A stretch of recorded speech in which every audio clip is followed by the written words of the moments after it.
Alright, gentlemen, ladies and gentlemen. First step, we already have all of our ideas on the board. So as soon as the market opens up, instantly going to fix the reversal chart. And we'll take it from there. Let's refresh this now. Let's see if we can copy it first. We should be able to, no problem. I fixed this chart a couple days ago.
Good morning, gentlemen.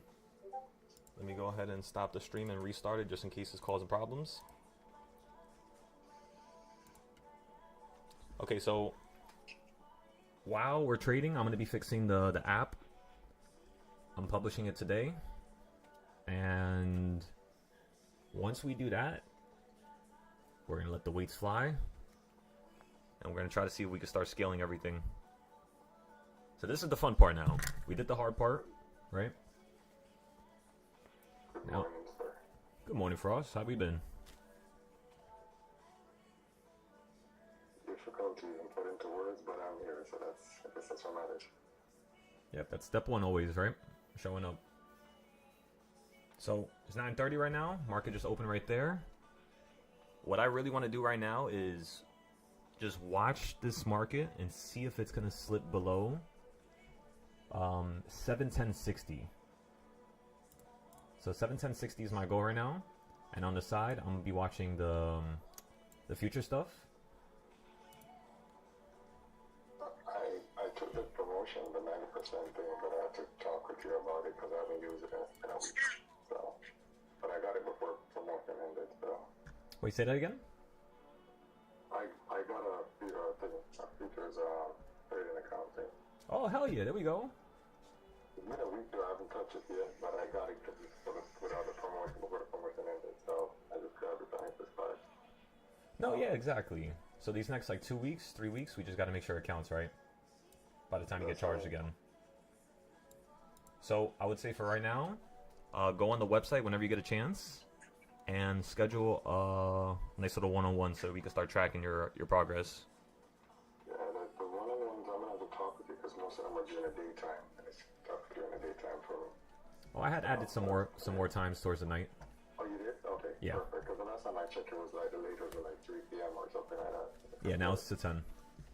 Okay. All right. I'll look at it then. Yep, and then every day whenever you trade or you paper trade, you could post your notes there because I want it to be in one place where everything is like together, you know what I mean? I got you.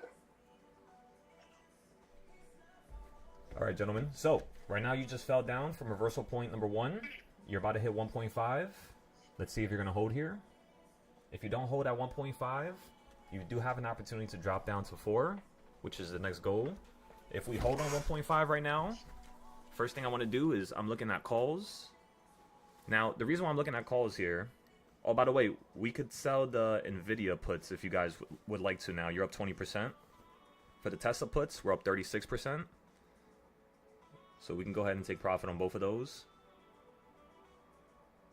The next thing I want to do here is, let me see. Tesla's at 375. We'll leave that alone for a second. Let's go back to SPY.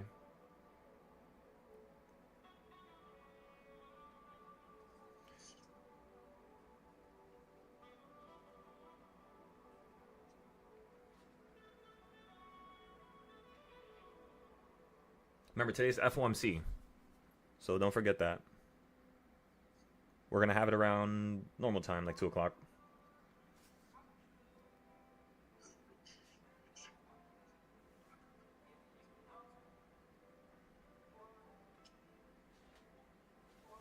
Okay, so the next thing I want to check and take a look at is going to be these zones here.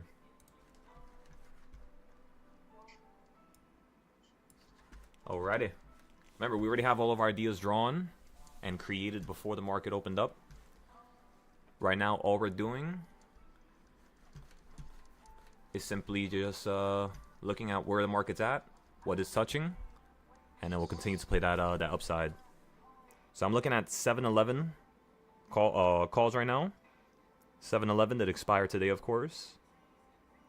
I want to get something relatively close so that by the time Powell starts speaking, just in case we got to kill some value, we can have these contracts go downhill. Now, if you gentlemen don't have a profit or you didn't make money yesterday with us, do I suggest you trade in the first hour? And you already know the answer to that. The answer is no. You don't trade the first hour if you did not make money the previous day, nor send notes inside of the app. Because if you send notes, I at least know you're prepared, you have a plan. You'll be able to, cut your risk, maybe add some more contracts at a certain point. And that's pretty much all. So again, 7-11 calls. The second you dip below 709.25, because right now you're holding around that same location we were talking about, the 710.60 area. So yeah, let's just see what happens here. Let's see if it wants to hold above it or stay below it. If you hold above it, you're going to start running straight to 713, 716, potentially 721. So today is going to be a big day. Today you're either going to fall out the sky to 702, 706, or you're going to run back into the sky to 720s.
For those of you who did not sell the Tesla puts yet, you're up 100% now.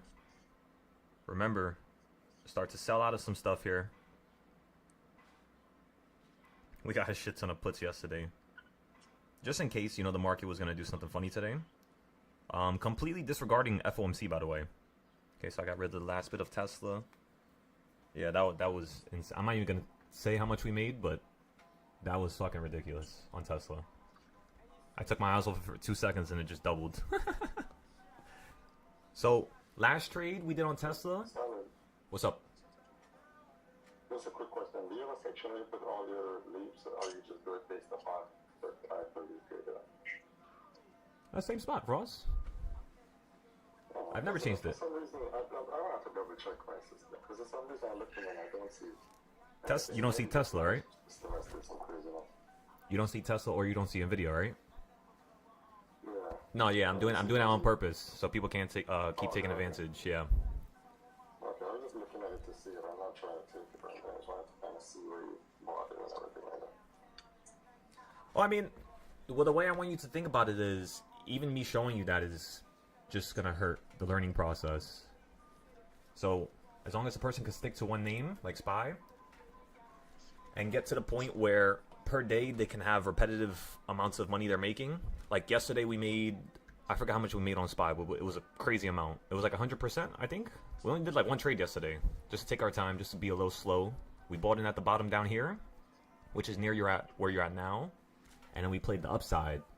The Nvidia play and the Tesla play were insurance plays, so I don't like to post those because next thing you know it, somebody's gonna hop into an insurance play. The next day they're gonna say, "Why didn't we hop into calls? The direction was calls." And I'm looking at them in the face, and I'm just like, "Bro, are you serious?" So I'm getting sick and tired of it. No, I'm getting sick and tired of it, like with the other groups, and it was just like, yeah, this is not gonna keep happening. Yeah, no, I understand it, because I was watching it yesterday. I think we went down to 709.50 or 85 or something like that. SPY went down there, so I saw when you buy the calls. Yeah. I just watched it. I didn't play anything. I was just monitoring it yesterday. Yeah, Frost. Well, I mean, think about it like this: all the things you're doing right now. I mean, just look. We planned it over here to the left on Monday, and you've just been replicating for today. It's very simple. You opened up at the purple. You're either gonna fall down to the yellow down here. That's your real goal, or you're gonna start running into the new high. When you ran into this high, 716, we told everybody the market's gonna fall. Why? Because just like 2024, psychological numbers, right? 1468, 1468. So every single time you hit a 6, you like to crash from it. Which means when you hit 726, Frost, what are you doing? Just like that. I mean, that's how we did it here. That's how we did it, you know, down here to the left. It's just a bunch of variables, and when you write down the psychological numbers and stuff like that, it's like imagine you have a list of 50 things to look at, and you're going down the list one by one by one with the trading styles we develop, and you're gonna find a crazy entry. That's pretty much how we keep doing it. So it's all planned ahead of time. That's why I get a little, you know, frustrated when people pop up on the live.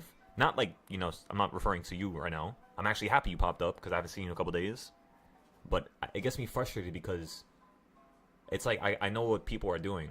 And I don't know if they can see their own actions, but, you know, we're planning stuff ahead of time, days ahead of time. So if you want to be able to have that skill and have that ability, and every single day you already know what to do before the market opens up, I'm right here. I could teach you that. It's just first you got to get into some test trades. Now, how do you do that? Have the charts done. Like for example, supply and demand zones. Do you have the new ones done from the new high?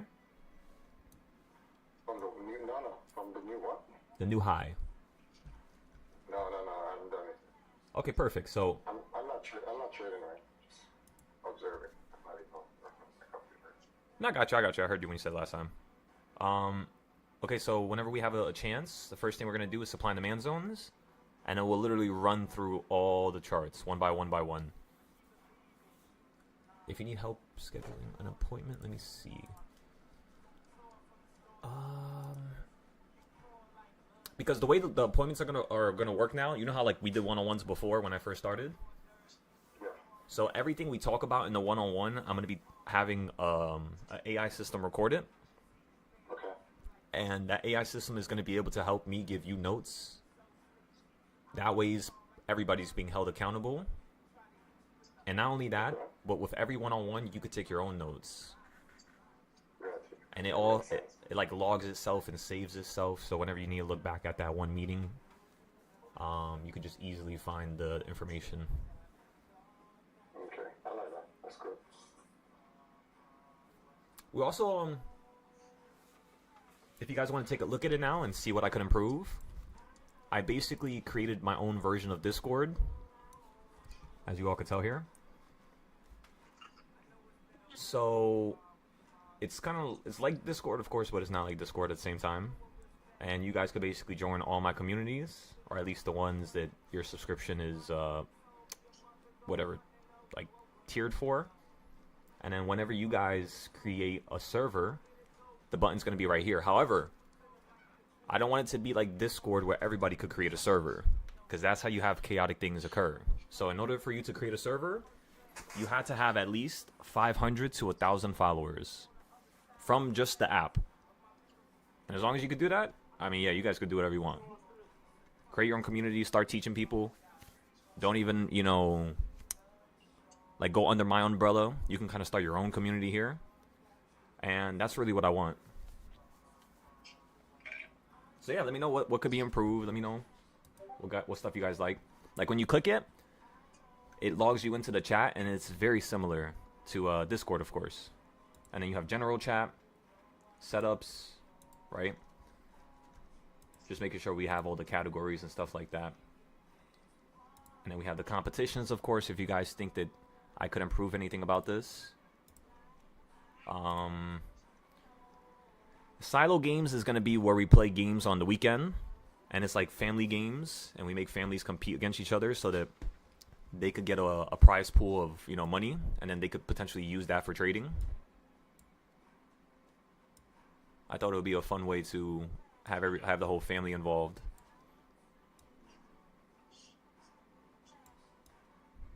Lights. Alright, perfect. Let's take a picture of this. Let's post this here. Save. Let's save this here. Save this here. Boom, boom, boom. So remember, ladies and gentlemen, if you don't have any of your charts done, just wait to speak to me. Go on the app right now. Go to the dashboard. Make your appointment. And then once you have your appointment, write a little something as to what you want to learn from this meeting. And then I'm going to bring my own stuff that I want you to learn. We'll narrow down what trading styles are going to make you profitable. So like if you're a person who has 2 jobs or something like that, and you can't really be on the screen all the time, I could show you what trading styles to specifically go for. You know, because everybody's learning journey is going to be different. And I don't have a system yet. The app will be the system at one point when I create the AI system of classes and lessons that you could learn step by step. For now, I just have basic milestones for every single tier, which is like the $200 tier, $50 tier, the $1,000 tier. And yes, I only have the basic one for now, but soon we'll have a more specific type of experience for everybody. So yeah, just wait on that, ladies and gentlemen. That's going to be real fun.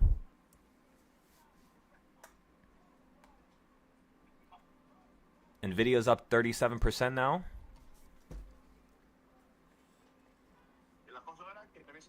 Okay, so since you're up 30% now, you guys know how much I like my 30%. We're going to go ahead and take profit here. We already took profit on Tesla.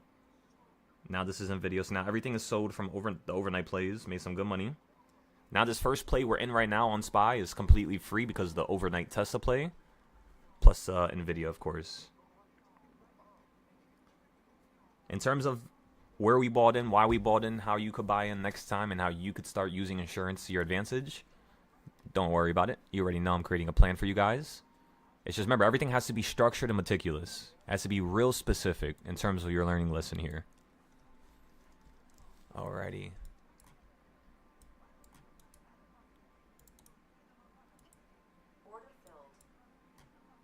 Let's see, I want to test NASDAQ for a second here.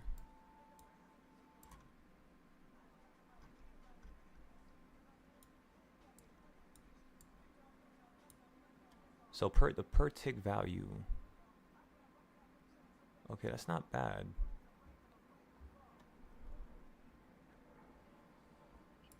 What time was this? This was 2:20 a.m. And then that's the low, that's the high. Yeah, I don't think I have a DARP on NASDAQ for these lower level or these higher levels. Actually, no, we did it. We did it in 2025. Yeah, you're right at that midpoint right now. We could definitely see a nice little $100 play on the NASDAQ here. We're already up 30. I'm about to put my stop loss here. Again, we're still playing calls on SPY. And since I still think the market's going to want to run up here, what I did was I basically just hopped into a NASDAQ play while I wait for my SPY play. Stop loss was hit at $50. I'll take it. And then on the way back up, of course, we're going to get the profit back from the other play, which is the options trades. That's why when I hop into different plays, and it's all the same direction, like Tesla and NVIDIA last night, I'm doing that because they're two of the same thing, like same things, but they move very differently. So you can utilize that extra little nonsense that's going on to be able to actually produce some nice little profit for yourself. And at the same time with SPY, I'm trying to do more of a long-term play, like I told you guys last night. I want to see how that price action just takes over. Because if right now we flip to 714, this account's pretty much just done. We already made all the money we need to make. And now we can take our time.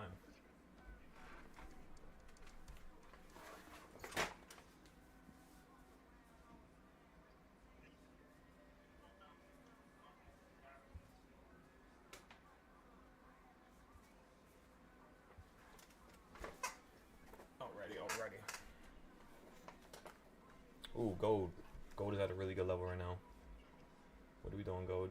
Let me see. Where's my charts?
Okay, I'm long on gold as well.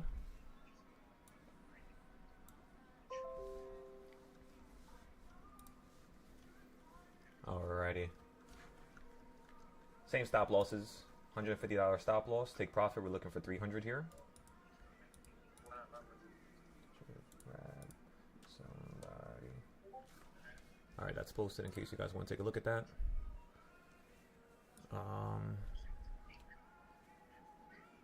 We could definitely sell this for an easy little $90 right there. You have 50 already. Stop loss is at 50 just in case for now. While we watch gold run up here. It should be a little bit more extreme towards the... Okay, never mind. Took profit there. That was another $100. Or 50, sorry. So now there's 100 in total. The SPY options. Are we worried, gentlemen? No, why are you worried? If you're worried and you can't stomach you being down 20%, 50%, I'm sorry to say, but this is not going to be for you. You have to stomach that. You have to be fine with being down sometimes 90% before the trade idea works out. That's just how unfortunate the market is, you know? It's not going to always give you the best setup or opportunity, but if you're always prepared, you can always bounce back from anything bad and always turn it into something, you know, extremely profitable. You guys know that the times I've made the most money trading options was when I averaged down at the best points, not just wildly, randomly gambling or throwing money into it. Have certain structured set points where you average down, and then from there just slowly ease into the trade, just like yesterday. We held it for like 3 hours, 2 hours, maybe even more, and we were profitable like 6 times on that one thing. But yeah, so you're holding at 1.5, which is what I want. I now want you to run up to over here, which is 712. And then once you get to 712, 713, I then want to see the market potentially collapse towards the middle of the day. If you don't want to get above 711. For some reason, I don't know, it's just so odd. This really does look like it wants to run up higher. If it gets lower than yesterday's low, then that's telling you like, alright, now we're probably going to crash here. So use yesterday's low as a little figure, a little proof of statement. And again, my goal is to see us run up to 712 first. After that, 716 again, and then 719 today. Overnight, I want to see a run from 719 to 721. And then tomorrow, during the day, I want to see a run from 721 to 724, 726, where we're going to play some puts on it. You might ask, how the hell do I know that? It's because I have yearly levels on my screen since 2020 and 2024 that I'm still using till now. So, for the last 6, think about it. If you're looking at one thing for 6 years, 4 years, it's going to be burnt into your memory. You know what I mean? So that's basically our little blessing here. We don't have to always look at the charts. We always remember it. But you see how weird it is right now? It's either going to slam out the sky here and fall down to 700, 699, or this thing is literally going to hold right now and start popping, start gapping because of FOMC. Look at beautiful gold.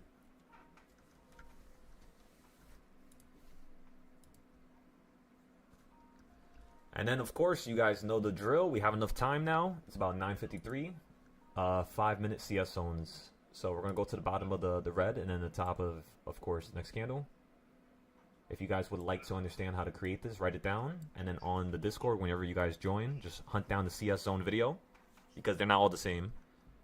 So just because the next candle might have a similar pattern, you might not be able to create a zone there. So there's very specific metrics that I've created and I use for this trading style, and I want you guys to remember that. Do not forget that. It's like, think about it like this. How can you be an engineer and work on a spaceship without even, going to school, without even going through lessons or testing, on like a rocket that might blow up or something like that? Like, you have to test. Any business that people are successful, it's testing. You can't just think something's going to fall in your lap. Doesn't work that way, unfortunately. Not in this world, at least. So, come on, ladies and gentlemen. Let me see that hard work. Get to it. Start making your charts. Start doing the DARPs. If you guys need to know where the classes are, again, it's on the Discord under classes section. It's pretty self-explanatory. Silo fibs, of course, is reversal points as well as lines. CS zones, of course, is consolidation zones. Then you have DARP. Everything is listed there. You even have trading view classes as well, just in case you guys need some help with trading view and understanding it. Boom. We got all that ready for you. Come on now.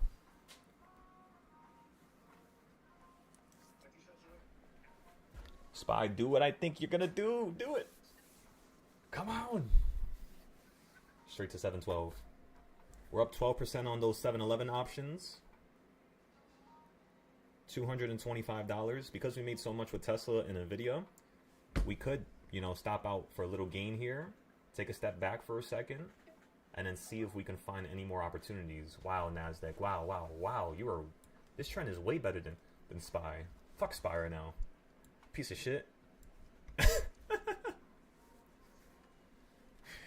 That NASDAQ trend looks way better. I think we're going to start trading NASDAQ a little bit more. It's like reminding me of gold for some reason. Because that's one of the reasons why I've never lost an account, by the way, with gold. I mean, besides those crazy days. But in the beginning, I would not lose a single trade on gold because I would always make sure it's an A+ setup on the weekly and the monthly.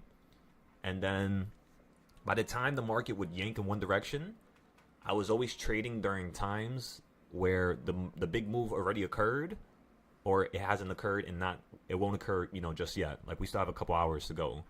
And that's usually how I trade gold. Like right now, I got in and out of that trade real quick because during the day, telling y'all from experience, don't fuck around with gold unless it's at a really good setup. A couple of days I was down like 10, 20,000. And to spend 6 hours making 20,000 and then lose it in one trade, I mean, it's not a fun feeling, let me tell y'all. It's like you want to just slam your head against the wall. And yeah, sometimes that happens to me. Sometimes I feel like that as well because I love testing. I'm a very curious person. And the best way to kind of quench that thirst with this market is to allow myself to test things using what I created and kind of like playing around it. So like getting in, basically what I'm trying to say to you is just like earlier right there when we fell down and we got into that entry, because it's the first entry of the day, I like it to be hard in terms of the direction, in terms of the guessability, in terms of the predictability, and I like going with the first gut feeling that I have. So if right there my gut told me calls, that's the quickest answering system that you have in your body. That's what's actually going to have you make the most profit. Because when something crazy happens, the reason why I trade so well, or previously, just like today, if something crazy happens, is because we already know what the market wants to do and where it wants to hit. It's just it has a problem with fucking consolidating at these weird ass areas. So unfortunately, it just drags out and kills value sometimes. Which is why I don't have any emotion when it comes to the trades, which sometimes is the problem, you know what I mean? That's why we have days where, I think on Friday we lost, I think yesterday. I forgot, one of the days I just left the trade. We were up like 4,000 or 5,000 on it, and I just left it. We ended up taking a 11K loss just because we weren't trying to watch it. Just trying to let it run, let it do its thing. As long as the first beginning part of my trade is a A+ setup, I like to kind of like just let them go sometimes. But with SPY, with options, we can't really do that because there's too much money on the board. With futures, it's not hard to make 10,000. With options, it's a little bit harder because of the multiple, because of theta, because of you needing to average down. So many little attributes that you have to worry about. Futures, no. If you're higher than that point, well, boom, you're good. If you're lower than that point, well, boom, you're at a loss. It's very simple. With options, we could be running up to a new high, and I could be losing money, even though it's going into my direction. That's what makes options the hardest thing in the world, in my opinion, to trade. So, yeah. Don't be emotional, everybody. There's no emotion. You guys really want to be rich? You guys really want to be millionaires? Stop worrying about the money. Knowledge, trading styles, Because then when you have all that stuff locked down, the money just chases you everywhere. It's the funniest thing in the world, let me tell y'all. Alright, what can we do here? Run away.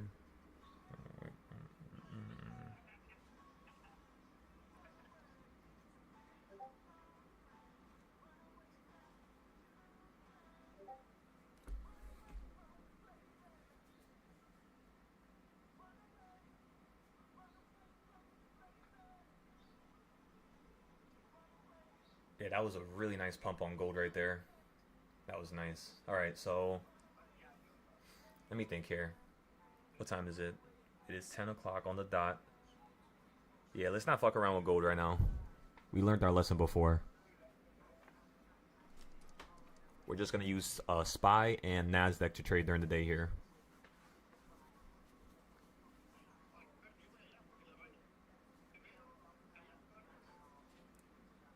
I was thinking about it.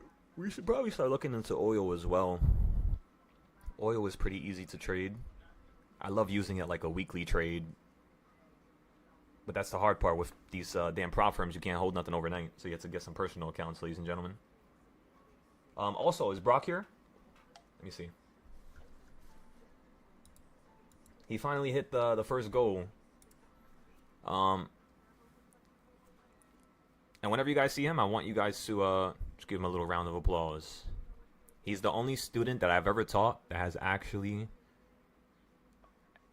to a certain degree, because I expect a lot out of you guys. It's kind of like your parents. If your parents don't expect you to do a lot and have a lot of faith in your ability, they're not going to push you. So in order for me to push you guys properly, I had to have a lot of faith in your abilities. And he's the only person that I've ever taught out of over 500 people that has met my expectations for the first 30 days that he's been here. This was his first month ever options trading ever, and he's already made over 3,000, which is about 3 times what he has paid for the Discord. So that tells me that if people are trying and people are trying to make it, happen and get it done, it's definitely possible. But the second thing that also tells me is that one of the reasons why a lot of people fail and they don't have a lot of consistent results is because too much stuff in their brain. You ever heard like the saying, it's harder for an older person to change their ways because they have all that neuroplasticity. It's just absolutely been ravaged through, and they have certain patterns in their mind and certain ways that they think that they're just kind of like almost hardwired that way now. So that's why I was telling you guys, if you guys have been trading for over 2 years, you're going to be at a point mentally where you don't want to do it no more. That's usually around the time it happens. A year in or 2 years in, and you're really going to be tested. So you have to be on your feet with this. Because when that time comes, and you don't have nothing to show for it, and you've been telling people around you, even telling yourself, you're going to be very disappointed in the results. So kind of like think about that long-term result now. Like for the classes, like how are you guys going to learn this week? What days are you going to sacrifice to have one-on-ones with me before I get too busy? I'm done with the app now. This is like the most important time for the history of this Discord, this group, our business, and this community. Like this right now is the most important time. So we got to really show out here. And yeah, figure out how you're going to have your one-on-ones, what times you want to do it. I'm more than happy to hear you guys out in case you guys want to improve something or change something for the Discord. It's just let me know. Let me know what you guys think is best for your learning, and it's probably gonna help out somebody else as well. That's the beauty of it. Is that when I pay attention to what you guys have problems with and the things that you guys say, it actually ends up helping like a shit ton of people.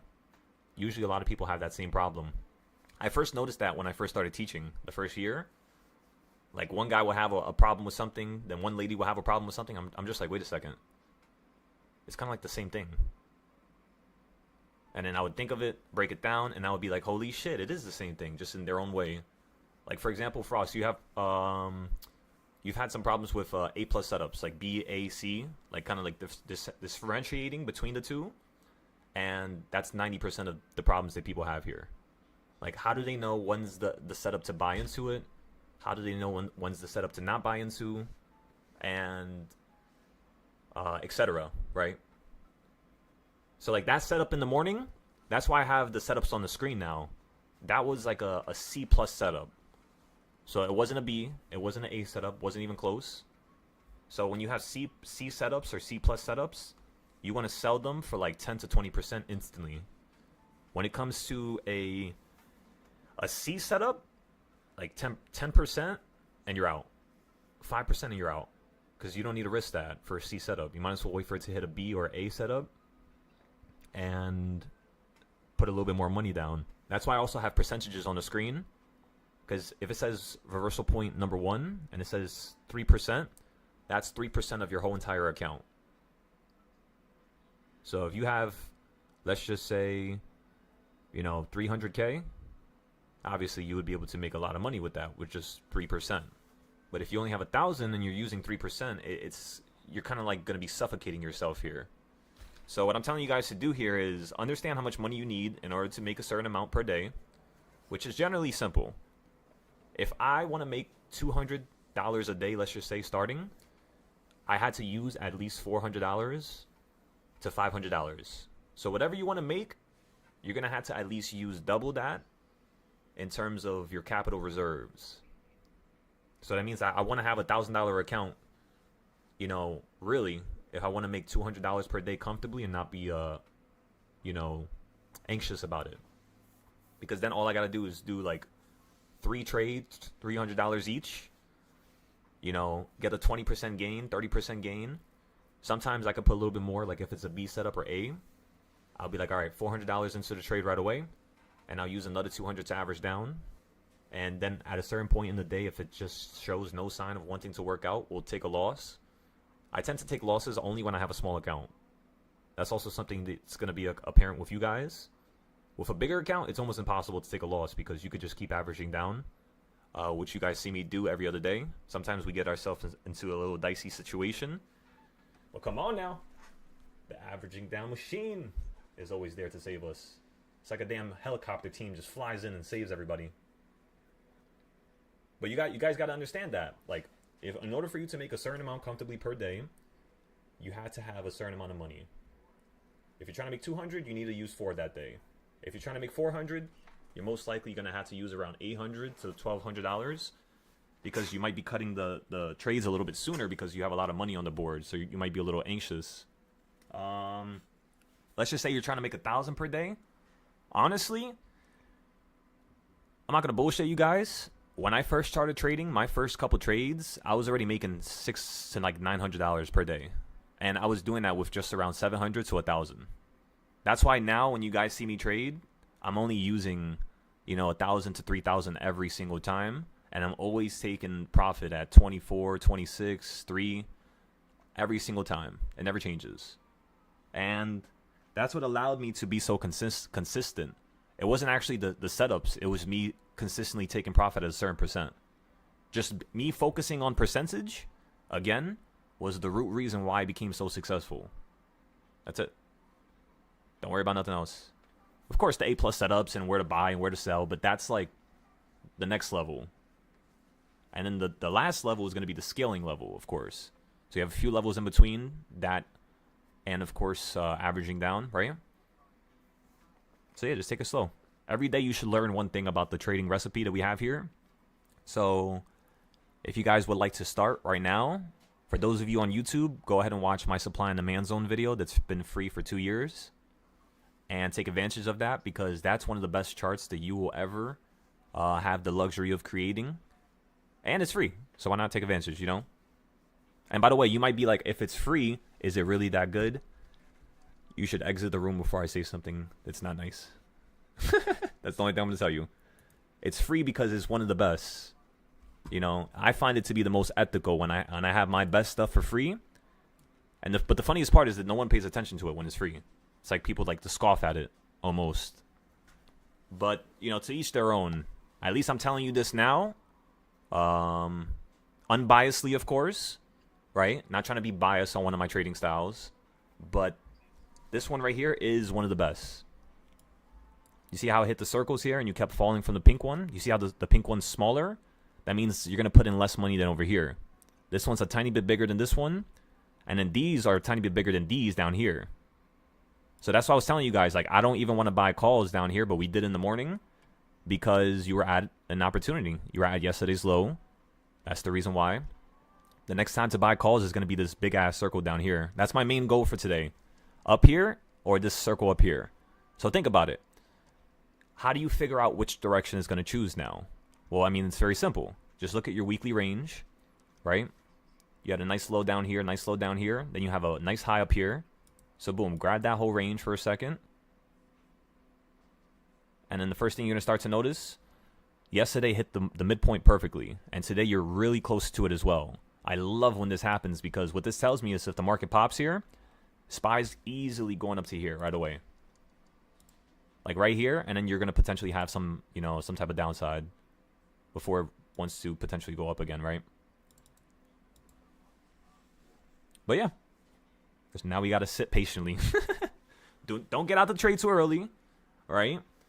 Don't rush out of it. You shouldn't be rushing into a trade and then rushing right out of it. You got to take your time. Take your time. Grateful for the free videos and personal insight. Much peace and blessings. Appreciate that, brother. It's my pleasure, like I told you guys. This is not work for me. A lot of people will think of this as work. The only thing that I think of as work was creating that damn app. That shit was so stressful. Even now, like I'm going through the Stripe payout stuff, and I'm like, oh my god, they can't just do this for me. I gotta literally fix so many different aspects of just the payment system. But it's almost done. And yeah, everything else, like teaching and having one-on-ones, I love it. Like when you guys have these one-on-ones with me, it makes my brain function better because, you know, now I'm thinking more about what I'm doing myself. So basically what I'm trying to tell you guys is, if you want to be better, have one-on-ones. Why don't I mind it? Because even at the end of the day, if you leave the Discord the week right after you have a one-on-one with me, guess what happens to me? I still learn. I still get better. So it's like you guys allow me to get better, and, you know, obviously I can, you know, help you guys get better if you would like to, of course.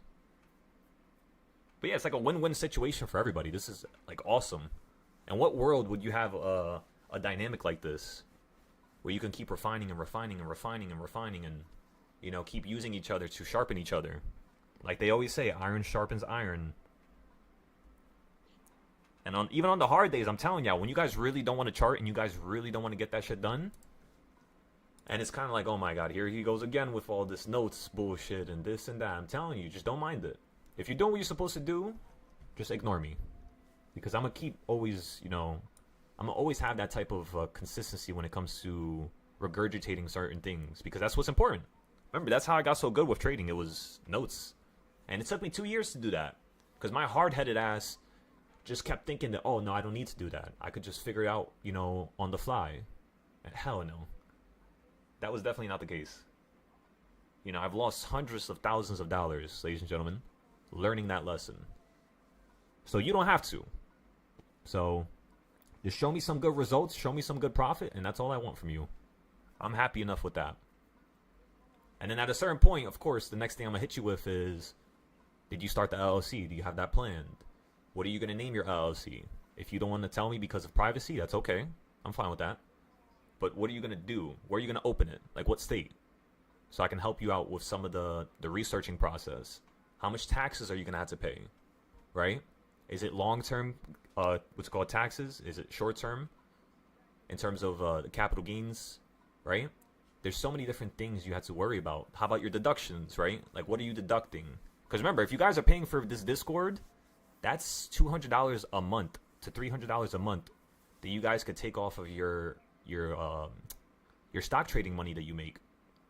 And I want you guys to do that. I'd rather you guys be in here for free, which is basically by doing that way, rather than just letting, you know, deductions run you over. Remember, the rich are rich for a reason. It's because they're built for that. And you can be too. All you gotta do is understand it, study it, plan it, and then think about what's next after that. Beautiful call on SPY right now. We're up $500 on that play, 23%.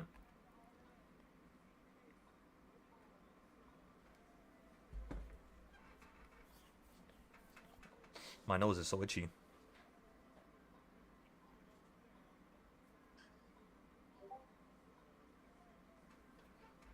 Yeah, we made a shit ton of money yesterday.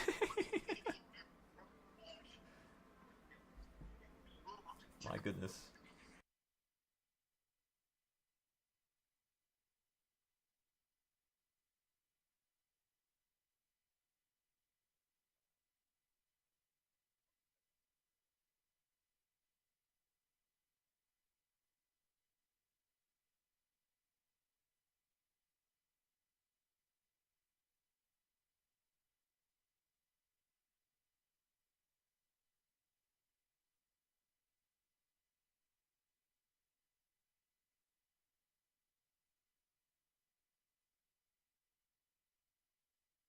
Whoa.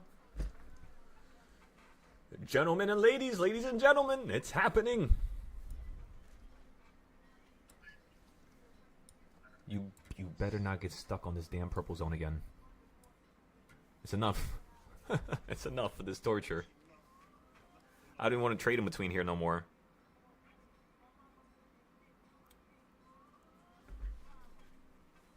We're going to have to buy an overnight play. I think we should get an overnight play for SPY here. Lock it in. Remember, this is insurance. If you don't have money and you didn't make money with that first trade I gave you today, or you didn't make money yesterday because you missed some of the trades, don't get into this trade right now. I'm telling you, do not get into this trade. But if you have some extra money and you want to throw it in some market, because think about it, how much money can you make? If you throw in $400 to $600 into the market right now, which is what I'm about to do right now in a couple seconds, you basically could turn that whatever I said, the 400 to 1,000, whatever you're going to use, and you could at least get a 30 to 50% gain on it. Easy. That's no problem. Just like how you saw me do it yesterday with NVIDIA, that's basically what we're looking for with those plays.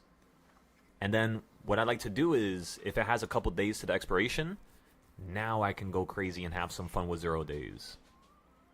Does that make sense? So you lock in a weekly play that's like insurance, just in case things go against you. And then you start going crazy with the 0 days. Just back and forth, back and forth, back and forth, back and forth. That's all it is. That's what's going to make you have no anxiety when you're trading, by the way. Which is also one of the reasons why I don't really pay no mind, even when I'm taking a loss. Because I already have another play that's about to, kind of knock this thing out the park here. That gold position. Oh my goodness, that was beautiful. Wow. Wow. That was literally a bottom tick.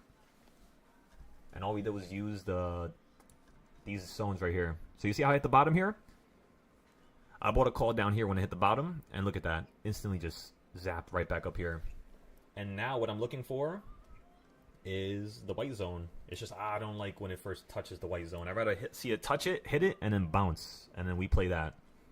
It's a little bit more annoying when it's hitting, because this shit, one time, I remember I was trading during the day. I don't know if I was live, and this shit just went straight through it. It was like all the way at the bottom, and I was like, damn, I'm down 10,000. I might have to just take a loss here. So yeah, let's just be patient here. We can also add my other trading styles, and it'll, kind of like narrow it down in terms of what's going to happen.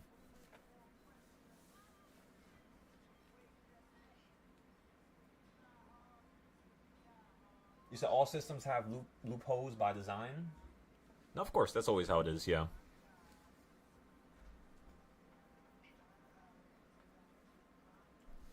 Ladies and gentlemen, ladies, let's see what's going to happen. Nothing's right.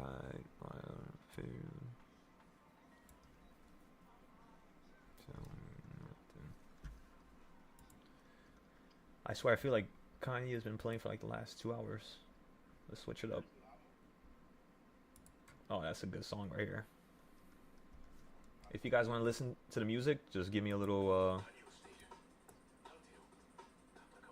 thumbs up in the Discord chat here, and I'll turn it on for you guys.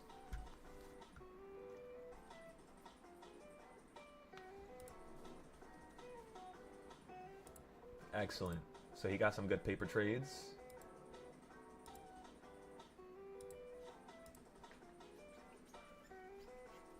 Excellent. And he's taken out 500 from Mumu. So he's made $2,300. He's taken out 500. He paid himself back for the subscription. That's definitely going to be able to be used for like mortgage or some other bills. And he's also starting a prop firm account, so he has so everything is free basically for him this month. So that's excellent. So one by one, I want to make sure everybody's stuff is free. So Brian, the next thing I want you to do is first let me know how much profit and how much capital you have in your account. I'm going to tell you how much to trade with on the next trade. Paper account, cough cough, wink wink, because I can't give financial advice, of course. I'm not a financial expert, nor am I licensed. But I can give you my opinion on a paper trade. And you can do what you will with that. So, just give me an idea, Brian. And I'll give you a little perspective here. John, same thing with you. Let me know how much money you're working with here. Same thing with you, Nels. Gentlemen, this is a story of greatness, I'm telling you. Come on.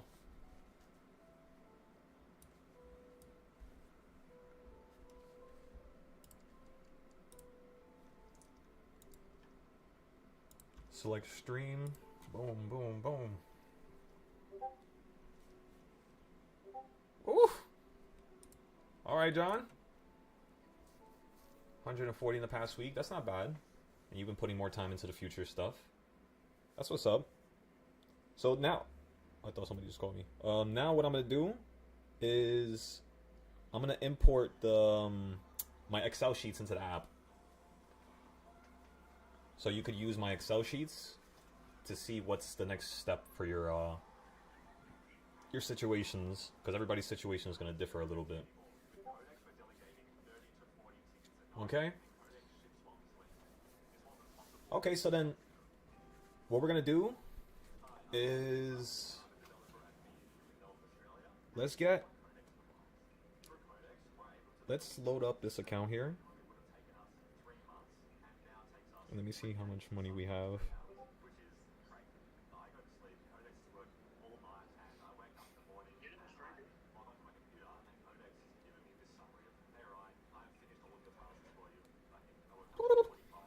God damn, it's cold. Let me see. So I want to see if the options here are $5. Yeah, nah, not yet. I mean, the 721s, they're basically the prices that I want.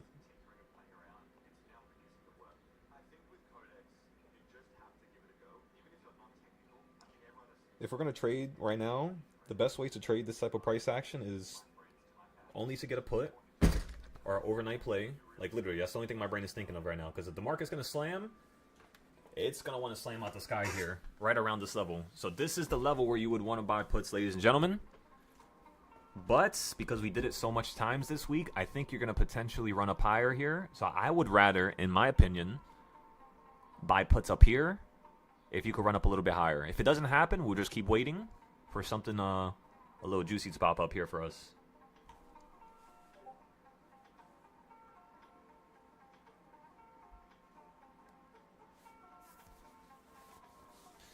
Yeah, that's basically what I'm thinking right now, John. I wanted to touch the damn orange one on top. And then when it hits like the bottom or midpoint of it or top point, we'll be able to get out the SPY trade on the futures, which is the most important thing for me right now. I do not want to take a loss at all. And we haven't taken no losses. We've just been chopping it up. This trade was up. I was up on this like 160 at one point. Right now we're currently down 180. But we have 5 trades, no losses. So after this trade is done, we should be able to sell it out for a nice little $300. If everything occurs as we planned here. And then if not, we're just going to take a $300 loss. Just in case we might not have enough margin to hold for the whole entire move to the downside. Now, since FOMC is not out yet, that's one of the reasons why I'm thinking about this. Because last like 4 FOMCs, you had a very similar trend where, let's just say even if the market was pointing downwards, the way it would trend in the morning was it would literally run to a new high above the pre-market high. And that's going to be hard because you got this weird-ass wick right here. But let's say we don't count this. We just count these highs. That's just 712. So, like, literally one more dollar, like 60 cents. As long as you can go up 60 cents here, maybe $1, this should turn into something insane. Actually, no. $1 would be here. So, like, $1 to, like, $2. If you could run that much right now, we'll have enough profit to sell out for like almost 100% here, I think. It should double, theoretically. And then for NVIDIA, let's not be irresponsible about this. Let's go ahead and get some puts here. I'm thinking about some puts for NVIDIA for 5 days out. How much they cost? For $200, they cost $100. That's not a bad play right there. Let me think. Let me see TQQ. TQQ. Options. Puts. We can get a 2-day put for TQQ. This one's also $90. This will be a little bit safer for us. Yesterday you went from 70 to 160. Today if you open up at 90, I can see it running to 130 tomorrow. So I'm going to buy a $59 put on TQQ. Oh, sorry, no, 94. But the 59 is the strike price. And I'm going to use $500 clean off the top. So I'm getting 6 contracts. If you guys, remember, don't have any capital, do not get this right now. I'm going to give you a couple better 0-day plays, and then you'll be able to profit with those. Because remember, when you have a small account, you gotta conserve where you put your money. You can't just get into any play, but at the same time, you don't want to overthink it. You know, there's a reason why intelligent people don't go far in life. They overthink every attribute without diving into the deep end, like somebody who's a little bit less not intelligent, but a little bit less prepared. Let's just say, because in my opinion, preparation equals intelligence. The more prepared you are as a person, the more you literally just fly through everything that you're having problems with. Let me tell ya. Like a damn speeding bullet. Okay, so stop losses have been moved up for 7-Eleven. We're now up $500. I might just take it because honestly, you're about to hit 30%, and you guys know my rule. Until I see myself get 1,030% wins, I'm not going to go for a 40% gain. I'm not going to go for a 50% gain. Because that's one of the reasons why people lose a lot in their account. Because they're up a certain amount, and then they're just like, all right, I want a little bit more. I want a little bit more. No, if your gut is telling you get out right then and there. Do not betray your gut, because then the next trade, you're going to basically get into a trade and get out of it and get freaked out. Because the last trade, you didn't listen to yourself. So now you're having this internal battle, and we have to change that. That has to be, not something we worry about here. Okay, so that's good. That's good. That's good. That's at that point right there. That's right at the midpoint. That's going to be towards the top. That's $52 a profit. And then if you jump up higher, that should be easy. Yeah, like $200. And then the next thing I want to do here is watch the NASDAQ. Okay, so that posted the trade. Go.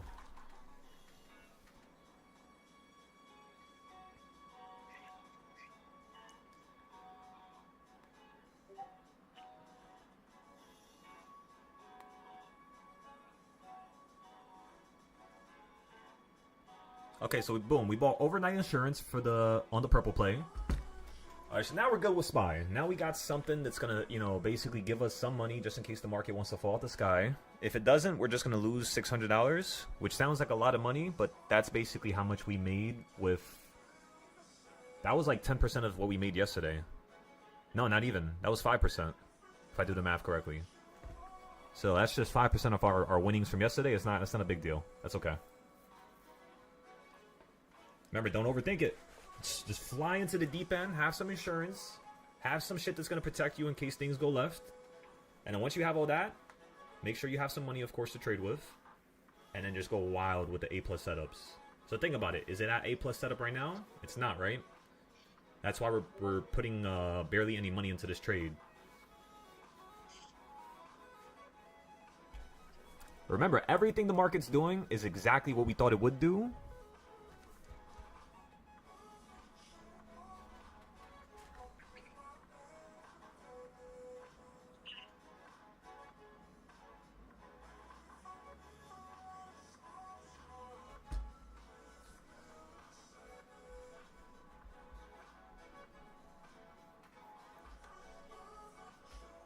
Let me see.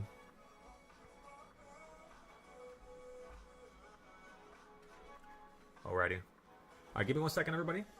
Just give me 1 second. I'll be right back.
bum. Bum, bum, bum. Okay, we're up $800 on that SPY play. I think I might just take profit here, just to make the overnight play free. And then, yeah, another 30% play. That was number 3 today. Let's see if we can get like 10 of them. And then if we can get what's called 10 30% trades, then we'll start shooting for a 40% trade, maybe a 50%, if you guys are lucky. If I'm feeling a little nice in a little bit. I'm telling you, that POW trade, when POW's speaking live, that shit is gonna be crazy. Something major is gonna happen here. So don't put too much money on the board, but you know, wait for those setups. Who's it? I wanna be where you are. What reversal point are you at? Oh shit, you're about to hit 1.0. Alright, this is not good. You might go... Okay, so you might hit it and just stop right here. Oh shit, that's where my futures position is. Uh-oh. Let me see. Ah, it's always these damn same locations I'm starting to notice.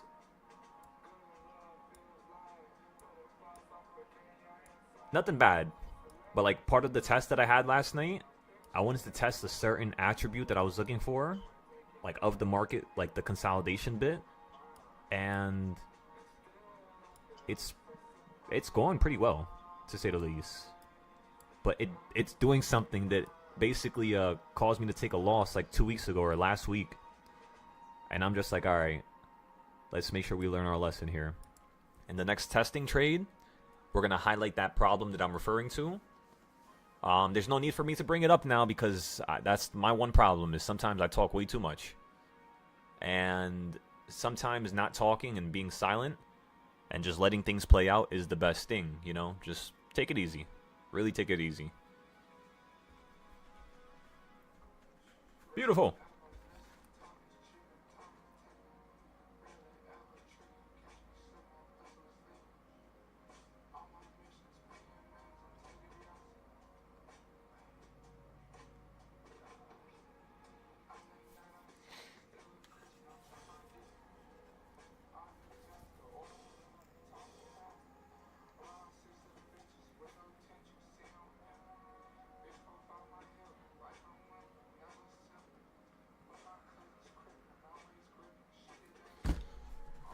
I'm so happy. It's excellent.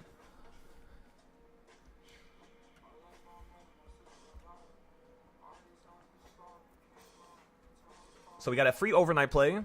We made some good money today. Tesla, Nvidia, and on SPY. 2 of the directions was puts, Tesla and Nvidia, and then SPY calls at reversal point 1.5. Very structured, very meticulous, very, you know, on point. The market's doing exactly what I wanted it to do when it was at the bottom, which was go up to 1.5, which is also just give it a second, right next to the top of the purple. This is exactly what I wanted. Perfect. Keep going. Touch the damn sky. Some days you guys are gonna see, not yet, but there's gonna be some days where I let you guys hold shit and it's more than 100%, 600%, 800%, you know, gains. It's just I'm not gonna let you do that to yourself and burn yourself out, because the second you start seeing that money, you're gonna try to rush it. The second you rush it and you take a big loss, now it's gonna take you twice as long to get back to that level. That's the problem that I had with a lot of students as well. They would just want to rush into the crazy trades. But remember, if you rush, most likely you will be stopped short, and you will have to take a loss. When you let the trend come to you, and you don't force it, you always make a crazy amount of money. You know, at least in my experience. With the students as well as myself, right? Alrighty. On the futures, we're almost break even. Once you get on above this purple here, we should be completely break even with some extra profit. We sold the SPY. Again, we sold the SPY calls. $800 of profit. And yeah. I don't know if you guys remember how much I made yesterday. I'm sure you'll be able to see it if you scan around the Discords and the group chats that we have. But we already made more than yesterday. And it's 10:30 right now. And the only reason why is because we're just holding a little bit longer now. Instead of us just waiting for that 10%, 12% crazy gain, and then we wait like an hour for the next one, now we're getting 30%, 40%, and yeah, it's helping out a ton, let me tell y'all.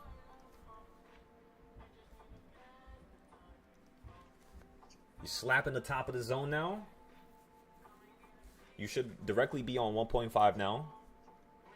So yeah, you're directly at 1.5. You did an equal reaction. Spy, don't do it. Don't you do it. Don't you do it. What I'm talking about is it looks like it's going to fall down to opening price again. To just hold there. So we might have to give this another opportunity for it to fall. Then it falls down to here, 7-11. And then potentially we go a little bit lighter. I kind of don't even trade this no more. I kind of want to wait for the futures position. Or wait for a new high.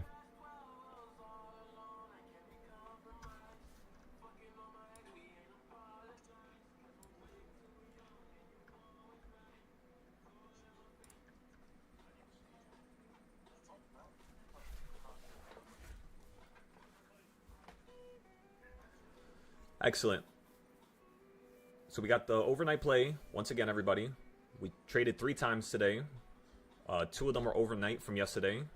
So if you guys would like to start profiting overnight with some easy trades, again, wait for the end of the day, which is when I get into mine, towards around 2 p.m. New York Eastern Standard Time. So basically 2 hours before the market closes, whatever time that is for you guys.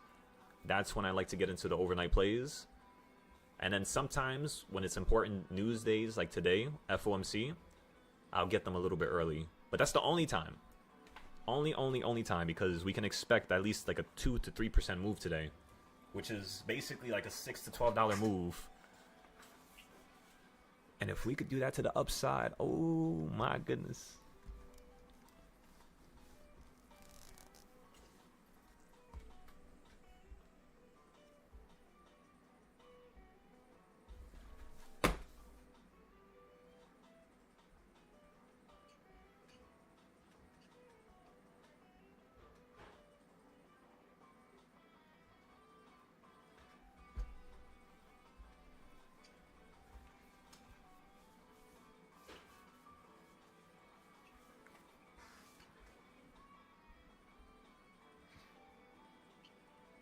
Nice little equal reaction from 1.5. You know, we can't get in the way of it. At the end of the day, this is something that's very normal. So all we could do is just watch it and try to predict what's going to happen in the next couple minutes here. If you just slam down into a new low, oh my goodness. That's going to be so funny. I mean, of course, we're going to make some money because we already have puts, but at the same time, it's like that futures trade is going to get absolutely just mollywopped. That thing is just going to fall straight down the building. But what time is it? It's 10:40. You can fall, yeah. Other FOMCs, that's all you really did. Ran up to a new high that was above opening. And, yeah. So if you guys want to have something on the board just in case, remember, 3% of your account. Max. So that means...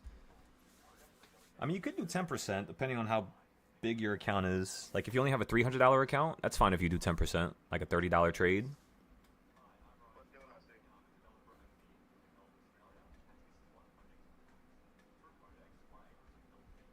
I'm going to get into another Tesla trade here. I will not refer to the strike price nor the direction.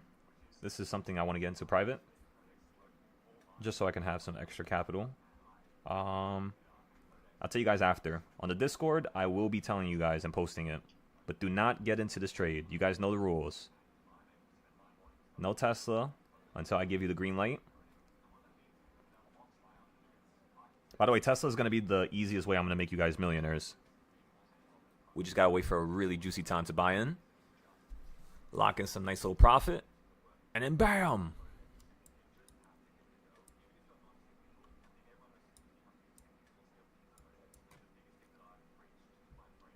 Because Tesla's very easy to 10x your whole account.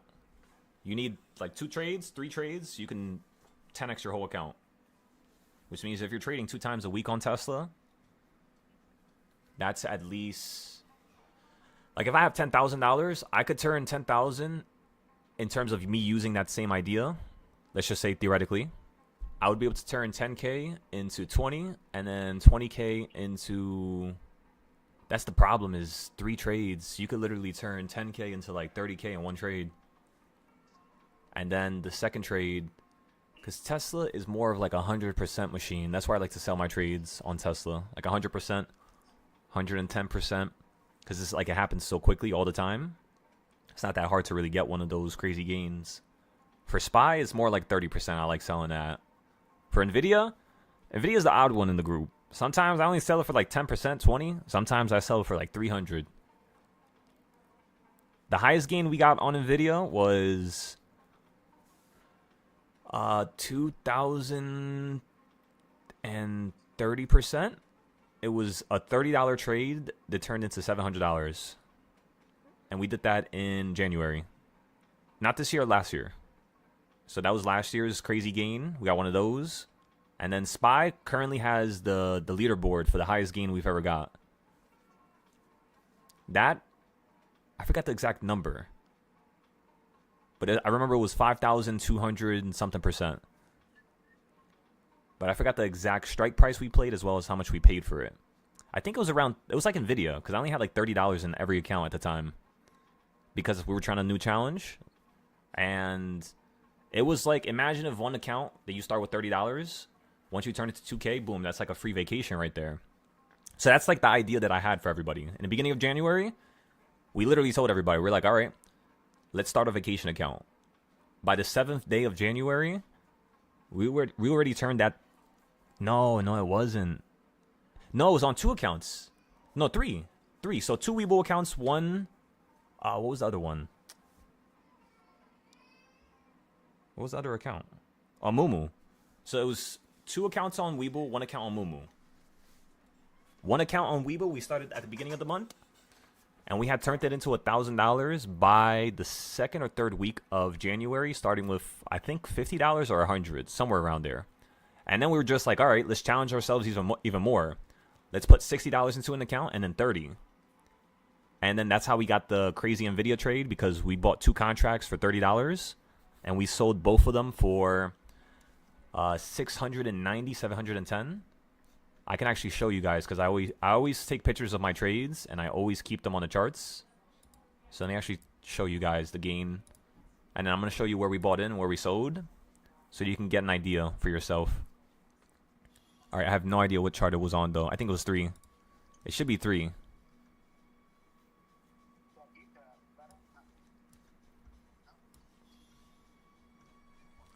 You here? If it's not 3, where did I put it? It should be basic consolidation, no? Open layout. Let me see. I think it's basic consolidation here. Yeah, it is. Yeah, here you go. It says the gain was only $1,500, but no, when you calculate it, $29 for each contract. And right here, as you can see, I sold 2 of them, or no, I bought 2 of them for $60, for $30. And then over here it says order filled, 2 contracts of NVIDIA, 125 puts. So it was 125 puts. They cost $30, and we sold them for $670. Also, don't ask why my phones are always dying. I don't know. And that trade, so when we took that trade in 2025, it was right here. Yeah, right here. And then the market gapped out the sky, straight down to here. So when we bought that, you were at 146. So you were like $20 away. So we bought a strike price that was $20 out, and it had 3 weeks of time. And we bought that at 140. Like towards the top right here, towards the yellow. And then by the end of the day, you fell down to here, so we were up like 30%. Next day, you opened up down here and gapped down like $10. And like this is when it got crazy, because around that time, I was able to teach students how to predict gaps. And it literally, it was around the same time we were like going through a couple testing trades, which is why it was so cheap. But yeah, fell out the sky. You hit the bottom here. We sold it probably at like 124. Because I remember we sold it for like 600-700. And then that same day, I think they hit like 900 to like 1100. But it was still amazing. And then when you fell down to here, we bought some calls for you to run back into 130. Instantly ran to here, sold out real quick. And then we pretty much just waited until you hit these lows again. We bought down here again. We told everybody we were going to play calls for, I think it was 160 on the strike price. So like right here into a new high. And then the market fell down lower. We went crazy buying here. You can see all my buys. And then look at this. The rest is history. We literally bottomed almost. We didn't bottom ticket. I'm not going to say that because that's not truthful. But we got near the bottom. We bought at like 89, 90. And the market ended up falling to 86, which was a buying point that we did have. It's just I couldn't resist it. I just had to get in. And by the way, this is how you buy your strike prices. We just literally rinse and repeat this all the time. That's like your 1000% making machine right there if you could just rinse and repeat that. So now let's just take this to the right here.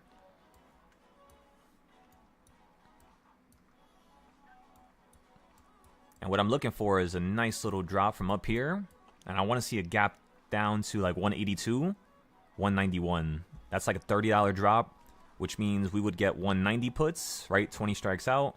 Yeah, so 190 puts, 191 puts, maybe 189 puts. And then you would fall down to 184, and we would sell out probably around 190, if not 184, somewhere around there.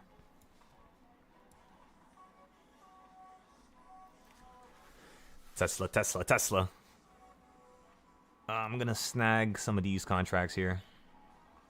Oh my god, they just lost like almost all their value. Alright, let's go big or go home.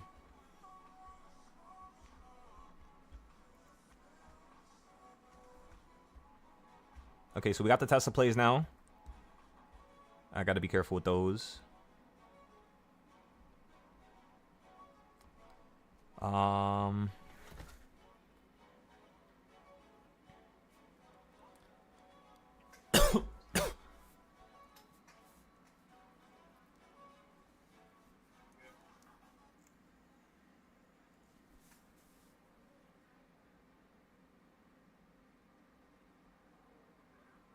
Did I tell you guys I broke my phone the other day?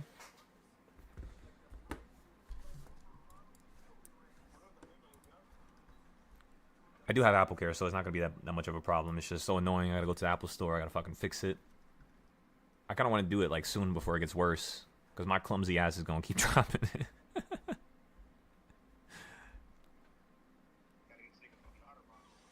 Nah, yeah, 100%. It's just I don't like having like phone. Like I used to always have phones with big ass cases all the time, which is why I never cracked my phones when I was younger. But that shit is so annoying. I'd rather just crack it and just pay the $30 as long as they don't charge me more than that. I actually don't know how much they're gonna charge me. That's right. I don't think it's gonna be that much. Definitely under 100. Yeah. Oh, yeah, yeah.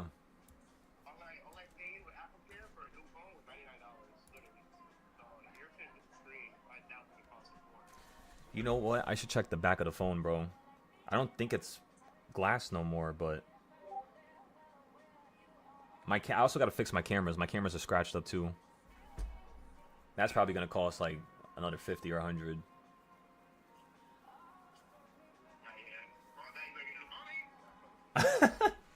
Shit, we need another payout. But nah, yeah, we're gonna do a good job here.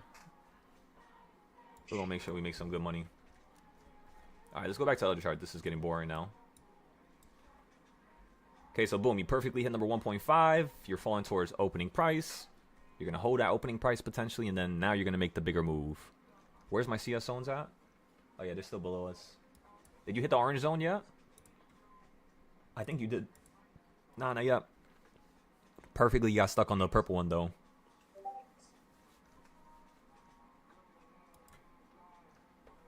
Yeah, that's nice. That shit says. I thought that shit said bulletproof. I'm about to say, what the fuck? What you got going on over there, John? That's actually not a bad idea. To have a bulletproof wallet.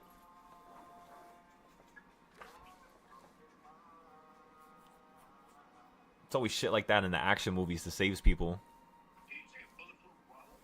Yeah.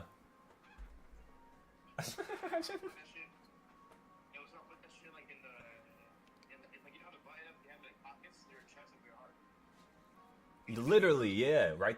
Yeah, you already know what I was thinking.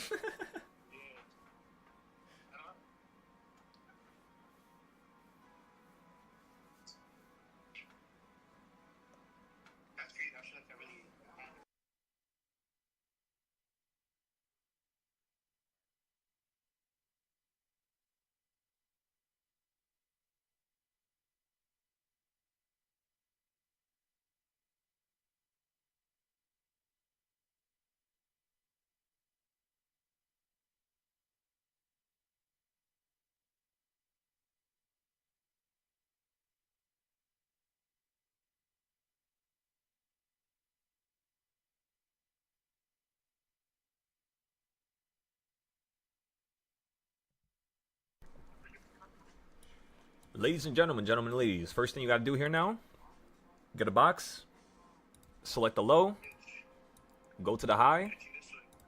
Once you select the low, top, and you have the midpoint, watch that area. That's very important.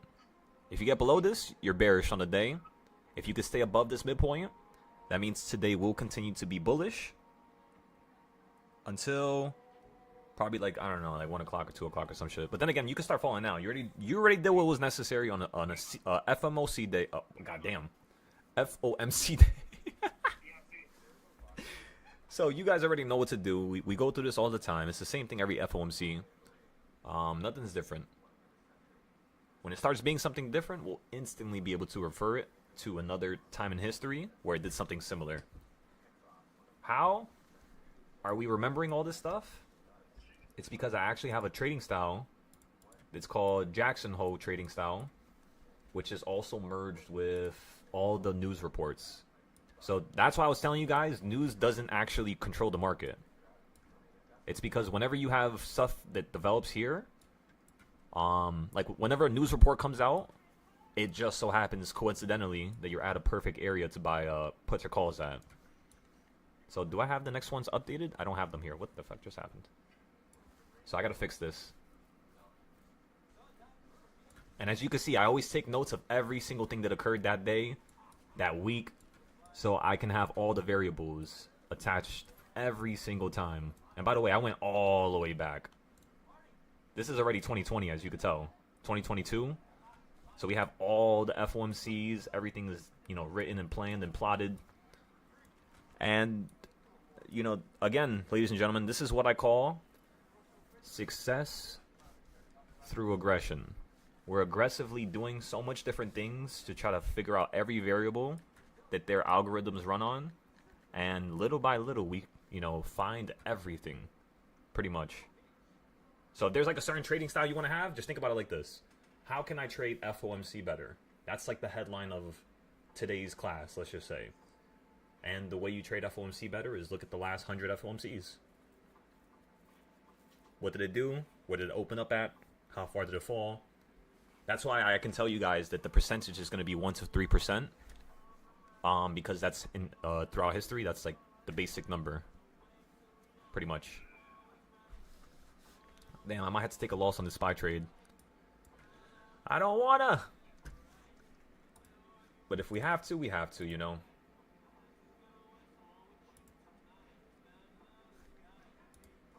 I'm waiting for this to fall down to opening price, so a little bit lower here, and then once it falls down to here, I then want to see it potentially run up to number 2 or 4 on the reversal points.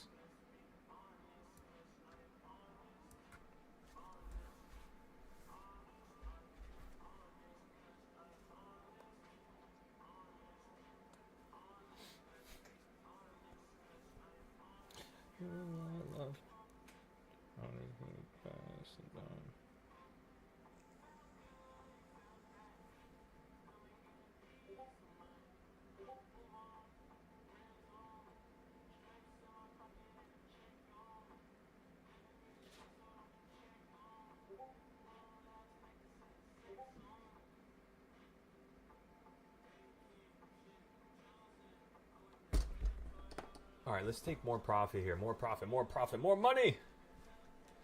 Let's do it.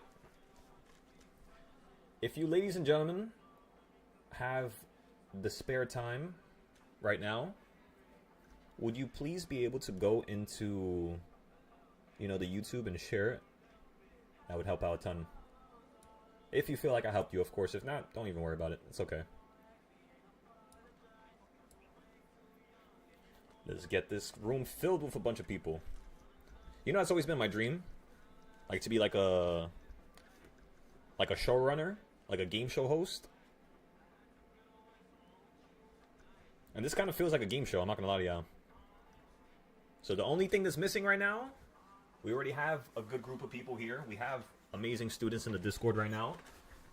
I already kicked everybody out that I didn't like here, just due to their, their want and will to improve stuff. And now we have a good group. Yeah, more students on YouTube and on Mumu. So yeah, now it's just about scaling. Gotta scale. It's just my bad little patterns are starting to seep in when it comes to certain things. My bad pattern is that I don't like marketing because it makes me feel unethical and it makes me feel weak when I don't market. I shouldn't have to market. I should be so good with what I do that it's like, but that's not the way the world works, of course. And that's something I'm just trying to make myself understand. You gotta market. Sometimes you gotta post stuff. Sometimes you gotta do the thing that seems scummy and seems unethical. And the reason why it seems that way is because 99% of the traders you're watching, they all are lying about their trades. They'll only post like 1%.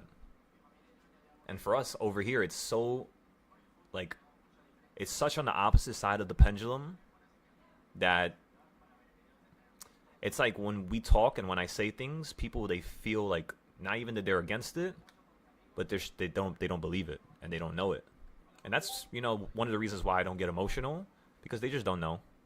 So it's our duty not to convince them, but just to show them. Let them see it.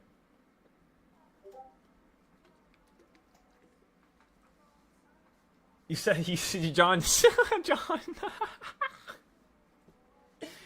You said men work harder for views. I'm not a sexy lady. Unfortunately. Shit, all I have to do is put the face cam on, and I'll be set. That's literally all most of these shorties be doing. And it's so sad, like, especially with this OnlyFans bullshit. Every single girl I try to see, or, see a picture of, or, like, see who this is, and I'm on social media, it's like, you're already at a disadvantage. They definitely have a fucking OnlyFans link, or some other, whatever the fucking bullshit websites are. And it's just so sad. People are just taking shortcuts and shortcuts and shortcuts. And that's one of the reasons why, a lot of students even have that problem. Just taking shortcuts. I don't believe in that bullshit. And maybe it's because I wasn't raised that way.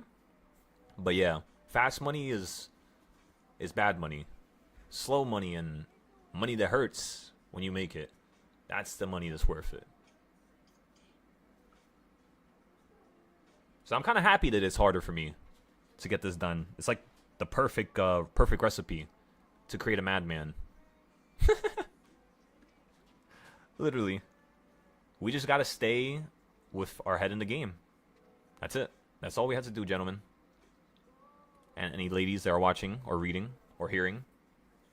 I guess you can't really read when I'm talking. But yeah, anybody out there that can hear me, I appreciate you guys. Just, again, keep your head in the game. Just like we thought the market's falling out the sky here. You're at opening price, so we're going to go ahead and start buying some more calls. It's not the best point. It's not. This is like a worser setup than the first one. But that's why we're going to put less money.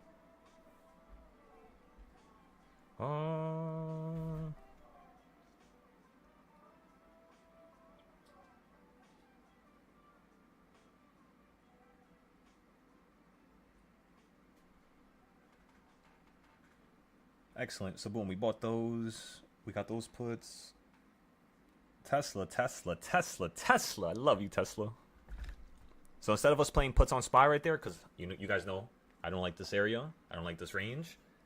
I played some options on Tesla here. I'm about to sell it right now. $1,000 of profit. 1,075, 1,200. Yeah, this thing is flying. That's 10% right now.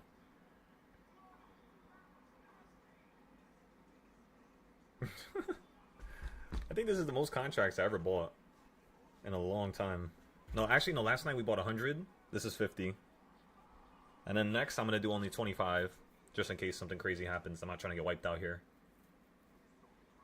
We're just asking. We're asking for a whooping if we keep holding this. Oh my god, it's 16. Oh my god. All right, I'm selling it here. 15% now. $1,600 on Tesla. Oh my god, it keeps flying.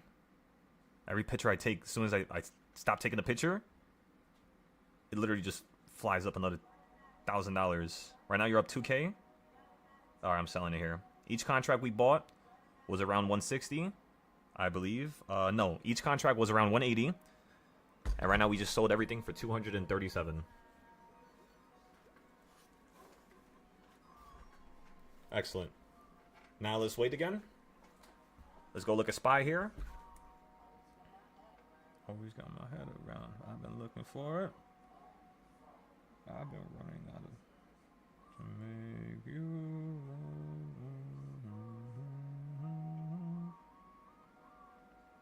Okay, I'm gonna get a 7-11 call. Actually, no. No, I want to wait. I have my futures position. I don't gotta rush this. And we have the overnight puts. Yeah, let's chill out for a second here. This is not the best area to buy. We know it's going to happen. We know what's next. But, again, the valuations of these contracts is too high right now. It needs to drain a little bit. And that's what I'm looking for. If they keep just yanking you up and down, that's not going to help with draining a contract. You know, they got to keep you in one location for a little while. So we might be stuck here for like 12, maybe 1. If you run up higher, I'm telling you guys, my crazy guess for today is that we're going to run up into 716, 719 today. In terms of the downside, my crazy guess would be you're going to fall down to 689 again. So that's the range for the up and down. So do not buy anything above those levels or below those levels, just to be safe, you know.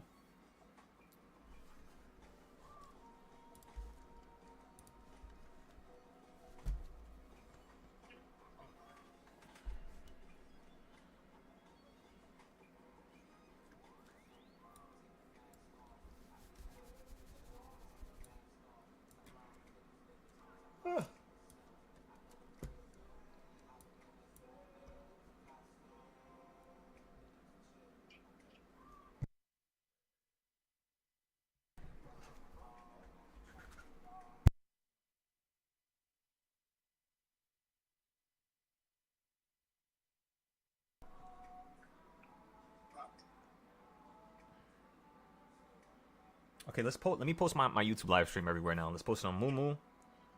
Let's post this.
Ladies and gentlemen, you are now at a better setup.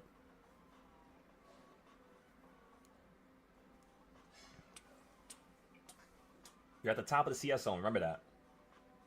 Don't forget it. I'm looking at calls on SPY right now.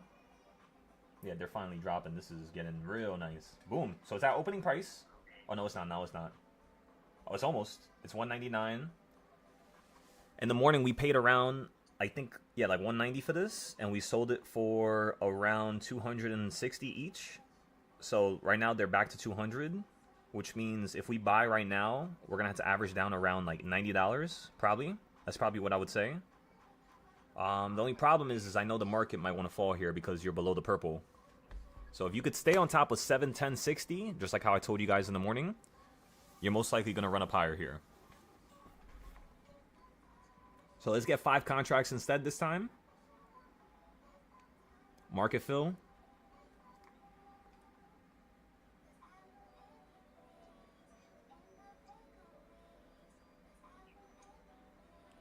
On the overnight plays, we're up 6% here.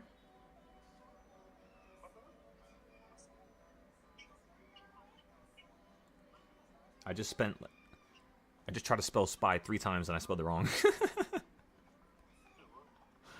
the hell? Pop, up, up, up.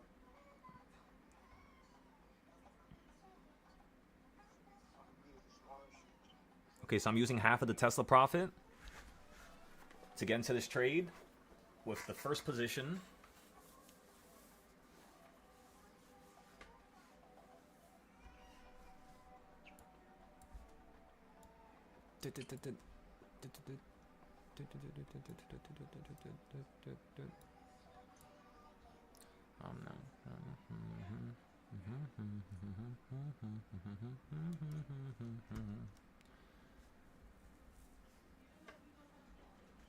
Boom, so now you're in between 1 and 1.5.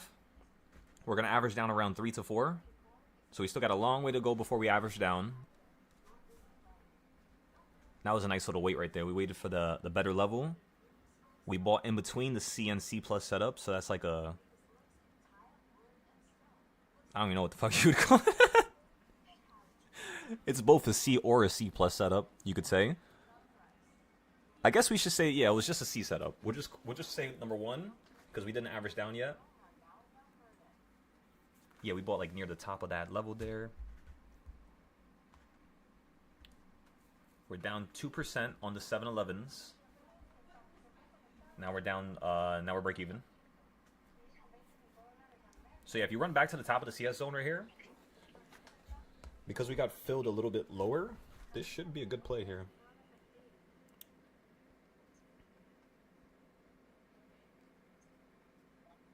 Just gotta wait for some value to drain like we talked about this morning.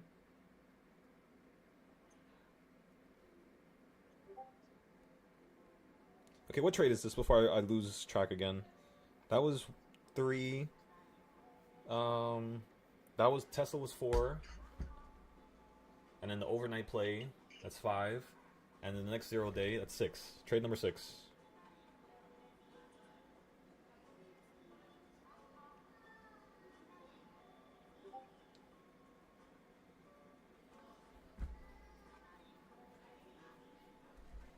It's the leaving this hard.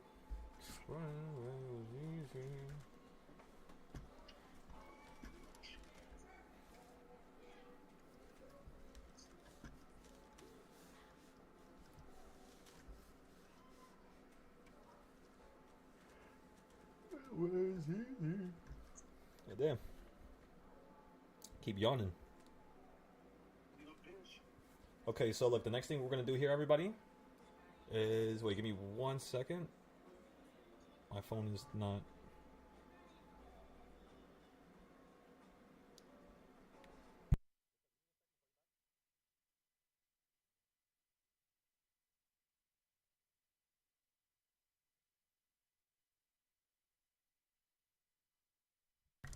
Alrighty.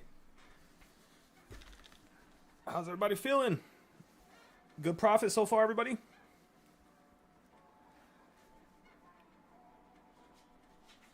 You know when you try to stretch and your body just starts like seizing out?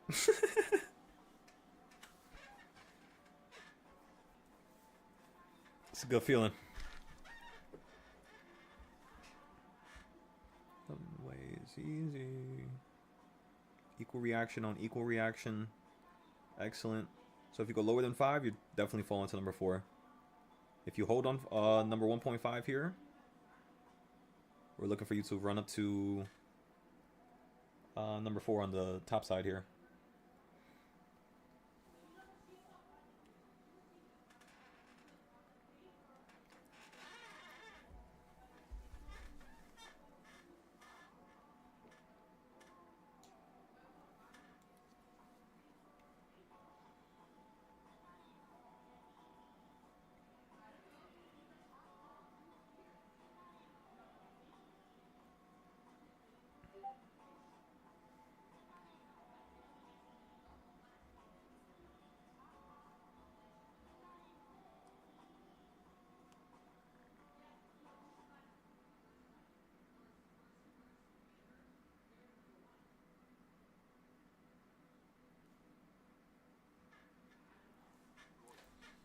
I got a feeling.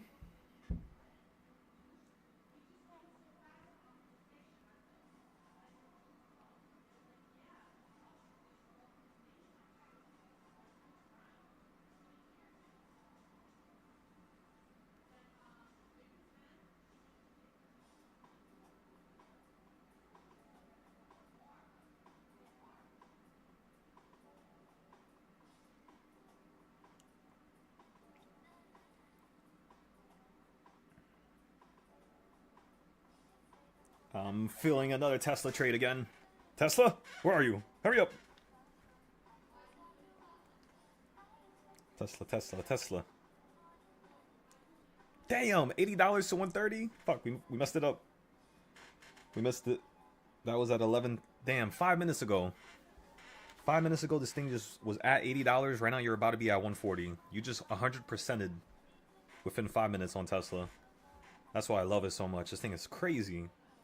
In theory, we could probably have like 15 to 100. Nah, not 100. That's OD. Unless I have a fucking an AI system with me. We could probably break our spy record with Tesla if we could just have a nice little back and forth day like this a little bit more often. You would make more money trading Tesla, 100%. Less of this knuckleheaded activity. We're up 6% on the SPY 7-Eleven calls, which was trade number 6. Profit, profit, profit. I love it.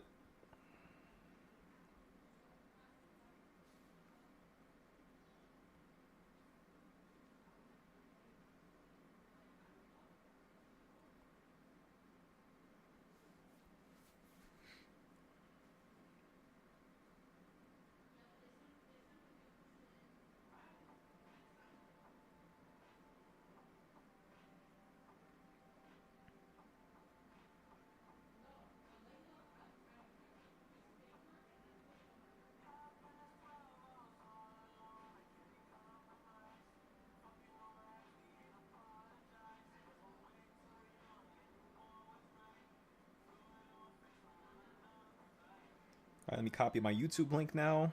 Go here, view channel, go to lives. Let's go share this. Copy link. Boom, boom, boom. Let's get the family in here. Go, go, go, go, go.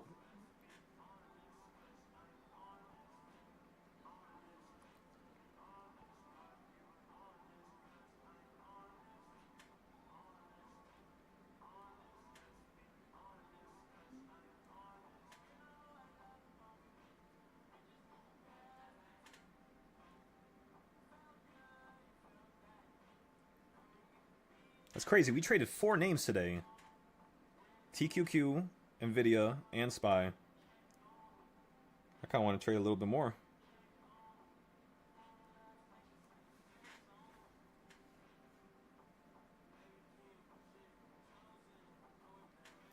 So far, we've gotten into 6 trades and haven't taken a single loss.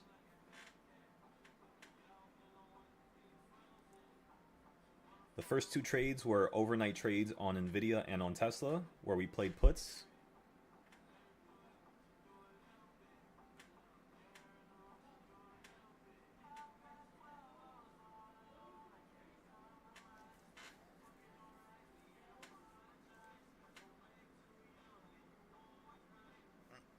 Trade number 3 was a SPY call from the bottom of 710.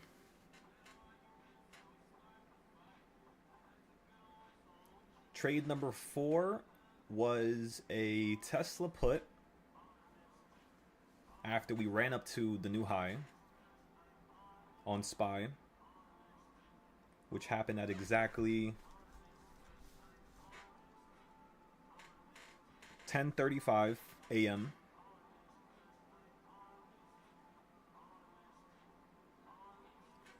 We bought this call at exactly 9. I don't even know. Shit. I think like 9:30. I think it was 9:30. Let me go check real quick. Let me be correct about this every time. So we bought that first trade. What's today's date? The 29th?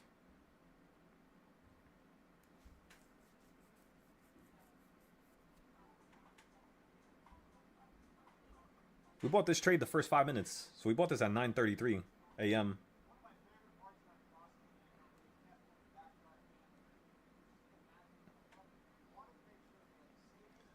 We bought both of these plays and sent them into my Discord at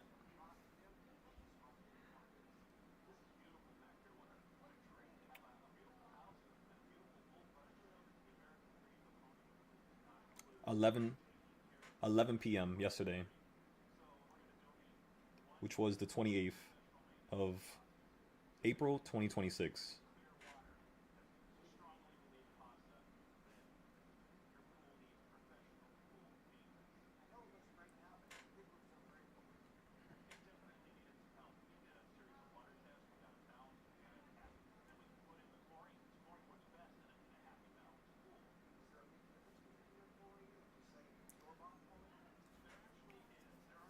We ended up selling this for 30%. Oh, no, it wasn't 30%. It was less. It was only like, no, yeah, 15%. 15%. Trade number 5 was an overnight insurance play using the money that we made so far today. Not all of it, but just a little fraction of it. We plan to sell this tomorrow morning at 9 o'clock, whenever the market opens up, for whatever price it's at, even if it's a loss. Trade number 6 was another SPY call when SPY fell back down to 710 from 712. We bought these calls at exactly 11:05 a.m.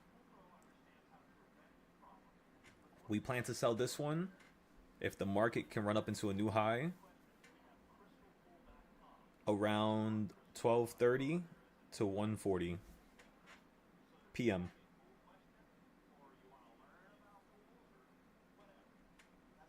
Alrighty.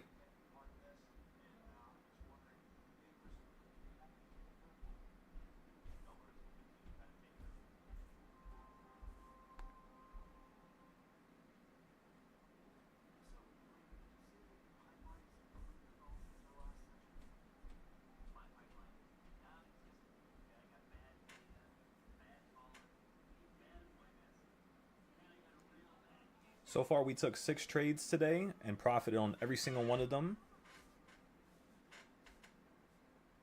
using our weekly trading style and nothing more.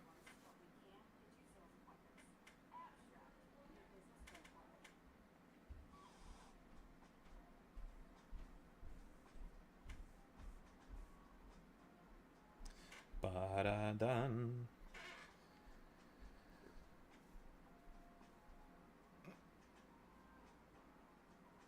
Okay, we posted it to Twitter. We got it on Moomoo. Where else do I need to post this? I could post this. No, screw Reddit. This post is now over here.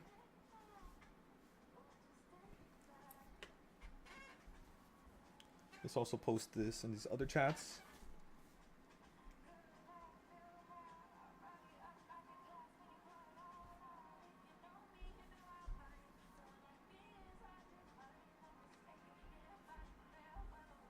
My verbiage definitely has to improve. We gotta improve it. I can't keep ignoring it.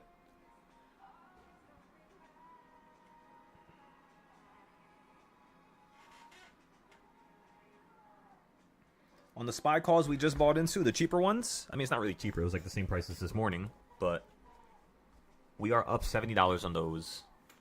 Each contract is currently up like $12, $15. We're looking for a little bit more.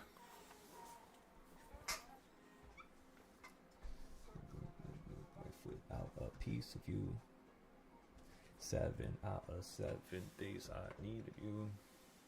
You bring life to the party.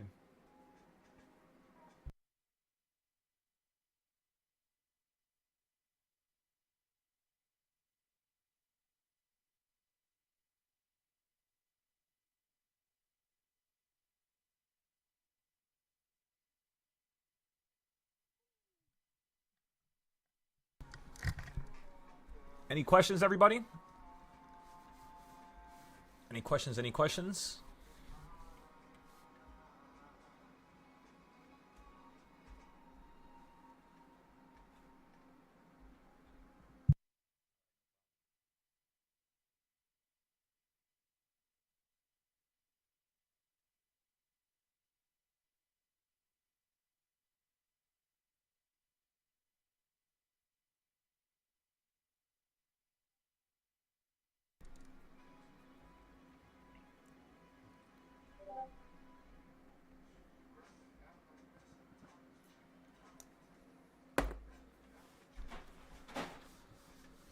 Okay, let me look at Tesla one more time. Let's see if we can get another trade here. I'm just like scalping Tesla like crazy because these contracts are very, very, very insane right now.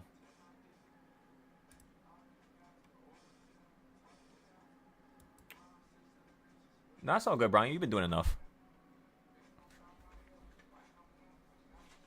Remember, everything in life happens for a reason. So it's like, if you're hitting a brick wall with something, there's definitely a way to go through it. We just gotta like figure out the solution. And we all have different solutions to our own problems, of course. So even if I give you advice with this, it's not necessarily gonna really help because I still have to pinpoint exactly what I need to do as a leader and in terms of the marketing, in terms of getting that better. So I'm not expecting you guys to, you know, be able to, it sounds messed up, but I'm not really expecting anybody to be able to help, really, unless like they really mean it from the heart. Because whenever I had people in the past that really meant it and really wanted to see me grow, like, it just happened. Regardless of what they said or the post. Like, it'll come to your mind, you know? So don't overthink it, really. It's all good. Whatever you guys can help with, I love and appreciate every single bit of it.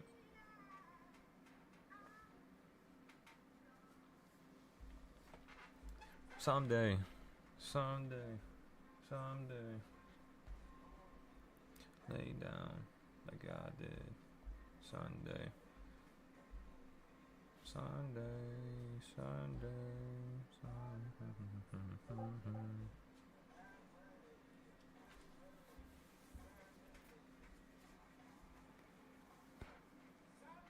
Talking about things always helps of you into your mind.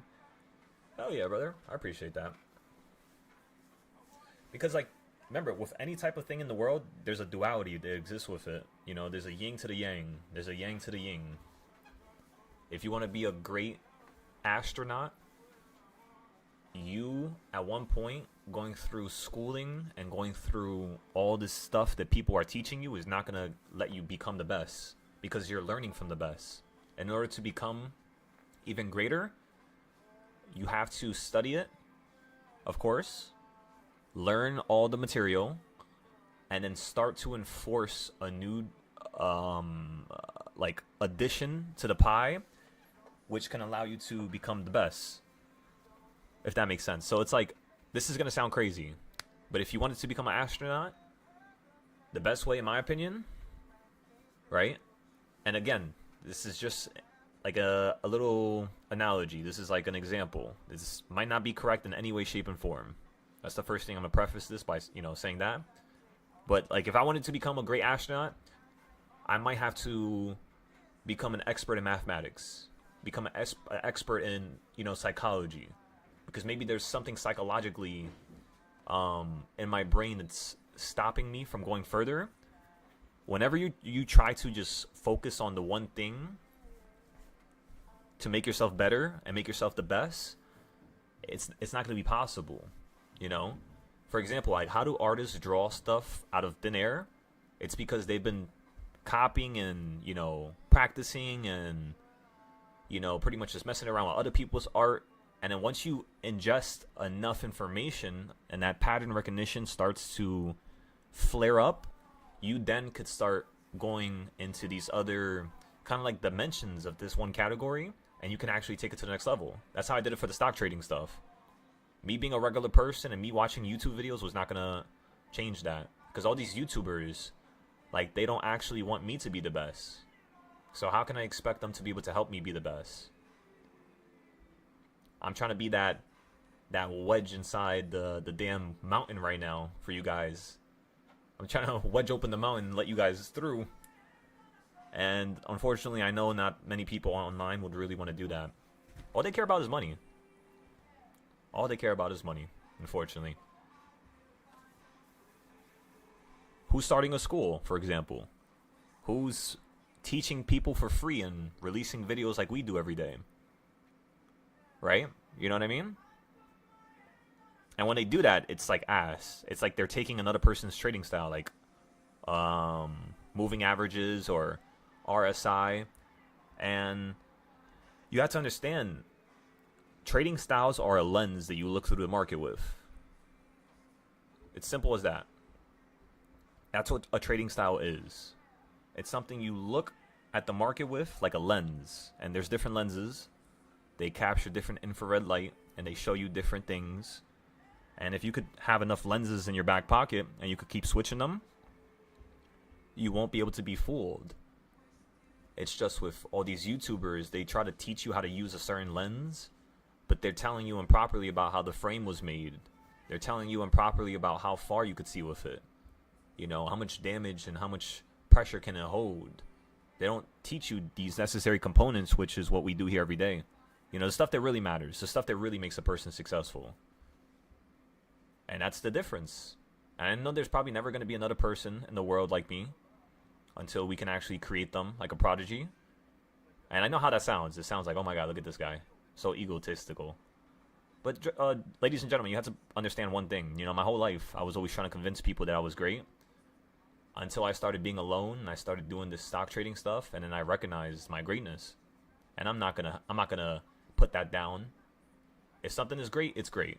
If it could be improved, which I could definitely improve as a person and my trading ability, it could definitely get better. Well, then there you go, you know? But yeah, there's not one person on this earth who can compete with us. That's for sure. One day, though. One day. That's all I can hope for. And if you guys really want it to be the best, like, all you gotta do is just come up in my Discord with some good energy, some good motivation, and you're gonna be able to be, you know, one of the top traders. No problem. Think about it, Brock. This is his first month ever trading options. First month ever. And, I mean, just look at his success. Right, look at this. We have a small little crowd today. Not too many people. Let me show you guys. Let's go to the future server. Where did he post it? Notes? Yeah, look at this. He made another $700, right? With futures. So he's already trading futures. My first student that has started trading options and futures at the same time, and he's doing amazing. Given, yes, he paid for the highest tier, so he gets the most information out of everybody. But, I mean, he's doing his thing. He's executing. Like, this is him. This is not me. You know? This is his notes. This is what he's talking on. He got good notes. He's always, you know, stepping up to the plate even when he's working. Like, that's the only thing I can ask for. And then look at this. Even more money. Come on, John. Excellent. Too much losses, John. Try to cut down on these losses here. The profit is amazing. That $600 play right there, that was really good. But then again, you like lost that 2 trades prior because you got 10 contracts. Yeah, just be careful, John. It seems like you're still swinging for the fences. You're not doing things slowly. For example, take a look at this account, right? The one we started yesterday. We're doing this very slowly, and I don't need to do stuff slowly. I'm only doing it for you guys to follow me. But it seems like you guys just don't want to trade the other stuff. But then again, John, since it's only 150k account, I'll let you rock for a second. If you ever take a $1,000 or $1,500 loss, SPY is off limits. I'm just saying. Okay? Got that, doctor? No more big losses. If we take one, we gotta take a step back. Book an appointment with me. And then I will see exactly what happened and what could be improved. What was I gonna show you? I was gonna show you something about Brock, wasn't I? Oh yeah, over here. So if I go into silo trades, and then I go into, where are you? Notes? Oh no, not like that.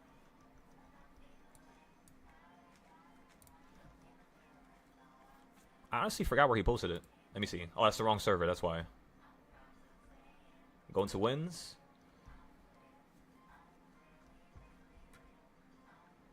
Look at this. Look how insane this is. This is his first month ever. It hasn't even been 30 days yet. It's going to be 30 days on the 11th. So he's only been here for like 3 weeks. Ever. First ever time trading these types of options. And look at this. Boom. Intel call. Boom. SPY put. Boom. SPY put. Boom. SPY put. And, you know, a lot of my students that paid the highest price, like, you know, this individual, they always would just want things hand-fed to them. He's the only person, only man that I've ever come across that has paid the highest price and still doesn't want me to help in terms of certain, like, areas. He wants to kind of, like, dive into it. But testing stuff. He wants to test. And he's testing it appropriately. Like, look at these wins. Look how they're stacking up now. That's what's up. And that could be you. If you want it, that is. It's not something I could force you, right? Let's check out the mistakes here. Lost a 50k combine. And I appreciate him for this because most of my students, they try to hide this stuff. John is pretty much, I think, the only other person who doesn't really have a problem with posting losses. Everybody else, it seems like they have a problem with it. Not saying you, Brian, or you, Nels. I just need to see more information from you guys before I could say that. So you guys are kind of like not really in that conversation. And Brian, you've been doing amazing with these smaller trades. It's just you got to wait a little bit longer with these trades because, you know, you have to wait for things to drop down in terms of the price. Oh, you see what I said? Stop being around the bush. Yeah, see, stuff like this, I don't accept. I do not accept this stuff. Why are you trading? You know what I mean? Why are you putting $16,000, $10,000 into any trade? And yes, I know Hoover in person. I love him. He's one of my best friends. But that's also one of the reasons why I had to kick him out the group here. So I kicked him out completely because he just kept making money and then losing money. You know? But yeah, again, if you guys want it, it can happen. It's not that hard. It's just you gotta plan it. And as long as you have me beside you, you guys will be straight. It'll be as easy as 1, 2, 3. Let me tell you. Alright, let's go ahead and put this aside here. So I can watch this, just in case something crazy happens and we gotta cut losses.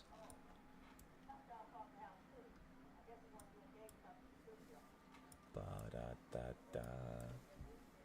Da. Da, da. Da, da, da, da, da. Sing my song is up for you. Sing my song is up for you. So how's everybody doing on the YouTube? Anybody need help? Anybody need some guidance? Anybody need to understand what's going on here? And how to dodge and weave?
Yeah, yeah, yeah.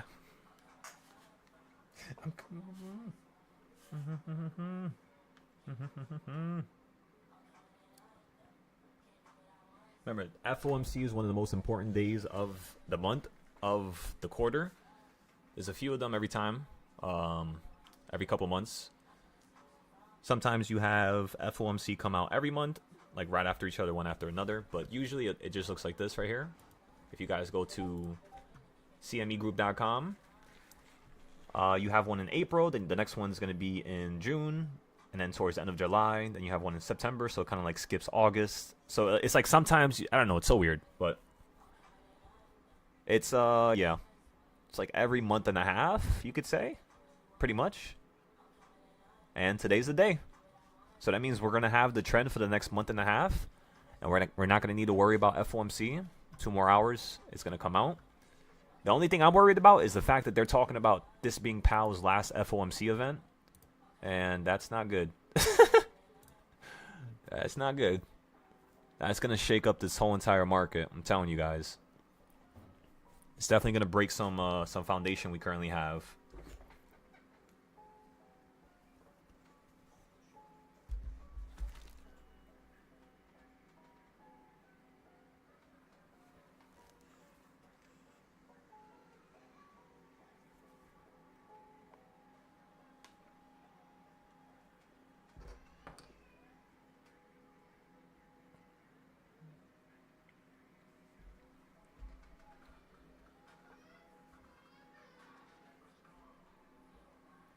So what do you guys think I could improve about my app? Do you guys like the voice chat? I'm gonna have to add the video chat so we can actually like screen record our screens. But I don't think that's gonna be a hard feature to add. I hope not, at least. This app has been problems after problems, but literally, like I told you guys, that stuff is not gonna hold us back. I want this success. I want this school. I want to be able to change the next generation. I really want it. So I will go through every wall until whatever I want is acquired and accomplished. And on that day when it's done, and we're going to move on to a different category, like a different type of business or... Because honestly, trading is fun, but it's just boring as shit for me right now. The only fun that I get from it is watching you guys profit. Because then I get to feel like that first version of me, you know, that first month. That's the only time I ever feel like that. Is when I see you guys like perform in a similar way, and I'm just like, oh, come on now, that's what I'm talking about. But yeah, aside from that, this shit is boring. It's like we predicted stuff from 4 years ago, and it's still happening now. And there's no need for me to fix the charts or to add any more trading styles. It's kind of like we found the best ones, and yeah, you know, now it's just about teaching the people. We already did the hard part to even find what works. And even when stuff wasn't working, we just made it work. It just took some work. Work, as you could tell.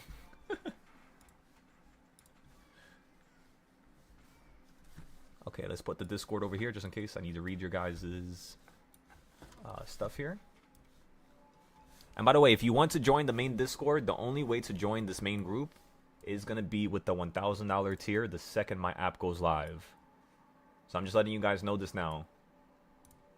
The only way for you to be in the main group, I mean, if you already paid the other tiers, like $200 or $300, some people have been here for a while now, so they only pay like $100. Some people have been here for, you know, like a recent time, so they pay $300, $200. Some people pay $1,000. Regardless of what you pay, just recognize what's added to your tier. Okay? Because I had a couple people join the $50 tier, and they gave me so much headaches. Because I'm not supposed to teach them or help them, and I was doing that out of the kindness of my heart. But they weren't going through the lessons at all. They were just trying to get the trades. So if you guys want to just get trades for free, right? Or not really for free, but if you guys want to be part of trades and you don't want to hear my mouth and you don't want to hear me trying to force you to join, you know, the voice chat to learn or to have one-on-ones with me, then you could just join the cheapest tier, and I'm not going to be on your neck. I send 2 trades there a week so that you guys could start building. Costs $50 per month. lifetime is going to be 10,000, and you get access to every single one of my servers. And that's pretty much all. So that's like the new prices. But you guys still got some time. So if you want to join the Discord, I believe on Patreon, I don't know how much it's at right now, but I think it's like 200. So there is a little bit of a deal going on in the background if you guys want to actually be a part of it. But after that, no more deals. We already have a lot of students that we got to deal with right now.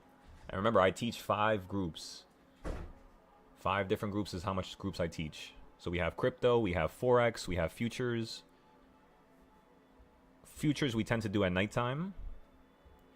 Forex we tend to do every 2 weeks. Crypto we tend to do once a month. It's every 6 months. And then stocks and options we tend to do every day. It's kind of like the layout.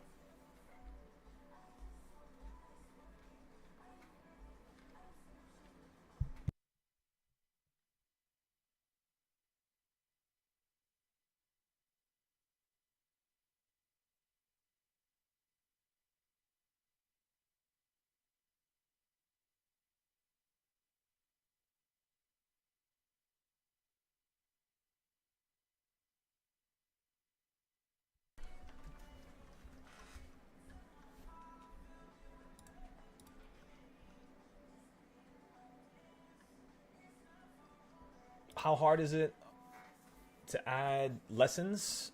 Lessons is the easiest thing to add, actually. I have like a little section.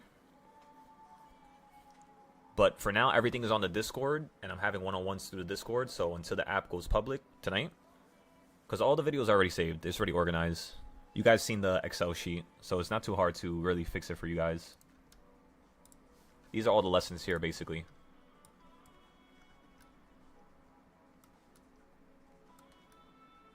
Oh my god, stop. What is it doing? So, there's classes for every single thing. I have the YouTube classes right here, so if I click a button, it gives me the link. So all I gotta do is literally just copy it and just paste it inside. But what I'm gonna try to do is use ChatGPT, take a picture of all this, and see if it could just import it for me into the app, so it's a little bit less work. Because we have 160 trading styles right now. And remember, this is all created by me. Every single one of them. So this is not using indicators. This is, you know, my trading styles completely. Our intellectual property. The only thing that's not mine is the indicators down here, which is separated, as you could tell. But then again, we have our own versions and own ways to trade indicators. So like when I teach the students how to trade with EMAs or moving averages, it's like its own unique way of doing it. And yeah. We have like classes and trading styles on CPI day, PPI day, FOMC. So when you really think about it, if you add up all the news days, you only have like 5-10 days a month where it could be what's called be something random or extreme, like something really different. The other days are just gonna kind of rhyme in some type of way with these other days, these other news days. And then you have the free trading styles, of course. This is gonna be on the free tier. Where are they? Oh, there they are. So you have the free trading styles. There's only 2 of them. Including supply and demand zones and including the other one I added. And so that's 4 in total. And then we have all of the charts that we have here, right? And then, of course, if I go to the right, you have all of the options challenges, how we track our performance every day, how much of a gain we're looking for, and how fast you could turn what into something. Like right here, if you have, I think, $100, $200, you could turn that into a couple 100,000 within 36 days. So about a month and a half. That's really all it takes. And then if you get a higher or a lower percentage, let's say you only do 25% per day, and you start with 100, by day 36, you would have 308,000. Which is why I'm showing you guys how to retain those percentages where we just get 30% and we sell right away. Because I'm trying to train your brains so that it wants to do this. And it could easily do this.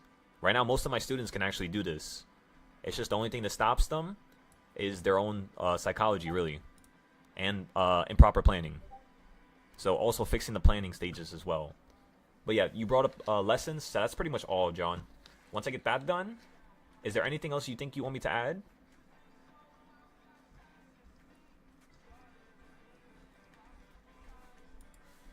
By the way, this is how I lay out the charts. So this is how you're going to see it on the app. Like whenever you guys are trying to learn a certain trading style, you'll be able to see how it worked out. Oh yeah, definitely more people right now in the market. This is from my Euro chart, by the way. So this is Forex. And as you can tell, I only trade Forex once a month, 2 times a month. But these charts are so buttery smooth. Let me tell ya, they look so good. I love looking at this. This was the first Forex chart I ever had, by the way. This one right here. That's the Silo Fibs trading style. And then, yeah. I got to show you guys this one too. For futures. Because on futures, you can also trade currencies as well. So it kind of has like its own currency chart.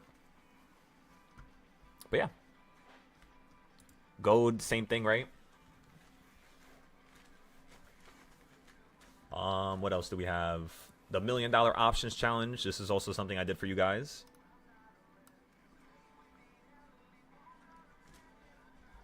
So that's also going to be on the app. The future challenges, that's also going to be on the app.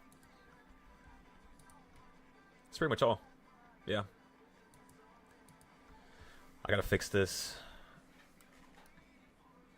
By the way, to everybody here who's currently on my YouTube, the one thing I want you to remember is that currently right now we're on stage 4, about to go to stage 5.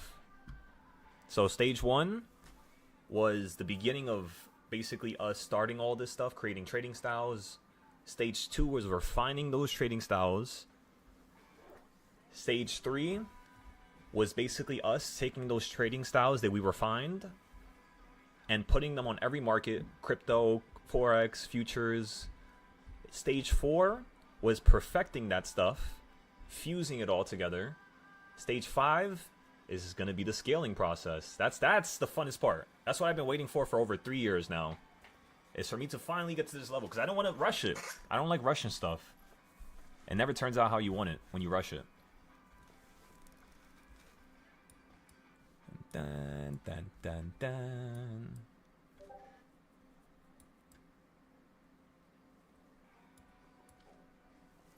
Beautiful drop right here on SPY. Let's go take a look at the SPY chart now. Instantly down to number 2. Excellent. Almost at number 3.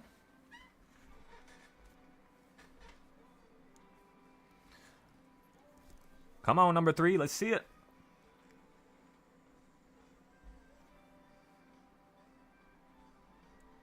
Okay, we're still not down enough on the options to average down on them, so we're just going to wait.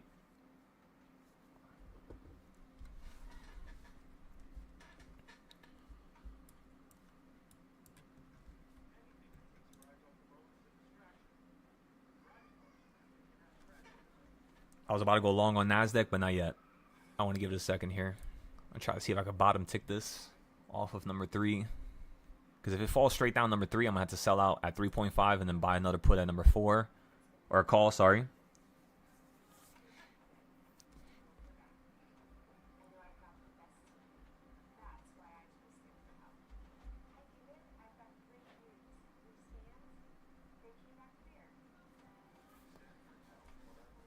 Excellent. Okay, let me go work on the app now while we wait for this.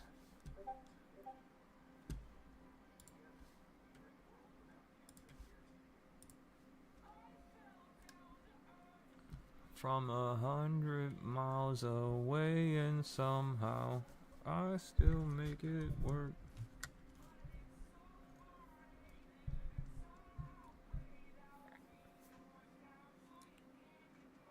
How's the charts looking, Brian? What are your charts saying?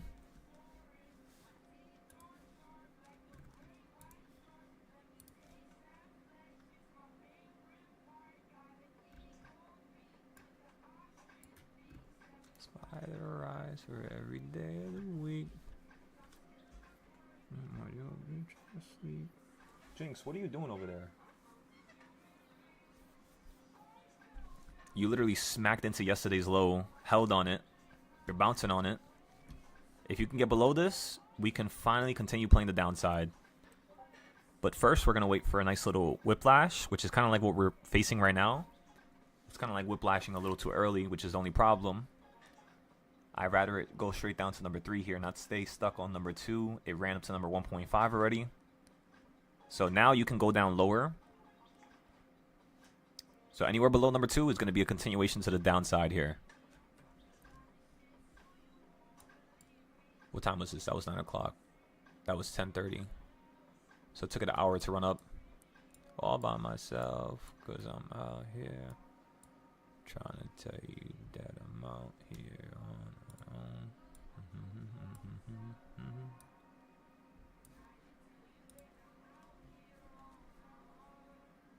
Just got to hold a little bit longer.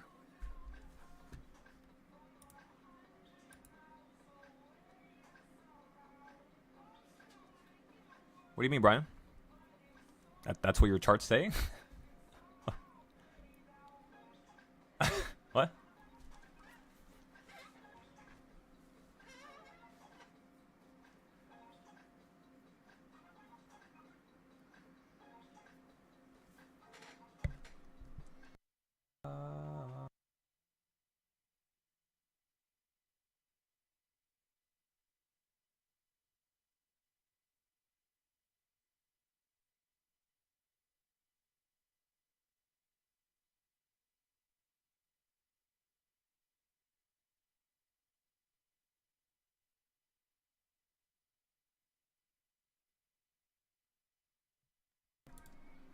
And somehow play it out.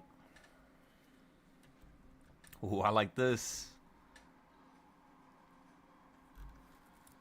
I love how you just hit the top and then you fell out the sky and then boom, boom, boom. That was amazing.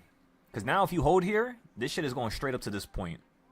The only problem is right now it kind of looks like it still wants to drop a little bit more.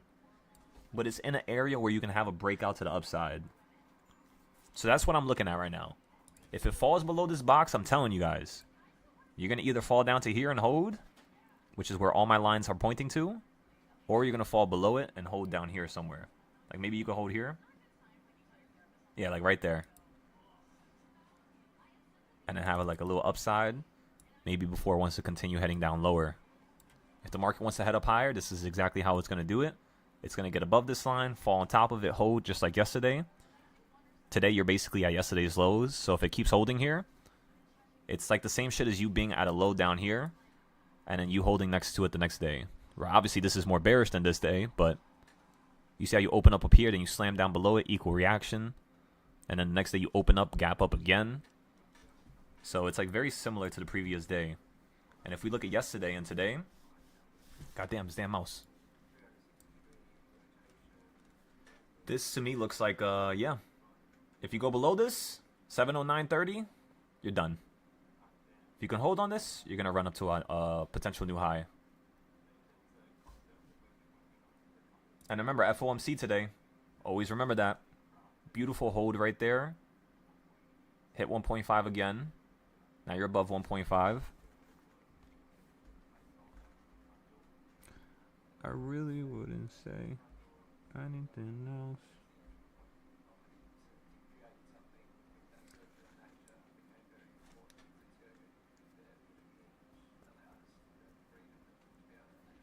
So your supply and demand zone chart, right, Brian? What is it? What is it telling you?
I want some of yo.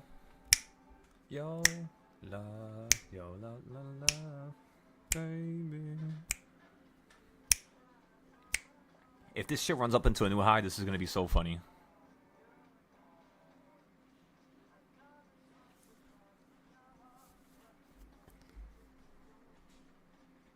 Yeah, see how the options are already break even again? The options I bought earlier? Yeah, there was no point for us to average down there. We could have, but if it was down more, yes.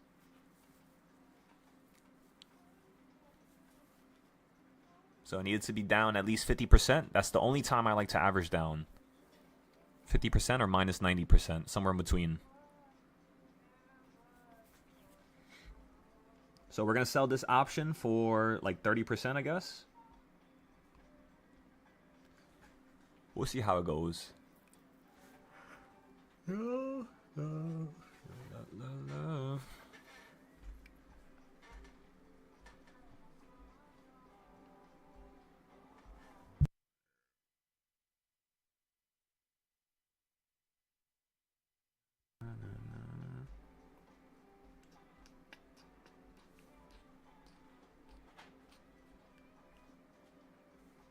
Is my door open?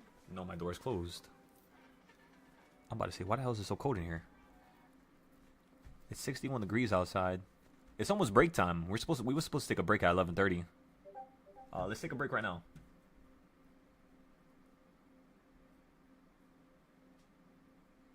As estimated.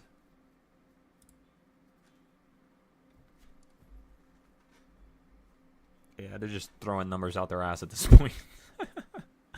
Honestly, like, with what I've seen this government do, I'm not paying attention to no news at all. To tell you gentlemen the simplest way.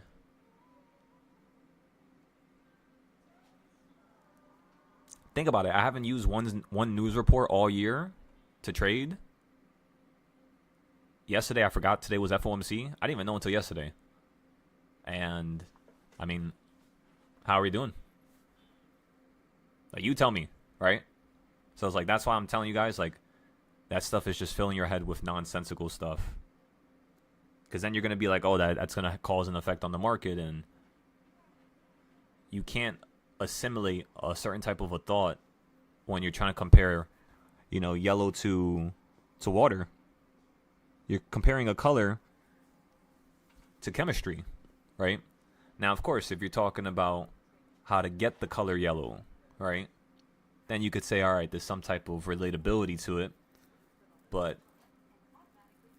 it's like that's going to be a way harder way to explain what yellow is versus understanding what red or the other, I guess, end of the color spectrum is.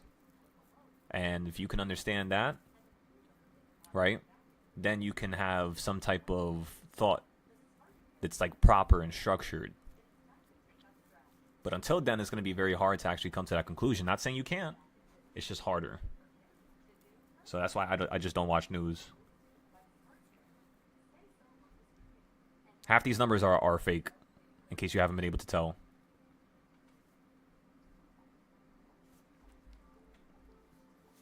So that's all good.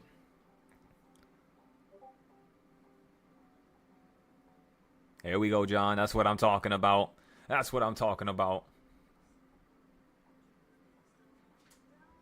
Okay, let me check your zones here. So, Brian, right there, did you get some 0-day puts at the top?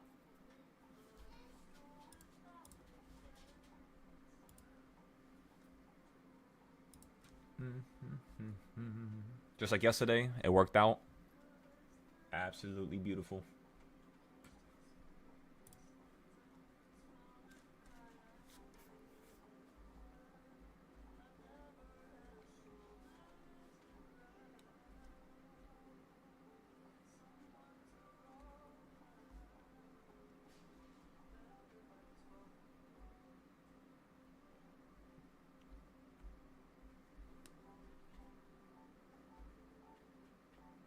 I'm looking for a cheap trade right now, like a $5, $10 trade. Do something crazy with this account. SPY run up to 614, please.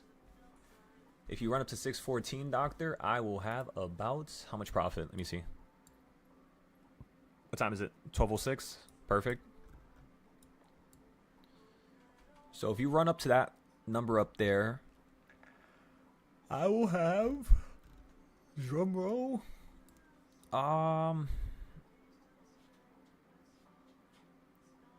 it's $400 a profit.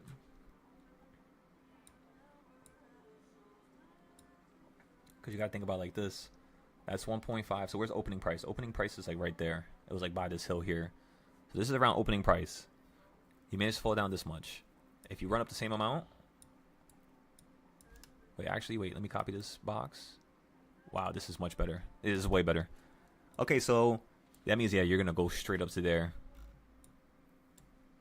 Which is going to be $700 a profit.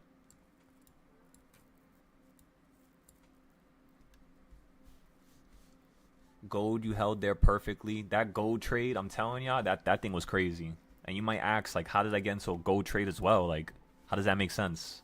That we can get into all these trades and still profit and not be worried in any way, shape, and form. And ladies and gentlemen, monthly zones. When I bought that trade, I bought it below the monthly zone right down here. And I sold it on this candle right here. And you're structured, you know. You almost hit the green one. It's also following a diagonal trend from the left side that you were once inside of. As you could tell. You were inside this before. You were holding on it real nicely. And then you jumped above it. And then now you're falling down on top of it. Like over here. You got stuck inside. And you almost got stuck inside earlier. But now you're kind of like... You're still doing the same shit as the other day. That's what I was telling you guys. It still looks bullish. It still looks like you want to go up higher. But at the same time, you're like stuck in this older range. Which is not proper. Now, Brian, let me know if you got those plays so I can tell you what to do next.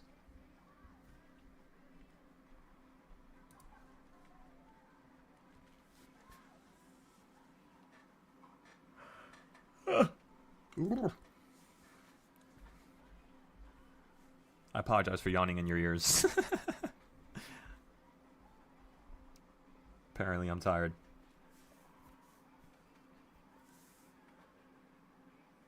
Wait, let me make sure I didn't get into a Tesla trade again. I've been ignoring Tesla all day today.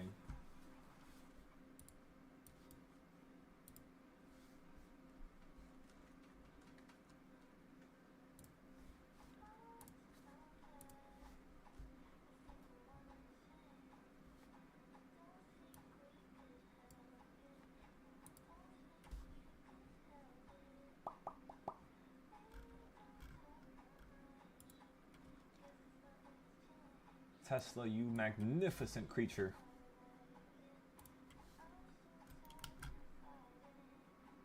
Oh, you're stuck in this zone, I just noticed. Holy! I didn't even know you were down there.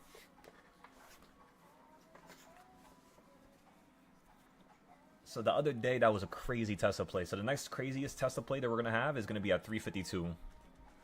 So we're going to wait for that.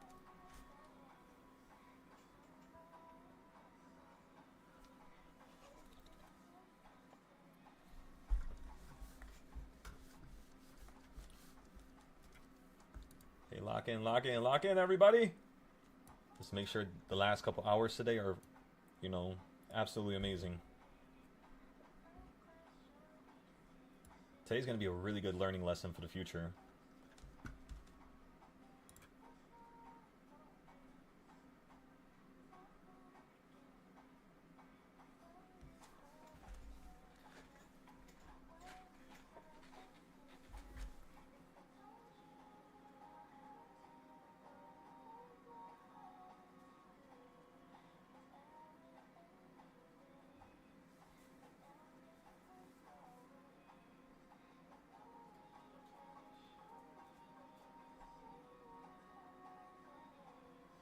Excellent. It's like we're playing Fruit Ninja. You guys ever played that? I think it's called Fruit Ninja, right? I think it's called that. It's like one of those old iPod games that first came out. That's what it feels like right now.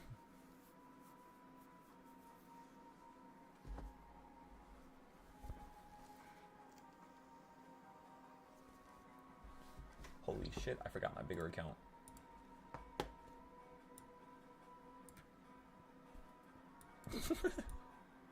Oh yeah, damn, we were up 8,000 on that last night.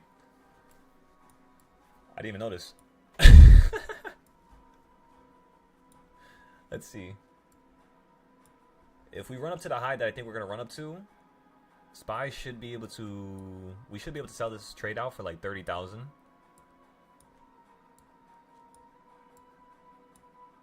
I just need to see if it's gonna hold down here, because if not, we'll just take a loss and just move on.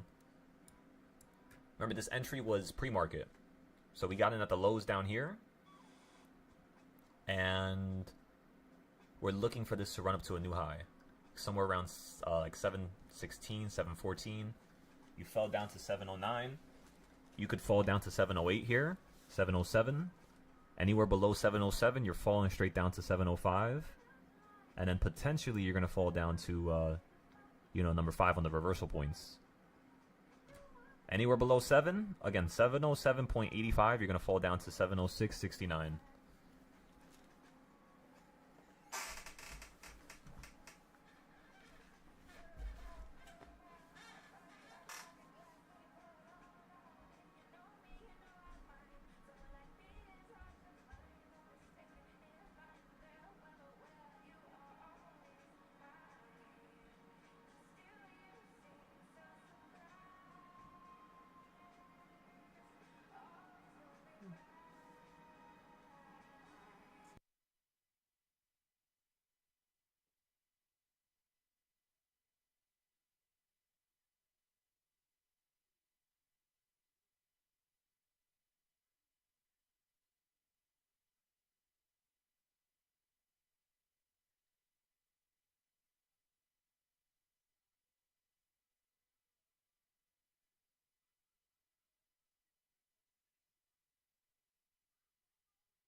Fashion.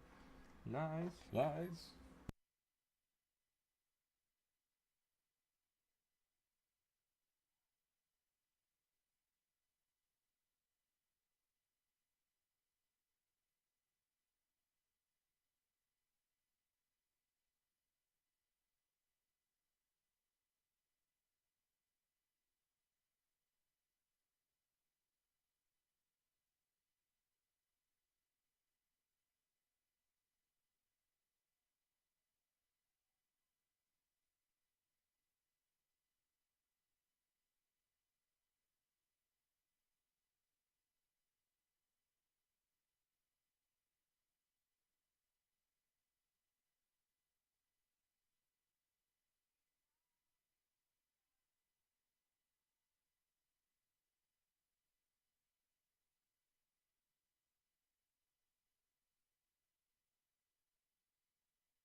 but you're so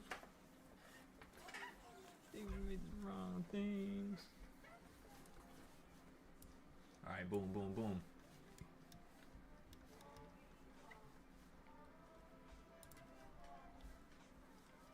It's time to fix the app. Go, go, go. Let me grab you. Okay, so let me see, ladies and gentlemen.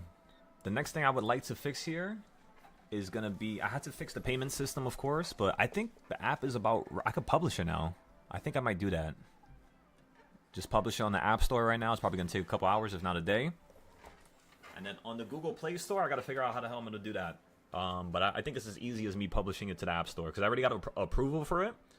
I just had to fix one thing, which was the payment system. They don't actually allow me to make the app go live until that's done. That's the only problem. But yeah. In case you guys want to take some notes here, the community section, currently we have 21 members. We still have to add about like another 80 members to the website. But this is a decent start, you know what I mean?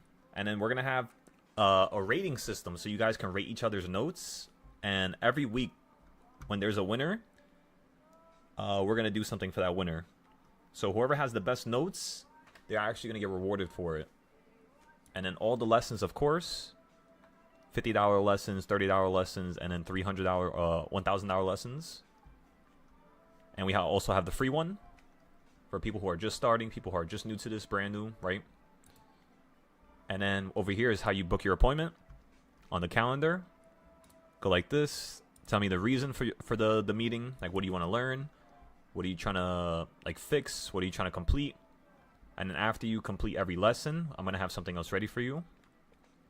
And then after your lesson is done, you can go down here. And when you click the little arrow, you'll be able to see your note, what we talked about, what we did that day. And you'll be able to remember everything. And yeah. And then at the top is going to tell you how many classes you completed. Your percentage. Right now, everybody on my Discord, there hasn't been one man that has went above 25%. Like, ever. I think Brock might be the first person. Most of you guys are stuck at, like, 17%, 20%. So, once you guys have the app and everything listed for you, it's going to be a lot more easier for you to actually go from step to step to thing. This is something I talked about 2 years ago, but again, I didn't feel comfortable with doing this until we perfected all the trading styles. Once that's, out the way, then we can actually do this. And by the way, we're also going to have a charting application. So you're going to be able to chart off of my application. And then my AI system is going to see where you bought in, where you sold. And before I even have a chance to have a meeting with you, it's going to tell you how you could improve. So that's going to be the biggest game changer here. And then at the top, we already have some indicators like EMAs, RSI, MACD. I got to add a bunch of more stuff though. We have different time frames, of course, 30 minute, 1 hour, 4 hour, right? And then you have Tesla here. You have Apple, Google. You just don't have futures yet. We're going to add that next. And then you have our Discord, which is our voice chat. We're going to call this the Silo Nexus app. So I might have to release another app later on, specifically just with this one section. And yeah, we'll see what we could do. Because when you guys join this, you'll be able to join, create servers, text in the chat, of course, like a private chat where only this group or your tier could see it. And then, oh, I forgot to add that. Yeah, I'm going to have to add that next. Okay. I'm going to add that to the homepage. Because I want you guys, whenever you log on to the app, the first thing you see is the calendar and all the channels that I'm live on. So you can see, where am I? Because sometimes people ask me, like, where the hell have I been? I haven't been in the Discord in a couple of days, or I haven't been, live or anything like that. But the reason is most likely because I'm somewhere else, like one of the other groups. And yeah. That's pretty much all I wanted to show you guys. Now we got to add some more stuff so I can show you some more later. Let's go back to Spy here.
Wait, what's today's date?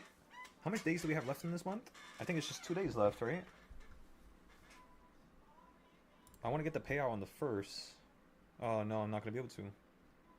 I need another day. So the 4th or 5th is when we're going to take out another 5,000.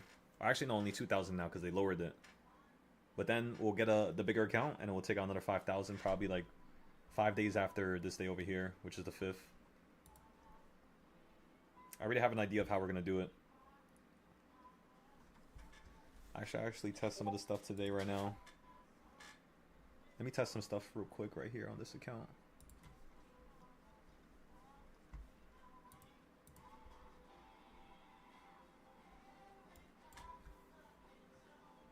Gold, gold, I love you, gold.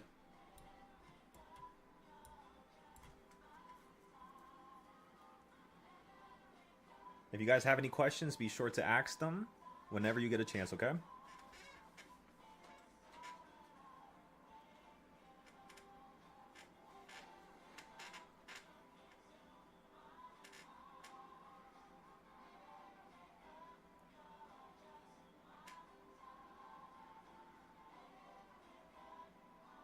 We just need a proper plan, ladies and gentlemen.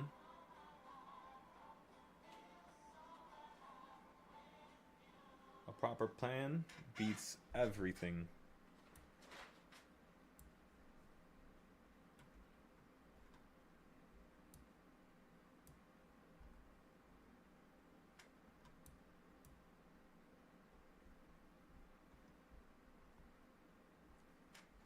How's Tesla right now?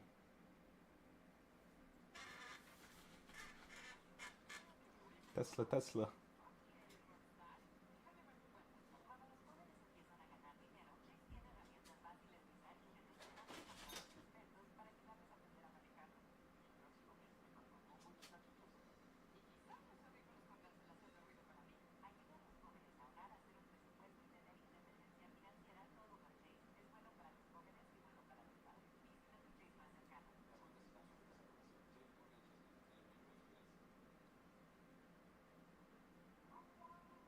How to get there? Just left astray. When you walked away, you were the clock that was ticking in my heart. All right, Tesla, let's do this. Round 3. Let's see who's gonna win this Tesla.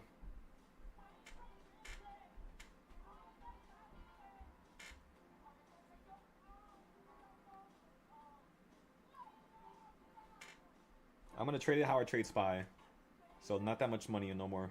It's just in case. We're in a dangerous area. That your wish is my command.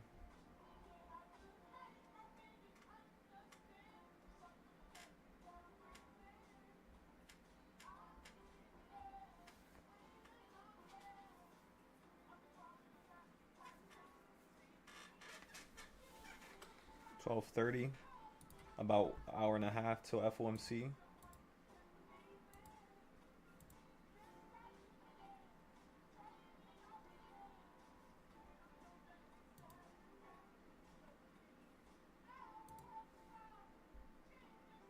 It's literally perfectly holding on that middle point, just like yesterday. Oh, finally. It might be tilting. Your wish is my command. Maybe don't you understand?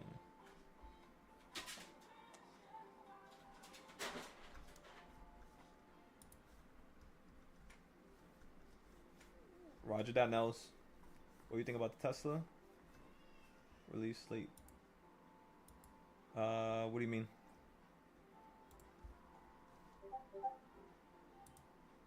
Oh, the I forgot they called them. The autonomous robot shit, yeah. So that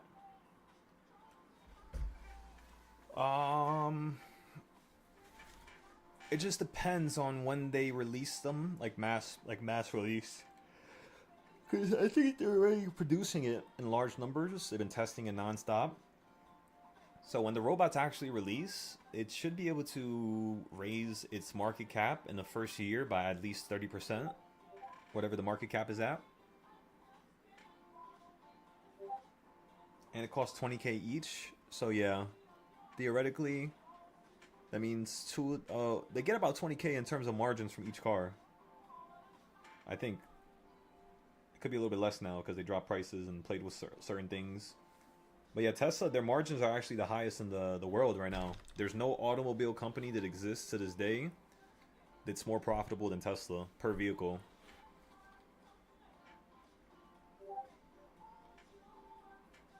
Yeah, no, yeah. That's what made me start paying attention to them more, because I'm just like, wait a second. Ford, their margins are like 5%, 10% on each vehicle because of how much money they spend on the factories and all this bullshit. Like, nobody really tries to make things simplified or better. And Elon's doing it, and I mean, it's... the proof is in the pudding at the end of the day, right? And that's what I'm paying attention to with Tesla. The proof is in the pudding.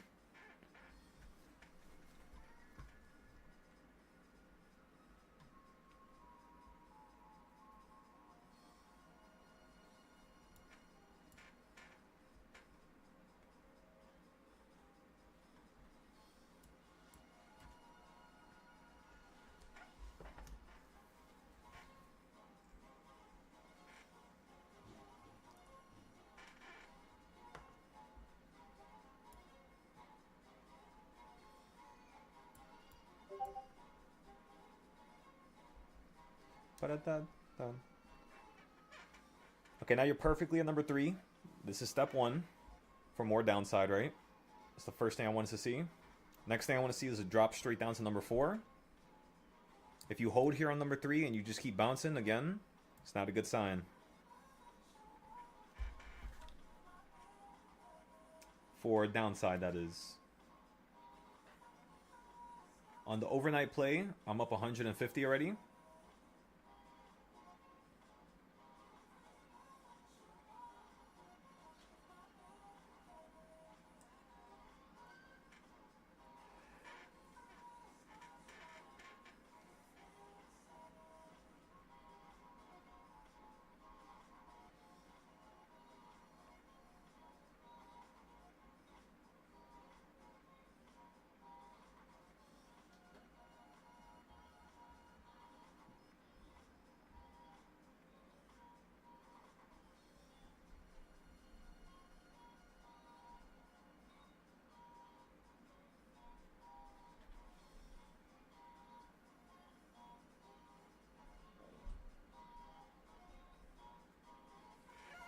All right, how much is Hawaii gonna cost? Oh man, I'm gonna have to pay for those tickets soon. Let me see. If you guys want to come with me, I'm gonna tell you the prices right now. Give me a second.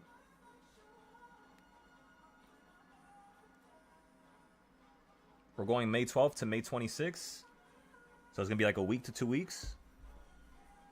Maybe a week and a half. Maybe we just stay there for like 10 days instead.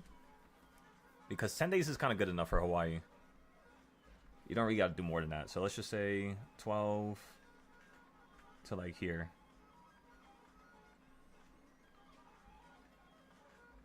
I kind of want to stay for 2 weeks though. I don't know why. I haven't went on a trip in like a year.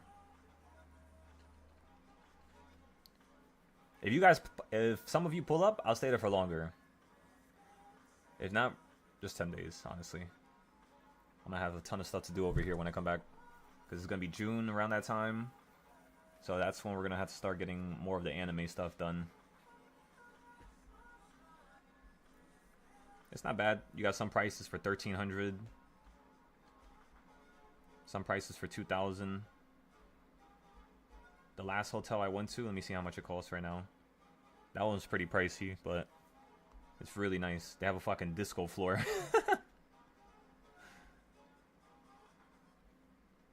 That's not bad. Wait, where is it? It was right next to McDonald's. Is this one here? Damn, 4,200 each. This one's 45,000. We're not there yet.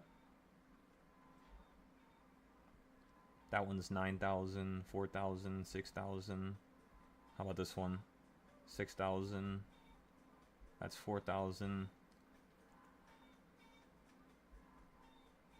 Damn, yeah, they're kind of pricey. I kind of want to go with this one over here. That one's right next to the Mexican restaurant. Yeah, literally. I would be eating there every morning. That food is, it's like a better Chipotle.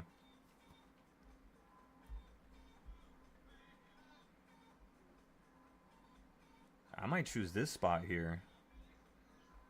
They have plenty of parking right there because of the zoo, so we don't gotta pay for parking. By the way, that's what I did. That's what I do every single time I go to Hawaii. I literally just park in the zoo, and then all you gotta do is pay for the meter parking. But it's only like 2 quarters for like 6 hours, so like $1. So think about it like this: instead of my ass paying $50 just for the luxury of it every night, which that's an extra $500-600. You go to the zoo, you park there, and that shit ends up being like $2-3 because you're not gonna keep it parked there all day. You're gonna explore, of course. Some days we'll keep it there, but then you could just add the stuff through your phone. There's an app for it, so you don't even have to walk there. You could just literally add it through your phone.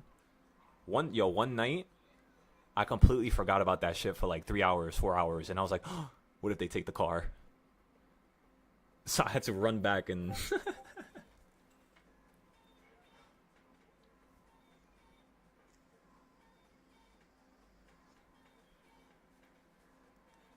Nah, yeah, I don't know if you know this, but I actually have a travel Discord. But I can't work on that one right now because I'm working on too many other things. I was working on the damn website Discord. Because we're going to have basically the website Discord is the same thing as the business Discord. You're going to have all the stuff to show a person how to add a phone number for their company, how to pay like certain taxes, how to open up a S Corp, a LLC, how to open up an app, how to use ChatGPT and the prompts correctly to generate something that's proper. The whole 9 yards. It's the only thing that I find fun, honestly. It's just like bunching up all this information. Roger that, John.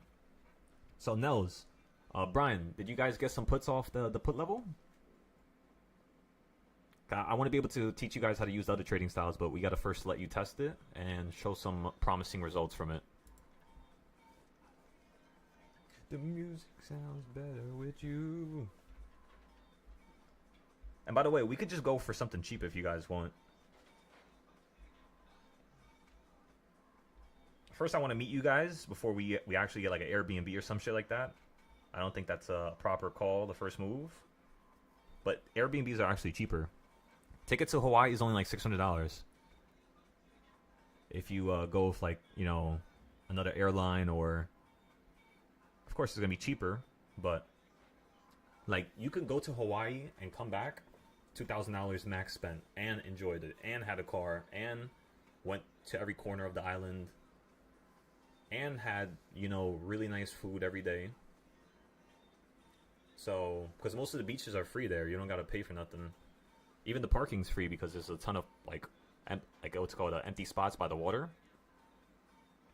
So, it's cheaper than most trips. Like when I go to Japan, I spend a cool like every trip that I went to Japan besides that one, I only spent, how much did I spend? $1,000.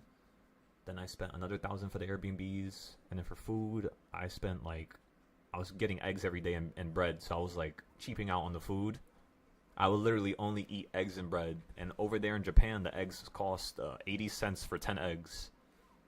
So I would eat like 6 every day, like 4, 5, 6, somewhere around there. And then towards the night, I would eat the rest of it. And that shit would literally keep me full, especially with the carbs from the bread. Yeah, so like in Japan, like you barely spend any money for food, but most of the money you're gonna spend is on the damn flight, the hotels, using the, I forgot what they called, the Shinzen, the bullet train. The bullet train costs about $90, like there and back. No, just there. I think. Yeah, so it costs like 80, 90 just one way. And I always go to the countryside every time I go to Japan. So that's like 90 there, 90 back. So 180 plus the flight, that's 1200 usually. So that's like 1400 plus the Airbnbs. Usually I go with like 2 to 3 Airbnbs because I'm in the countryside and then in the city and then sometimes another part. So that's probably like another 500. So how much is that? That's like 14 plus 5. That's already like 9,000 without buying stuff, without, talking about the clubs, the Ubers. Ubers are stupid expensive in Japan, but it's cheaper than New York. So it's like in between New York and, I don't know, anywhere else is cheaper. Hawaii is actually stupid expensive for, what's it called, Ubers. That's why I would tell you guys, just get a car. Because 3 Uber trips is pretty much the price of a car, you know what I mean?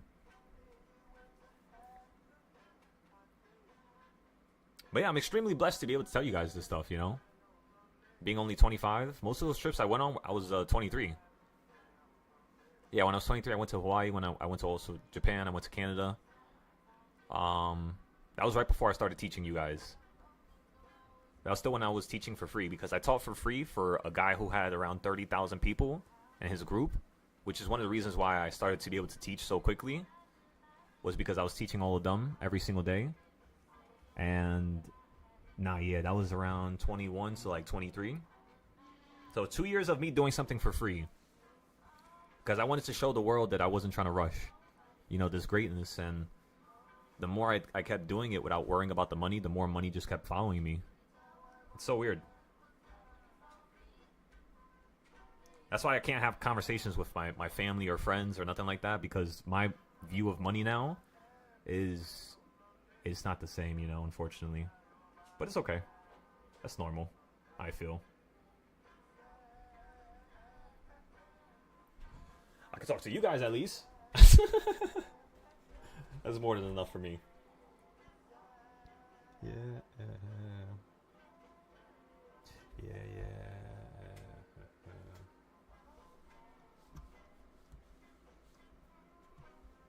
Any questions, everybody? Before I take a little break here, I'm going to take like a 15-20 minute break just to get some food.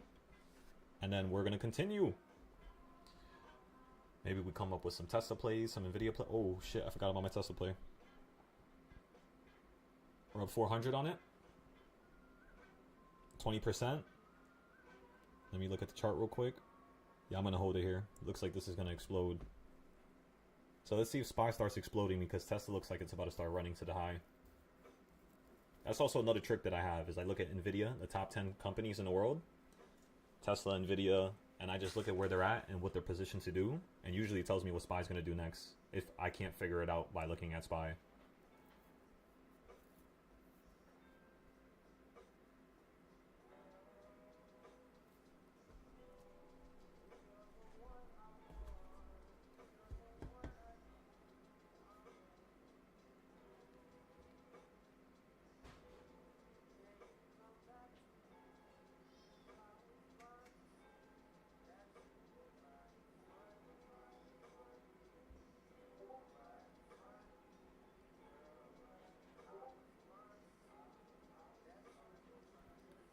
Up 700 on Tesla now. 30%. Let's go for 40 this time. 40 to 60.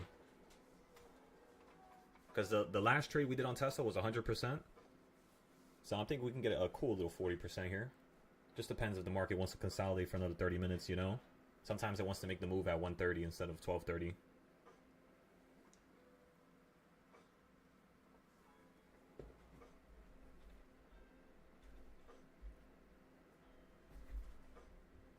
Give me 1 second.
Gentlemen and ladies and gentlemen, how we doing?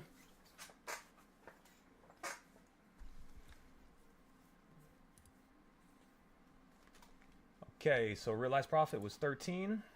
You did get a small put at that level. Excellent. There we go. How about you, Brian? What we doing? How we doing? How we doing? How we doing?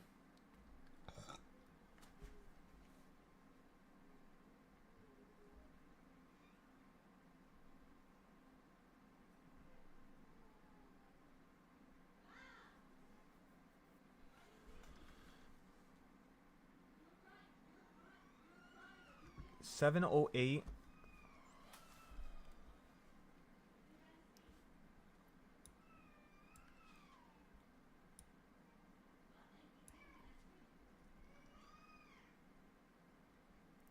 Nice little flip. 2 o'clock, 3 o'clock. Gold's flipping finally. Alright, so let's give this another 20 minutes here.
right back at 709.30.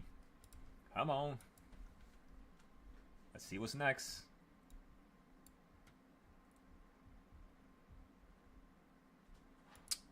Let me see. I forgot to do one thing here.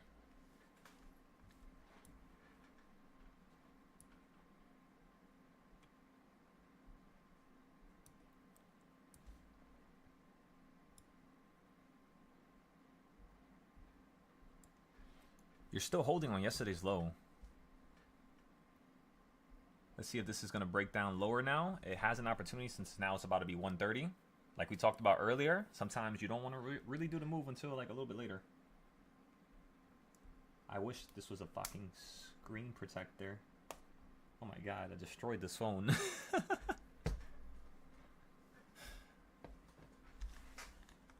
First time being dialed back in with you during this. Roger that. Yeah, I just wanted to see what levels you bought puts off of, Brian. What levels you bought calls off of. Like, what was your idea? And your own interpretation that's a little bit different from the notes. Because the notes is going to be a little bit more filled with information. I think the last note you did was around 9 a.m. yesterday. So you would have to potentially look at, you know, doing the charts today. And then boom, when you go from there. That's pretty much all.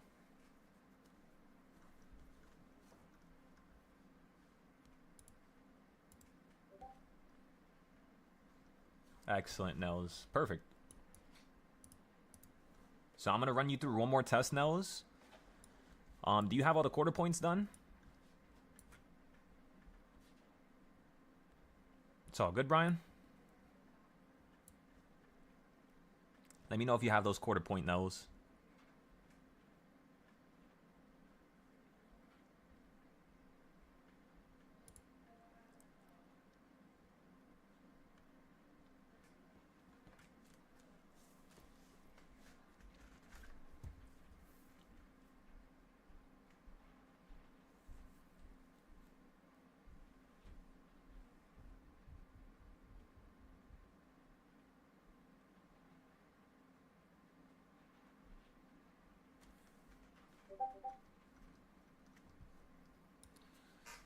Roger that. So whenever you get a chance, I'll send it to you in the chat what it looks like.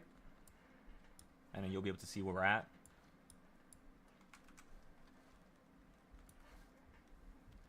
So the next thing, once you get the charts done and you test a little bit of the trades, Nels, it's all about you adding monthly, weekly, and daily buying points so that you don't have to think no more. You could just look at it. Like, you know, like days like today, right? Where you hit the put area up here. Just like how it says 0-day puts below the purple. And then you fell straight down to here, which is the 25% stop loss, of course. And then you're also hitting a green area, which this is a call location. So we're already in the calls. I want to see if this is going to go back to the purple. If not above the purple. And then instead of us buying monthly puts here, we're waiting to get the monthly puts up here at 730s. 730 to 740 is where we're going to get the monthly and yearly puts. And yeah, that's pretty much it, you know? I feel really good about this entry still, but dangerous. Dangerous. So yeah, whenever you guys get a chance, you guys already know where to book the appointments. I don't think we have anybody booking any appointments at all. Last appointment that was booked was by Side on the 19th. Which, yeah, we gotta improve that little by little, of course. Remember, you should have a meeting with me once a week for at least 30 minutes. I think the only person who I'm talking to consistently is Brock, at least right now. John, we haven't had a one-on-one in a long time. So we got to get that rolling as well. Brian, we talked recently. So you're good for like another week. We're probably going to have to talk this week, though.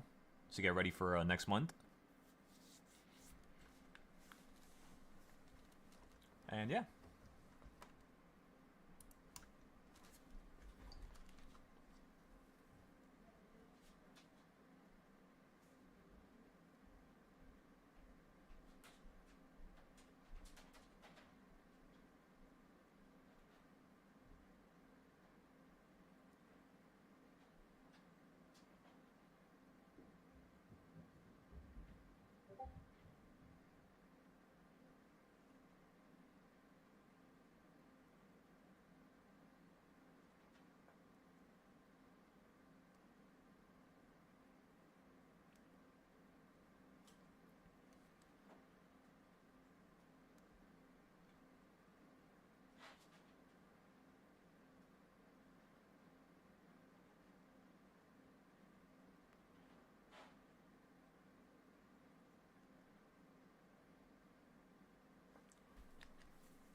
By the way, everybody, we could sell the Tesla plays here now. They're up another 700. So that's, I forgot how much we made on Tesla already today, but it's a lot. It's a pretty good penny. Let me see. Yeah, it's still not at that level yet. It's still pretty much at the breakout level. So meaning it hasn't broken out yet. The contracts haven't gotten stimulated yet. They're about to get stimulated any second here. 110. We're up 850 now. 40%. Okay, just like we wanted earlier. We told everybody we wanted at least 40%. And boom, it looks like we got it. 43% right now, everybody. Excellent. Remember, the next goal would be 100%. But 40% is a perfect point for a stop loss. So, fortunately, we're going to have to put a stop loss here. And it's most likely going to kick us out. So, just be careful, everybody. Little by little, you know. Now, you might be asking, how did I end up profiting on the next Tesla play? How did we do it 3 times today? The first 2 were puts from yesterday. Or no, the first one was puts from yesterday. The second one was puts again. And then the third play was calls, which is the play that we're currently selling right now. I'm up 1,300 now. Yeah, I'm selling it here. 54%, 55%. It's starting to get stimulated just like I wanted it to. So, boom. Almost 1,300 on that trade for Tesla. And then the SPY trade, we're still waiting for it.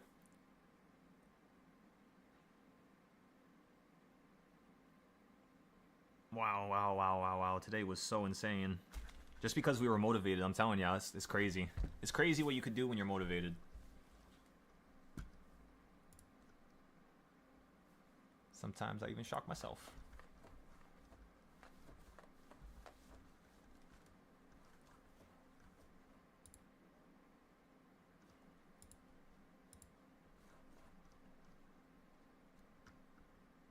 Yeah, so we sold the Teslas. We got out of everything. I don't want to hold no more Tesla right now. It's not at the area.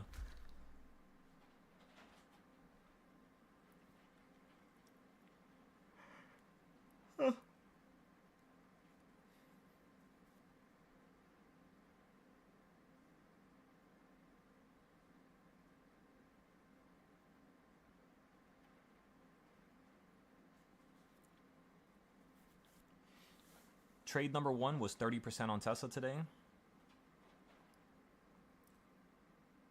The second Tesla trade we sold for 100%.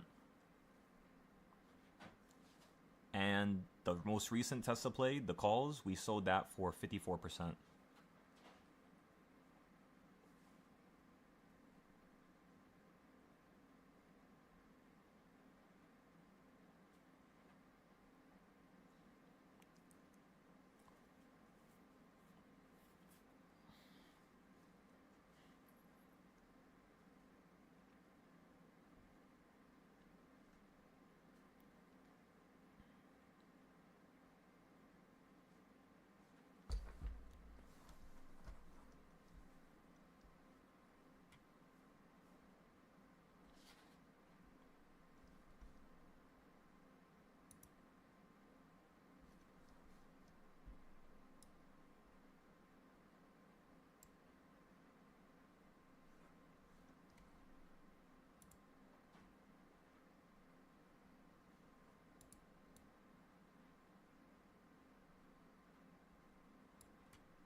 We are making the money.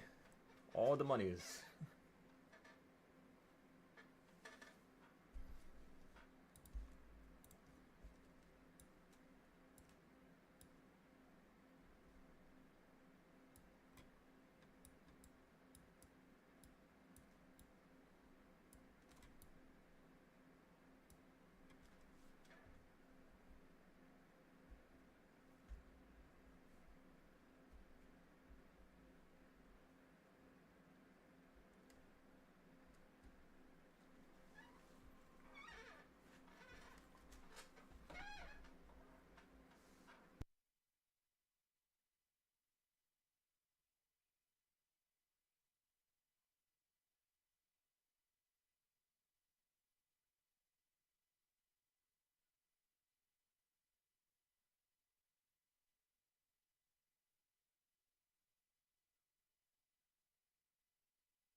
hostile. There we go, Nels. Survival rate is 0.04%. Excellent. So buckle up, because So now you can see the same stuff that I see in terms of these highs. in a way that actually makes sense. So now just test some stuff. So with the basics. The Dark Continent is this massive Test getting into certain entries. beyond what humanity I prefer getting into it next to the color, but, you know, halfway points, quarter points, those are all valid entries, right? all sitting inside this Below a level, you're bearish. Above it, you're bullish. It's located right at the center of the Dark Continent. So basically,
Uh-oh.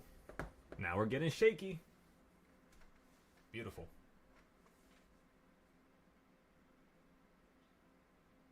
I'm only speaking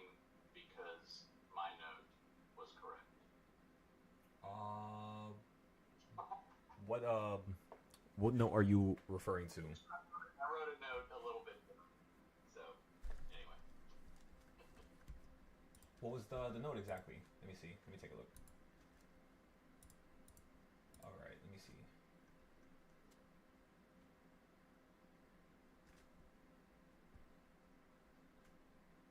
Excellent. There we go.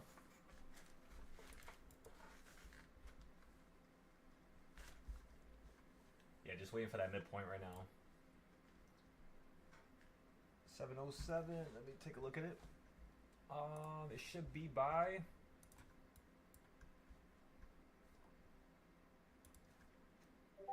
707.60, I think.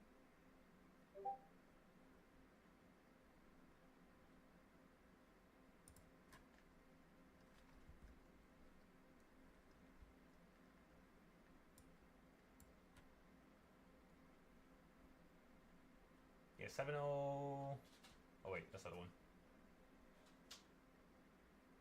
707.37, yeah. Around there. I have reversal point 3.5. Yeah, just like earlier. I'm waiting for it to go a little bit lower. This piece of shit. Powell's about to start talking in a couple seconds here.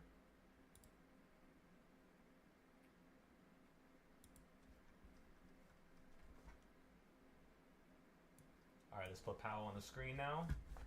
The only time I watch Powell is on FOMC.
There you are, Josh.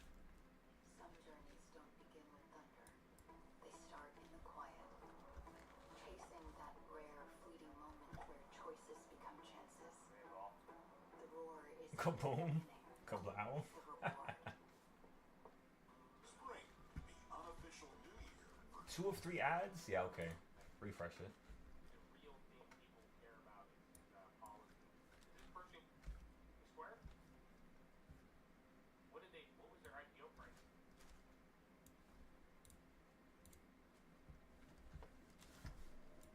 If you guys want to go to Christmas with your dad, just maybe I'll make another stream.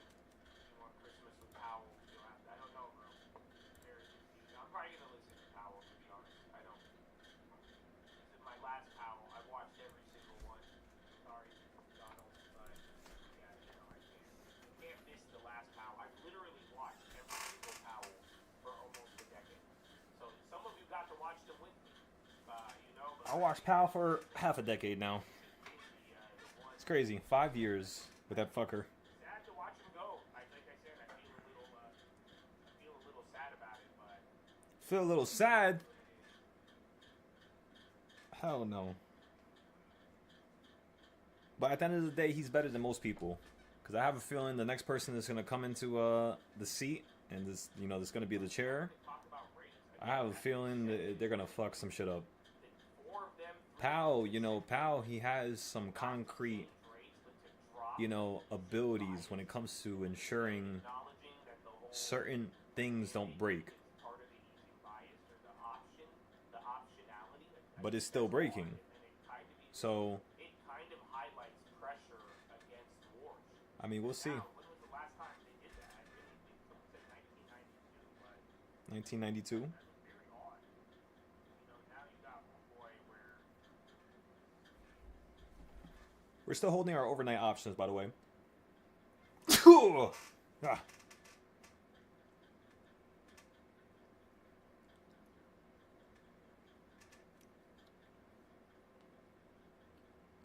the terrazosome. This is the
Fuck, I forgot about PayPal. He's right. Holy shit, PayPal. Wait, let me see.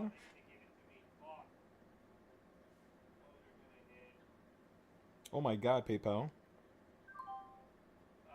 38 was the low. Right now you're right back at 52. PayPal. That has to be an offer or one of those rumors again. Literally 4%. PayPal. Those are already hit. PayPal! Alright, it's a couple 100%. I didn't even put out a stream alert on that one. Oh yeah.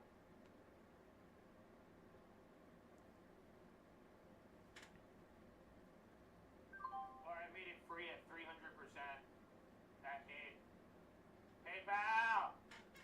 Stop screaming, Josh. What the fuck? After they wouldn't film my first one, I knew that they were gonna fucking hit. But yeah, make them free if you already got that. That was a hit. They stayed there for a second. Calm down there over there, doctor.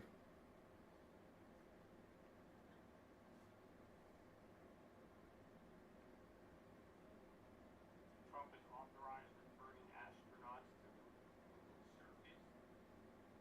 Yeah, those are still up at least 200% on the bid. We're gonna play with PayPal for a second here. It's at a high, terrible location to buy, but that just makes it more worth it. There's gonna be a valuable learning lesson here, I could tell. Spy's being a piece of shit. It looks like it's still gonna hold. We're still holding the calls, right? So that's where most of my money is right now. Still holding the futures as well. Haven't taken a single loss. We just need this to get above reversal point number 3 on the top side, and we're good to go. We'll be able to sell out of some of these plays for a little win. We already made most of our money today, so right now we're just playing with scraps. Just to be safe. Nasdaq is right back at the high. Gold is holding on that same low again. Yeah, literally.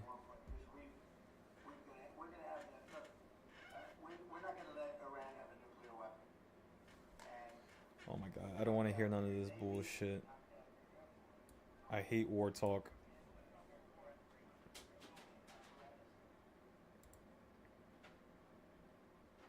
Come on, Spy, do something fucking interesting. Run up $10, fall down $10. Let's see it.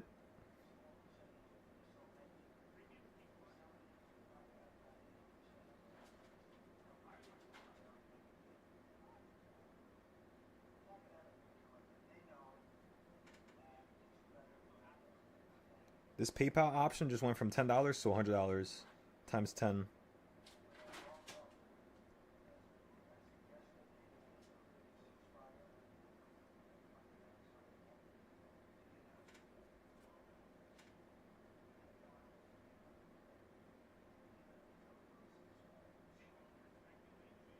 Yeah, let's do something. Let's have some fun with this. What was it at this morning? It was at what, 49. You just jumped $3.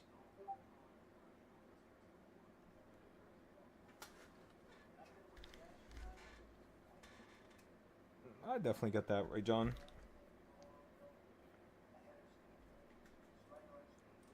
But people like just saying anything, you know, like just betting on anything. Shit, if the window's open, they might just say that the window being open is, you know.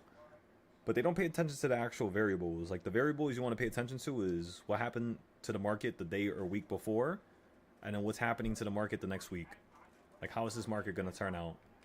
because then you automatically know when you see a certain type of pattern, it's going to equate to a certain type of ending trend or conclusion, and that's all we're looking for right now. You got what I need.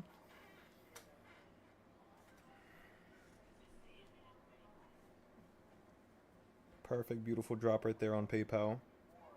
Let me see the puts real quick. I want to see something. If we get some of these puts...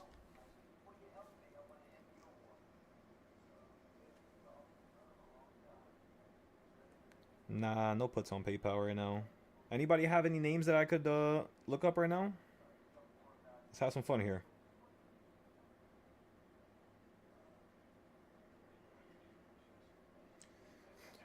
Again, everybody, SPY looks bullish. You're literally hanging on to the area that I wanted you to hang on to since 10 o'clock, 9 o'clock. First area we ever talked about, which was $1 from 710.60. You're holding at 709.50s, you know. You are going lower now, so you could potentially staircase downwards 1,000,000%. But when the market's doing something, it's doing it for a reason. So if we look at the CS zones, you're hitting the bottom of it after you came from the top of it. I would like to see you run up to a 712 to 713. I think it can happen within the next couple minutes here.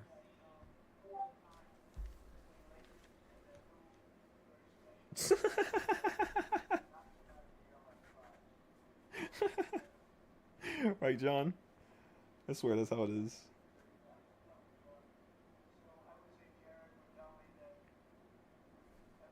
Tesla? Tesla.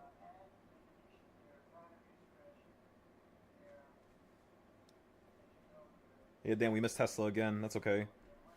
What else can I trade? What has a good return on it? Intel? Fuck. $94. How's the options looking on this? Puts. You're at 93.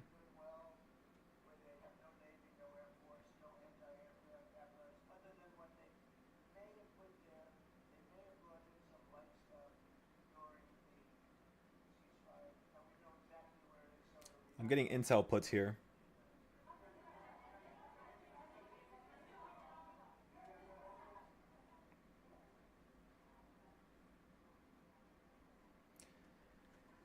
I bought 33 options for the 83 strike price that expires in 2 days. $1,500. Just some of the Tesla profit. Alright, so we got Intel puts now. We got TQQ puts. Let me see something.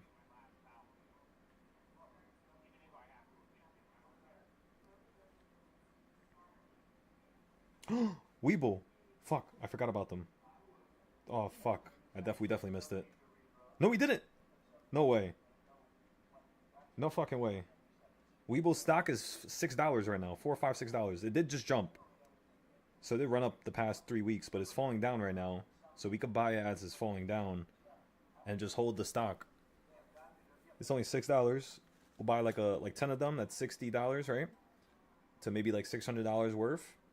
And then we'll just hold that sucker for a couple months. 600 days out in terms of the calls. How much they cost? They're not bad. I actually know they're... no, not that bad. Yeah, it's not that bad.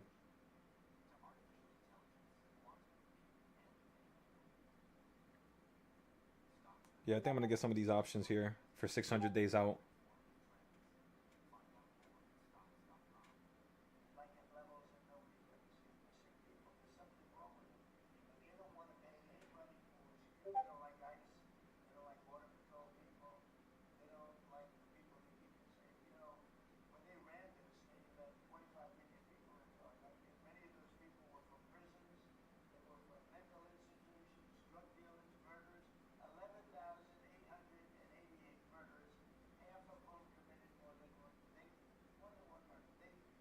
I'm putting all my profit from today into Weeble. Actually, no, I'm going to put a quarter of it before I buy more. Let's go to Redwire. RDW. I want to buy some space companies here. You might be like, why are we doing it today, now? because there's going to be a large move here over the next couple days. Redwire is right back at $8. This is perfect. You're at a wedge. You're about to break out. All right, let me check the options. Furthest options first, 600 days out. Not bad at all.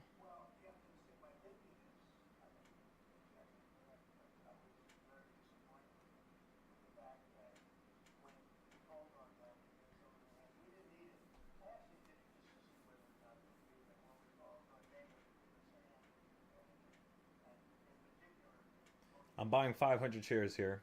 I'm dumping all my profit from this week into Redwire.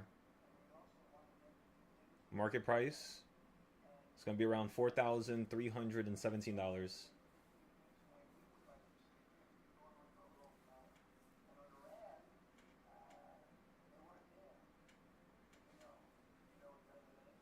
Oh my God.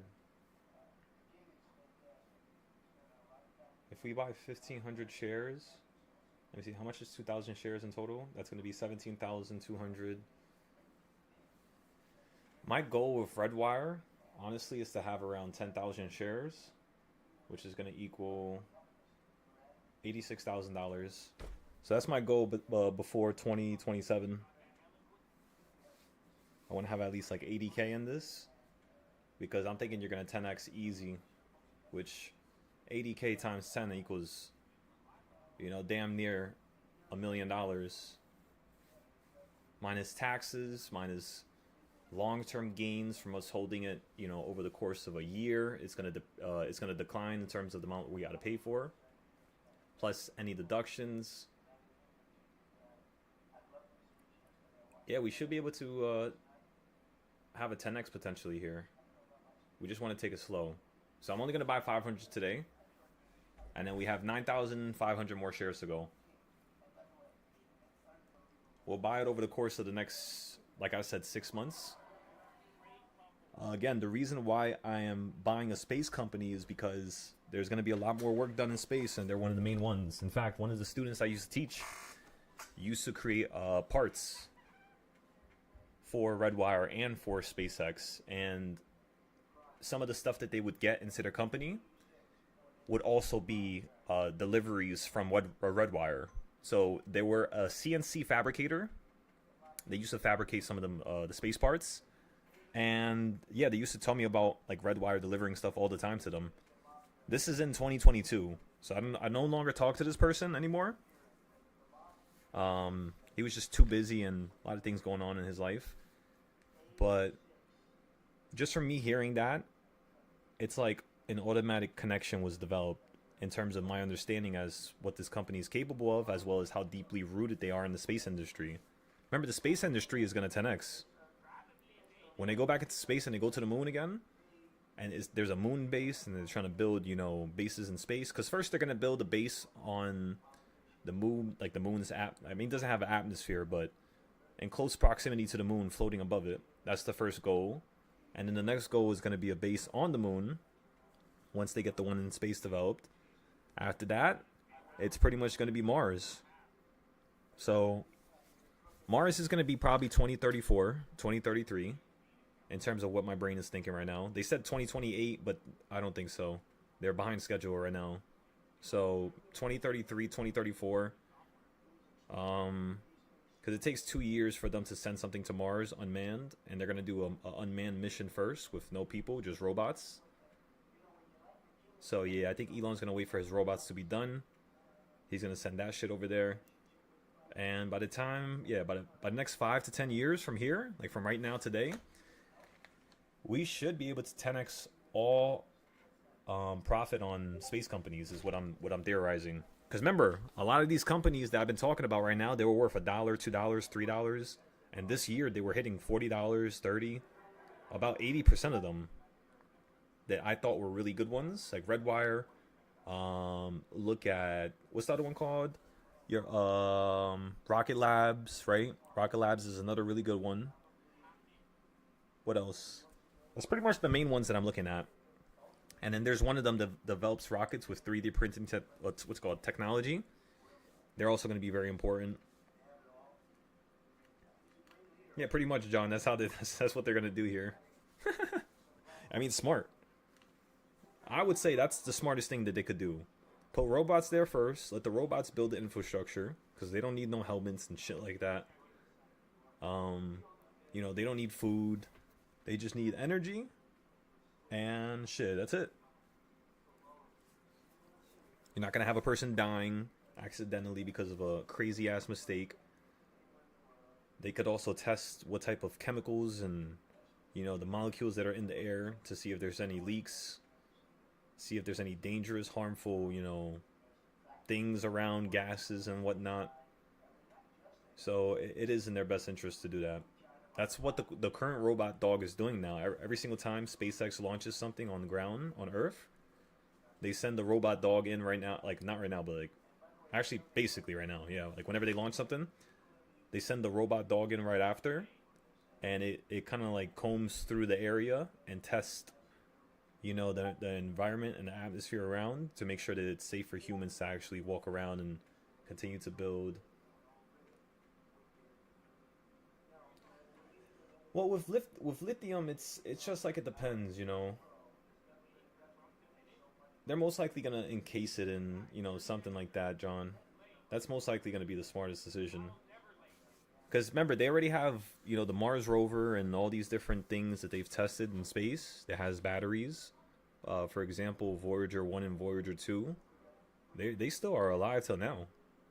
From the 1900s. Whenever they sent them in the 1960s, and then they sent the other one in the 90s or 80s, towards the end.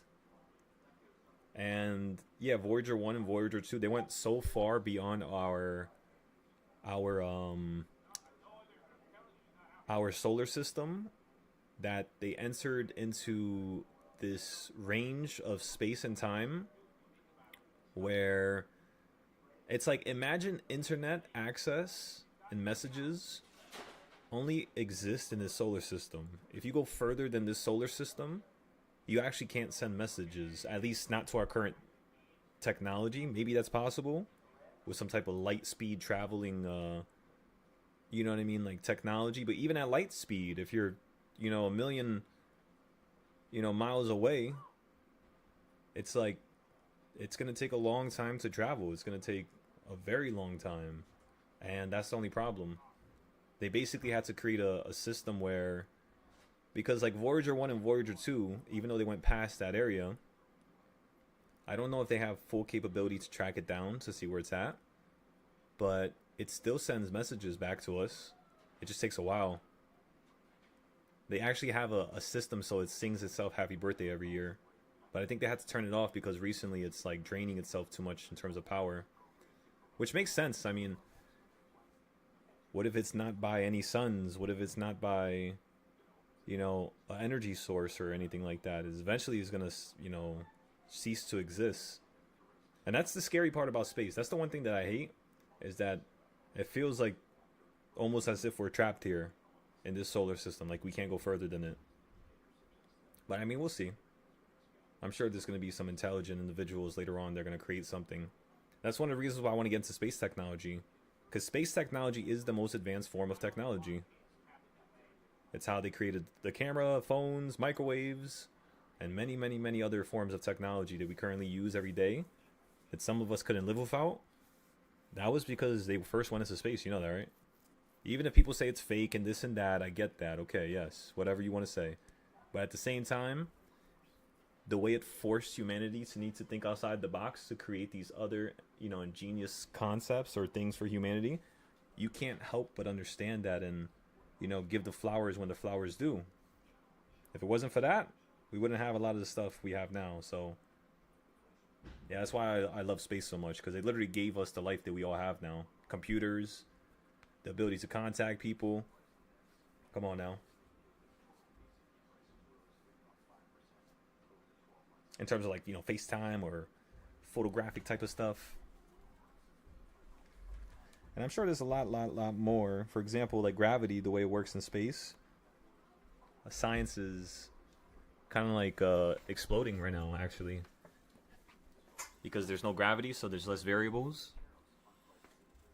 So yeah, it's pretty interesting if you guys want to watch some of the videos later on with me. I used to watch this stuff every day from 20 like 10 all the way to like 2024. And then this year is kind of the first year I don't really watch anything with space because I already know enough to kind of like focus on, you know, the school and stuff like this for the students. And then, yeah, that's pretty much all.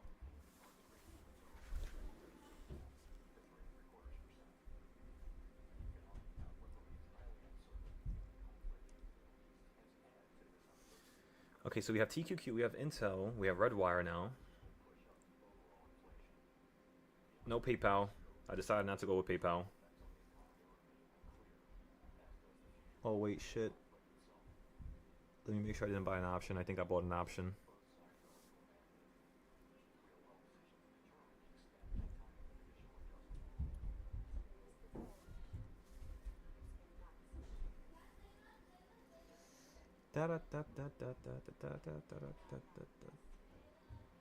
RDW.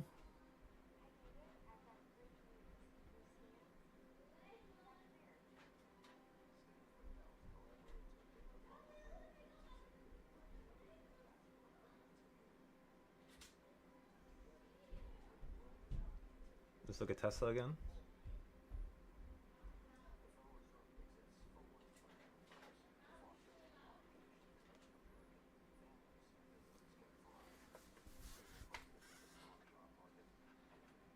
I'm gonna get into a Tesla play here.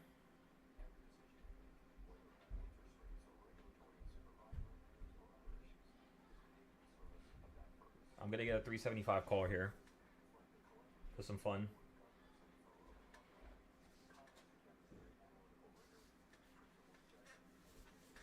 Just for a little bit of fun. Gold is beautifully blowing up here.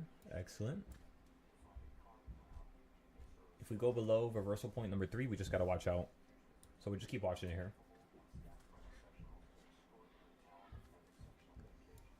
By the way, if you guys watch Top Step, you'll see how the market on Top Step actually shows you what SPY's gonna do next.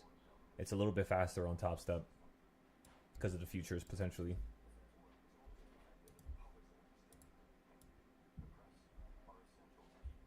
Could be one of the reasons, right? The main specifics.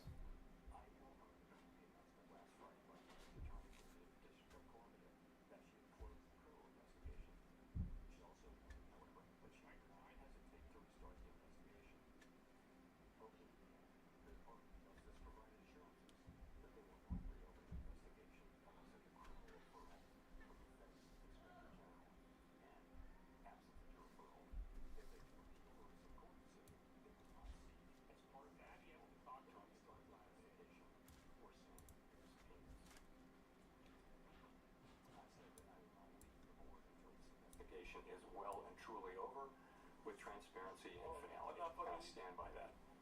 I'm encouraged by recent developments, and I'm watching the remaining steps in this process carefully. Yeah, he's not fucking leaving.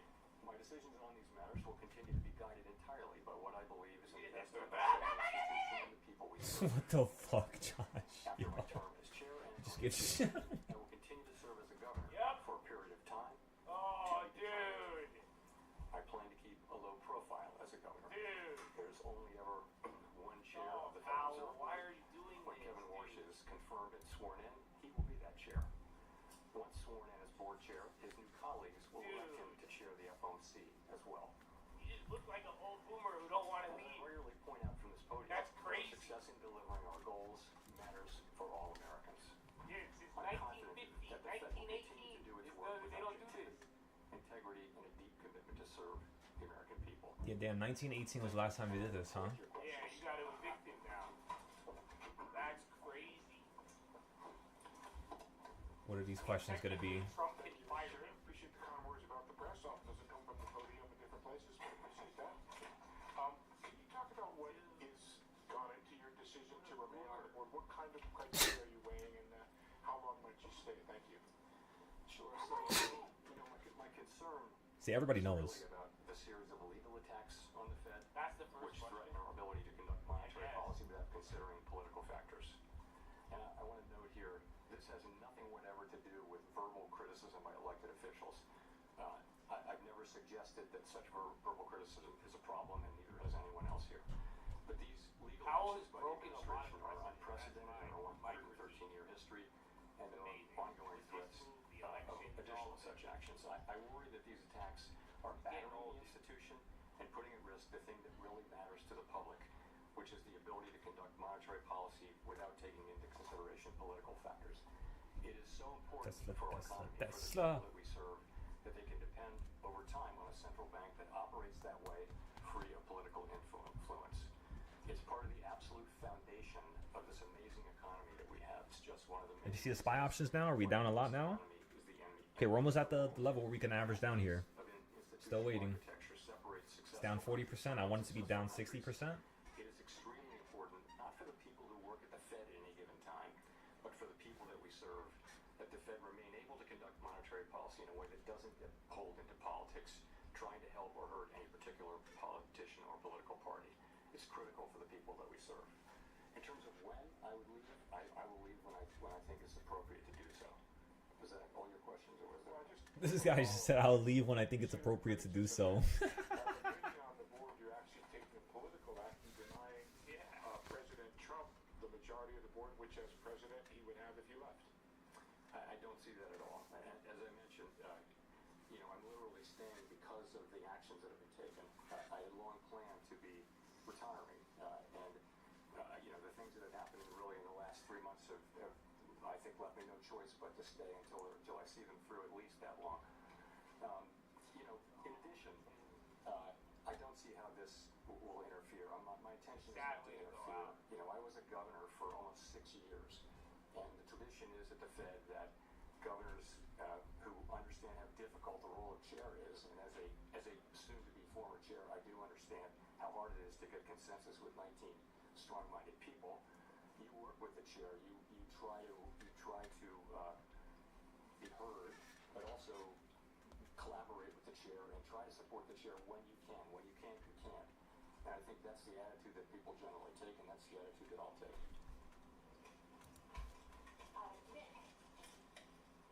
In March, Trump you is pardon him. the Just let him standard go. practice of looking through I don't energy find- I shocks don't as think it's conditional conditional. on inflation Breaking a lot of expectations precedent, yeah. anchored. Since Y'all don't that like it meeting, when I there say has been that. very little progress reopening Said it in key November. energy trade corridors. Can you help us understand how the inflation outlook has changed in the intervening period, beginning with the prospects for tariff pass-through resolving on the timeline that you had outlined in March, before getting to the energy shock that is now on top? So, I would look at it this way.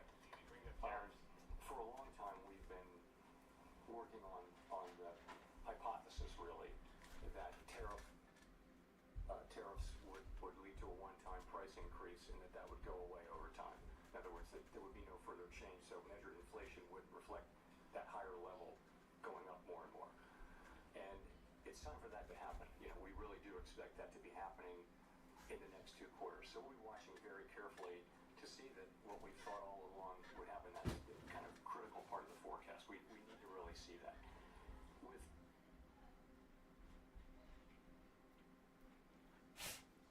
With energy, it's so hard to say. I mentioned, in sort of the textbook, you would look through an oil shock because they tend to be short-lived and they tend to revert.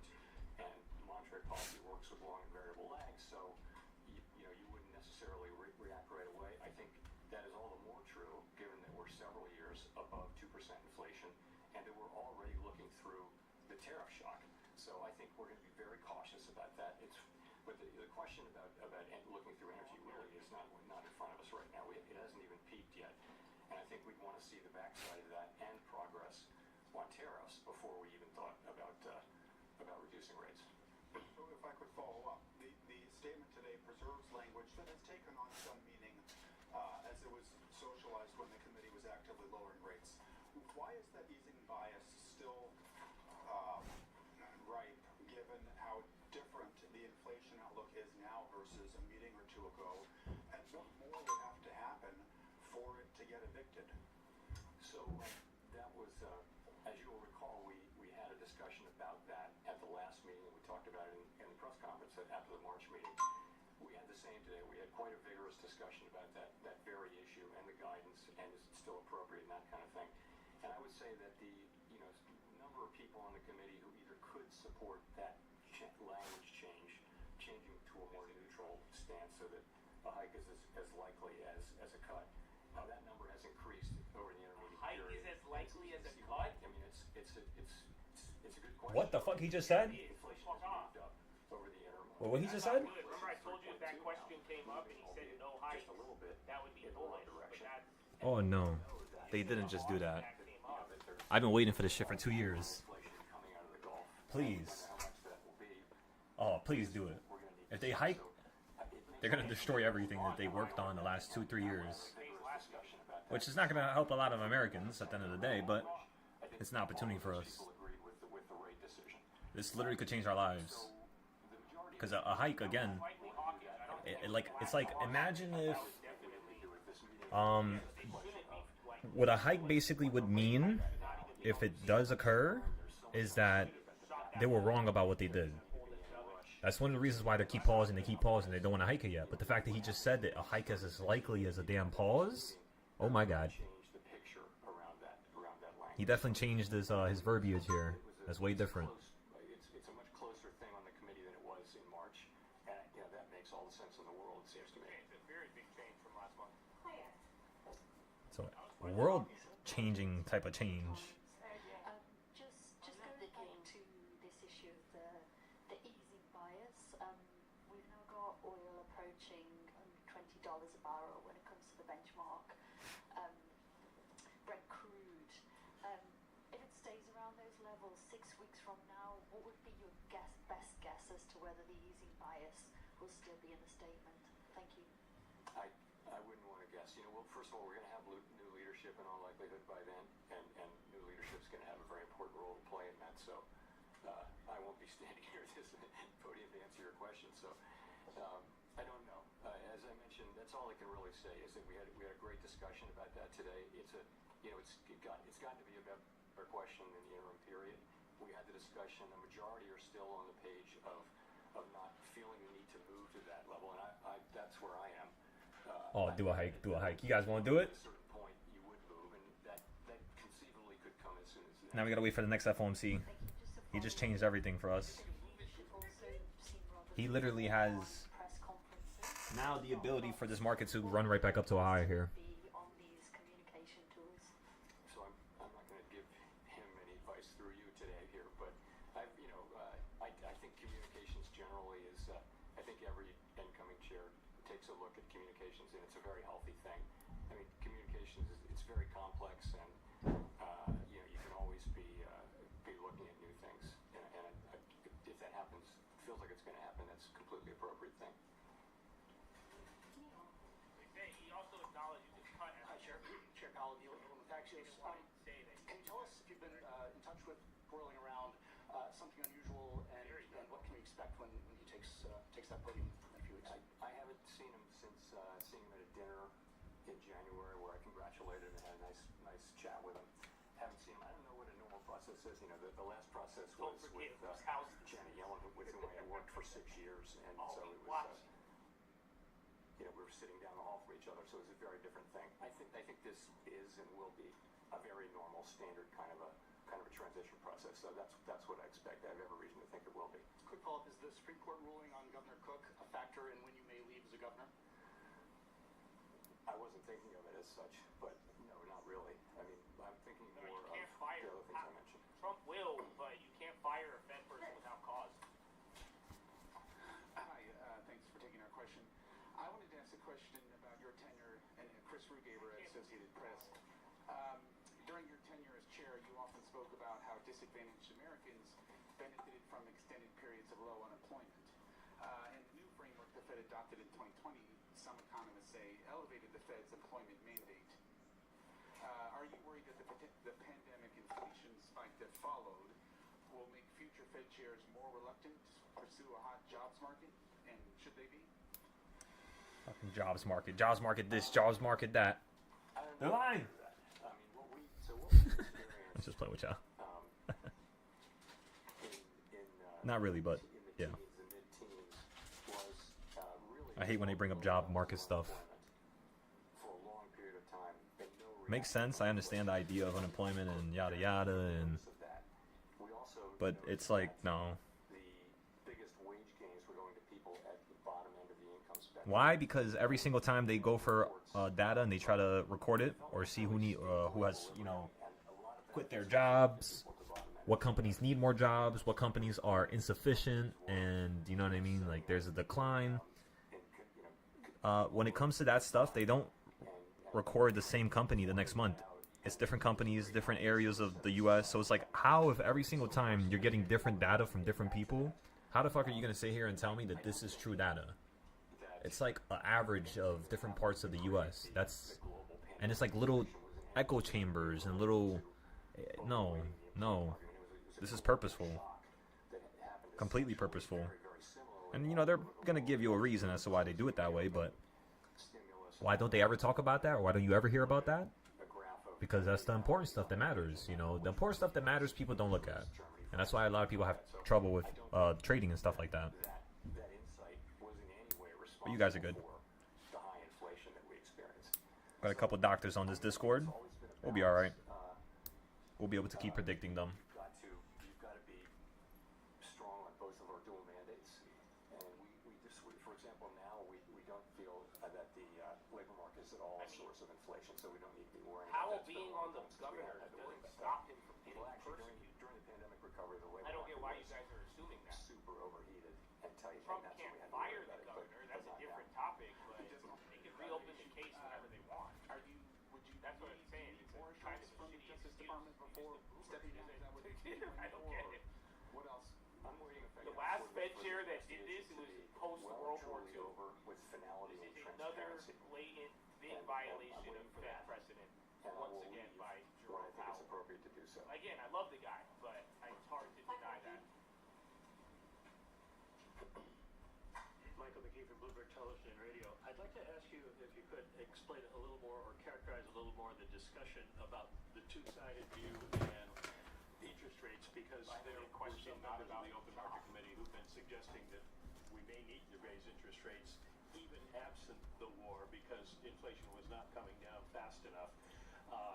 Is there any sense that interest rates might have to go up, or was this just a setup to sort of warn people? This is a good question here. Worried about the war impact?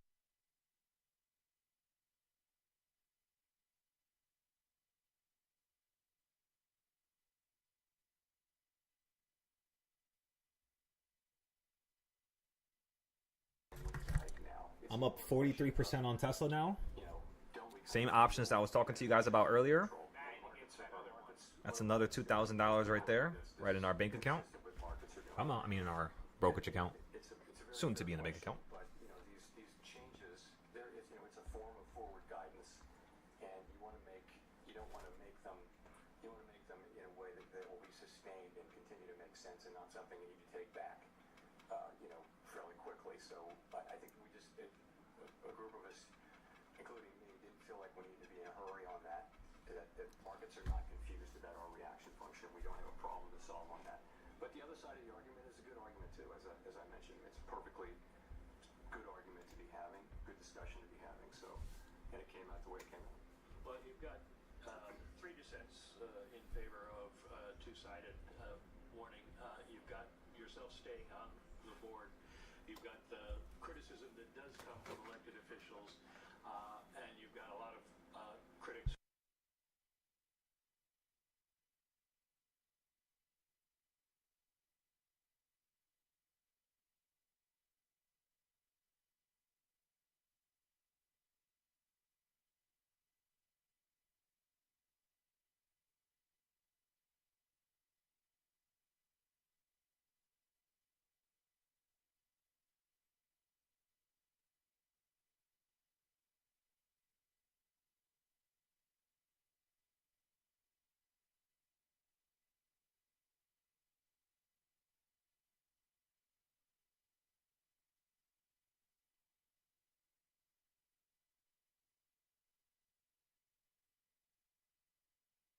And that's what every Fed chair has to do. And I think Kevin Warsh is actually quite well. He has the capabilities, skills to be very good at that, I would think. So I think I'm not so worried about that process. I think that'll work itself out. Thank you, Chair. Howard Schneider with Reuters. You mentioned that staying on as a governor, you intend to keep a low profile. I'm just wondering if you could give us a little more detail on what that looks like and how you can. Touche. This guy's a dumbass. Yeah, what that looks like, and particularly around the policy discussion, how to have your intervention and not be He says, I want to go on a low profile, and the guy's like, kind of an outsized influence. how does that, what does that look like? That's He just, he wants to go on a low profile. That's exactly what it means. Exact specifics of it will be, but I'm going back to being a governor. I respect the role of chair. I was a chair. I was a governor for 6 years, and I know what that's like. I know it, and I had a pretty front row seat with, particularly with Chair Yellen, to whom I was close when I was worked with Chairman Bernanke for 2 years, but I was brand new at that time, so I got a sense of what it was, and I had real sympathy for how hard it is to get that group to consensus. And I always felt like I don't want to add to that unnecessarily, and that means try to support the chairs where the direction the chair wants to go. And if you can, if you can't, you can't.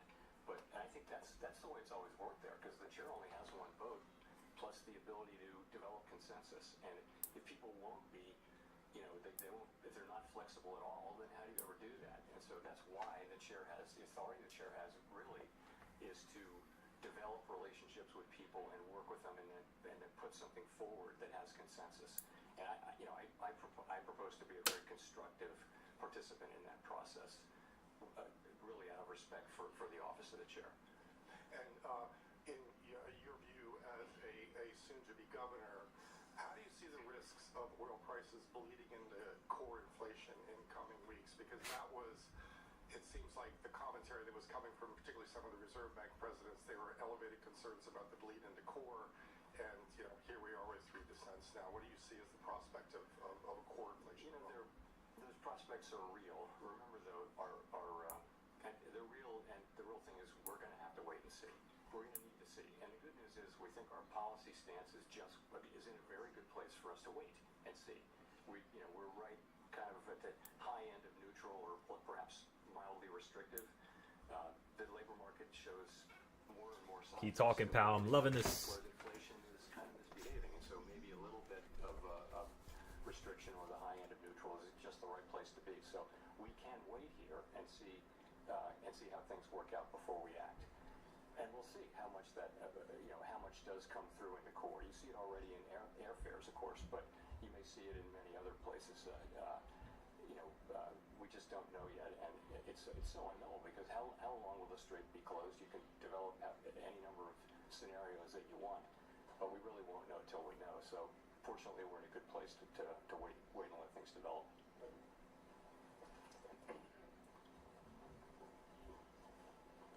Thanks, Mr. Chairman. You started holding post-meeting press conferences for every meeting, as opposed to the ones with just with SCPs. Can you talk about? Okay, I got a $4 option here. So we always said, when we were doing quarterly press conferences, we always said we can move at any meeting, but we only ever moved at the quarterly SEP meetings where we had the press conference. So if you think about it, during the pandemic, we were moving like a lot at every meeting, and sometimes between meetings. All right, gentlemen. Without a press conference, I think would have Let's been give more this a second here. challenging. It's become the industry norm. It's the standard. I don't know whether that has to remain that Tesla, way. I'm up 92%. It's just something people have become used to, and I do think it's quite helpful. I'm going to get rid of the last couple shares here, last couple options. Deliver a message on behalf of the committee rather than That's trade number 4 on Tesla today. other people going out and delivering their message, and it's going to be all over the place, because we do thankfully have widely disparate views. Thanks. The other thing I wanted to ask about was the communications review from last year. Could you describe the debate last year? What changes were considered? What you wanted, and what prevented action? Any action on those changes? So, yeah, I'm not going to go into the real small specifics, but what we found very quickly was that making changes, making really large changes, for example, to the dot plot or the SEP, it didn't have, we couldn't Okay, so we sold Tesla. We don't got to worry about that shit no more. We didn't average down on the SPY yet because it wasn't at the level yet. We didn't really do as much on that as we might have. And, you know, I was never the world's biggest fan of the dot plot, but you can't beat something with nothing. And, you know, we've looked at a bunch of things, and, you know, it's something, like I said, Come on, futures, come on! look at communications and think about what would be.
This is breakout point.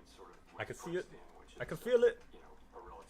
It's just a matter of Powell watching his mouth. Please don't say nothing crazy, Powell.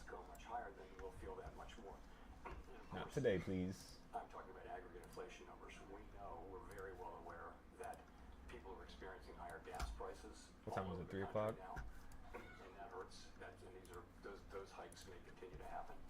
And other things are going to start to reflect airline fares I mentioned and other Airline fares. services that are dependent upon petroleum and derivatives of Oh, that makes sense. Yeah, because of energy. I never thought about that. Wow, I never thought about that whole sector. The idea of energy increasing and the idea of ticket prices increasing, and then that. Wow, wow, wow. I like that little, chain of command right there. We should research that. I kind of want to go outside, everybody. And I'm just going to coach the Discord from the park. If you guys would like to tune into the Discord to see how we're making all these, trades and these ideas, and if you want to see how the current trades that we have right now turn out, we'll post those online, of course, because we posted them there in the first place. But for everybody else, check out the Discord. I'm looking at over 100 companies right now, and I have a lot of interesting, juicy plays for y'all. So just be patient with me. You said get a taco? Honestly, a taco right now sounds good. But I haven't ate all day. I was going to eat a little bit earlier, but I just got too hooked on this stuff. So what my goal is right now is I'm just going to eat this sandwich, a little egg sandwich. Come back at maybe 3:30, 3:40. And then continue just going crazy buying a bunch of plays for the next couple weeks. That's my goal right now. Ask him about rate hikes in the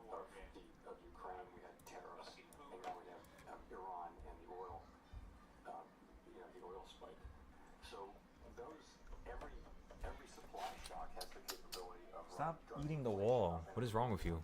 Yeah, bro. I wanted him to go out good. As I said, I the forgave central him. bank has a really hard time knowing what to do. So the right thing to do is to try to balance the achievement of those two goals, and that's what our framework calls for us to do. But these are really tough, difficult judgments. You've got to have a forecast for each variable. You've got to think how long it's going to take to get back to target. You got to think how restrictive or not is policy. So it's only natural that you have a range of views on the committee. You know, people are going to see it different ways. They're going to have different risk tolerances and that kind of thing. I mean, if everybody agreed, that would be surprising. I think it's partly a function of the extraordinarily challenging set of supply shocks that we've been dealing with now for 5-6 years.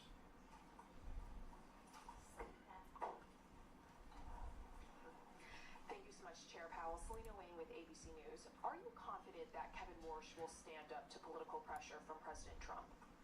So he testified very strongly to that effect in his hearing, and I'll take him at his word. And when it comes to gas, right now it's over $4 a gallon. Inflation just hit a 2-year high. Should Americans expect to be paying higher gas prices for the rest of this year? And in your view, does that take a rate cut off of the table? And secondly, by staying on as Fed governor, what message do you think you're sending to the president? I don't know what gas prices are going to do for the rest of the year. And it will depend on how long the strait remains closed and how quickly it can be reopened and that kind of thing. But remember, when gas prices go up... Let's predict it now, ladies and gentlemen. I predict the strait is going to be open within... Because they're gonna make this drag out a little bit. They want more destruction. So I would say maybe... What month is this? This is the 4th. It's going to be September or March next year. Because those are the months that they like to choose, big pieces of nonsensical stuff to hit the market. That's usually when they release it. May, September, or it's going to happen around... I would say, March or April next year. It's one of those 2 months. So March, April, May, one of those months, and then September. The strait in terms of the stuff with the war, right? Like where the ships are going through and shit like that? To a significant extent, it is the law. We should also find some shipping companies. We should really try to find some shipping companies here. Just by thinking about it. Deep base 44.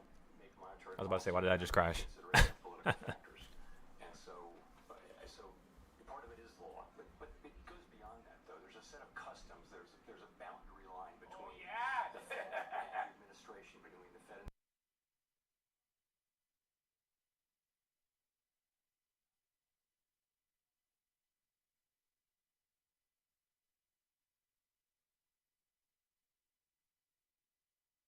All right. I'll be back. Good luck, family. I'm going to put a little note here on the screen so everybody knows where I went. achieve goals that are really clearly outside our mandate. Every administration looks at our tools and thinks that would be good to repurpose those to serve other purposes, but that's dragging us into politics and into fiscal policy, so we've resisted that. Well, and maybe another way of asking it too is, do you think that Fed independence is as strong now as when you became chair, and if so, why? Look, I think it's at risk. I mean, I think these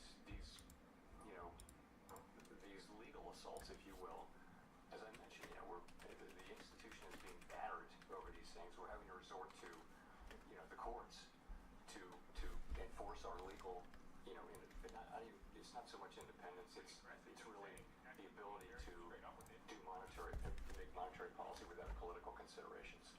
That's what we're talking about, and we've had to do that, and we've been successful so far. But that's not over. None of that is concluded yet, and it's really important. It's not about people who work at the Fed or the institution. It's about the benefits of a central bank that makes decisions based on analysis and our best thinking, rather than trying to help or hurt politicians. It's that there's a bright line between central banks who do one and do the other, and successful countries have uniformly, successful advanced economy countries have a really strong set of protections around their central bank just for that reason. I'm gonna get some cheap plays for you guys. All right.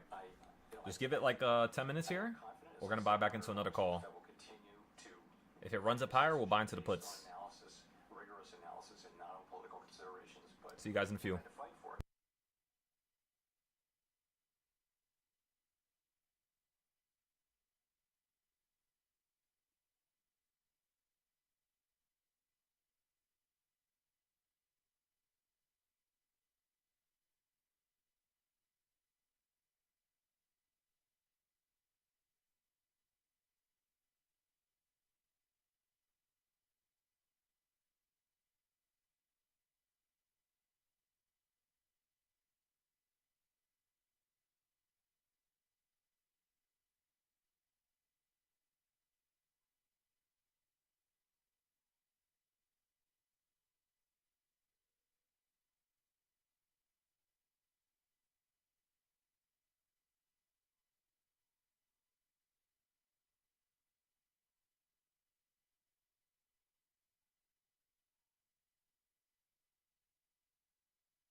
He said, I won't see you next time. Thank you, pal. Still gotta appreciate him. At the end of the day, even though most of the shit he said was lies, it's whatever.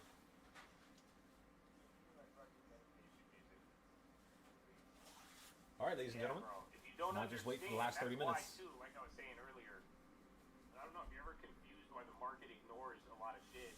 I mean, even then, just go, like I was telling you, he could have confirmed or denied a lot of risk, and there was a period where he mentioned rate hikes for a little bit, and then he watered it down, so that kind of took it off of the table, but at the end of the day, it wasn't, you know,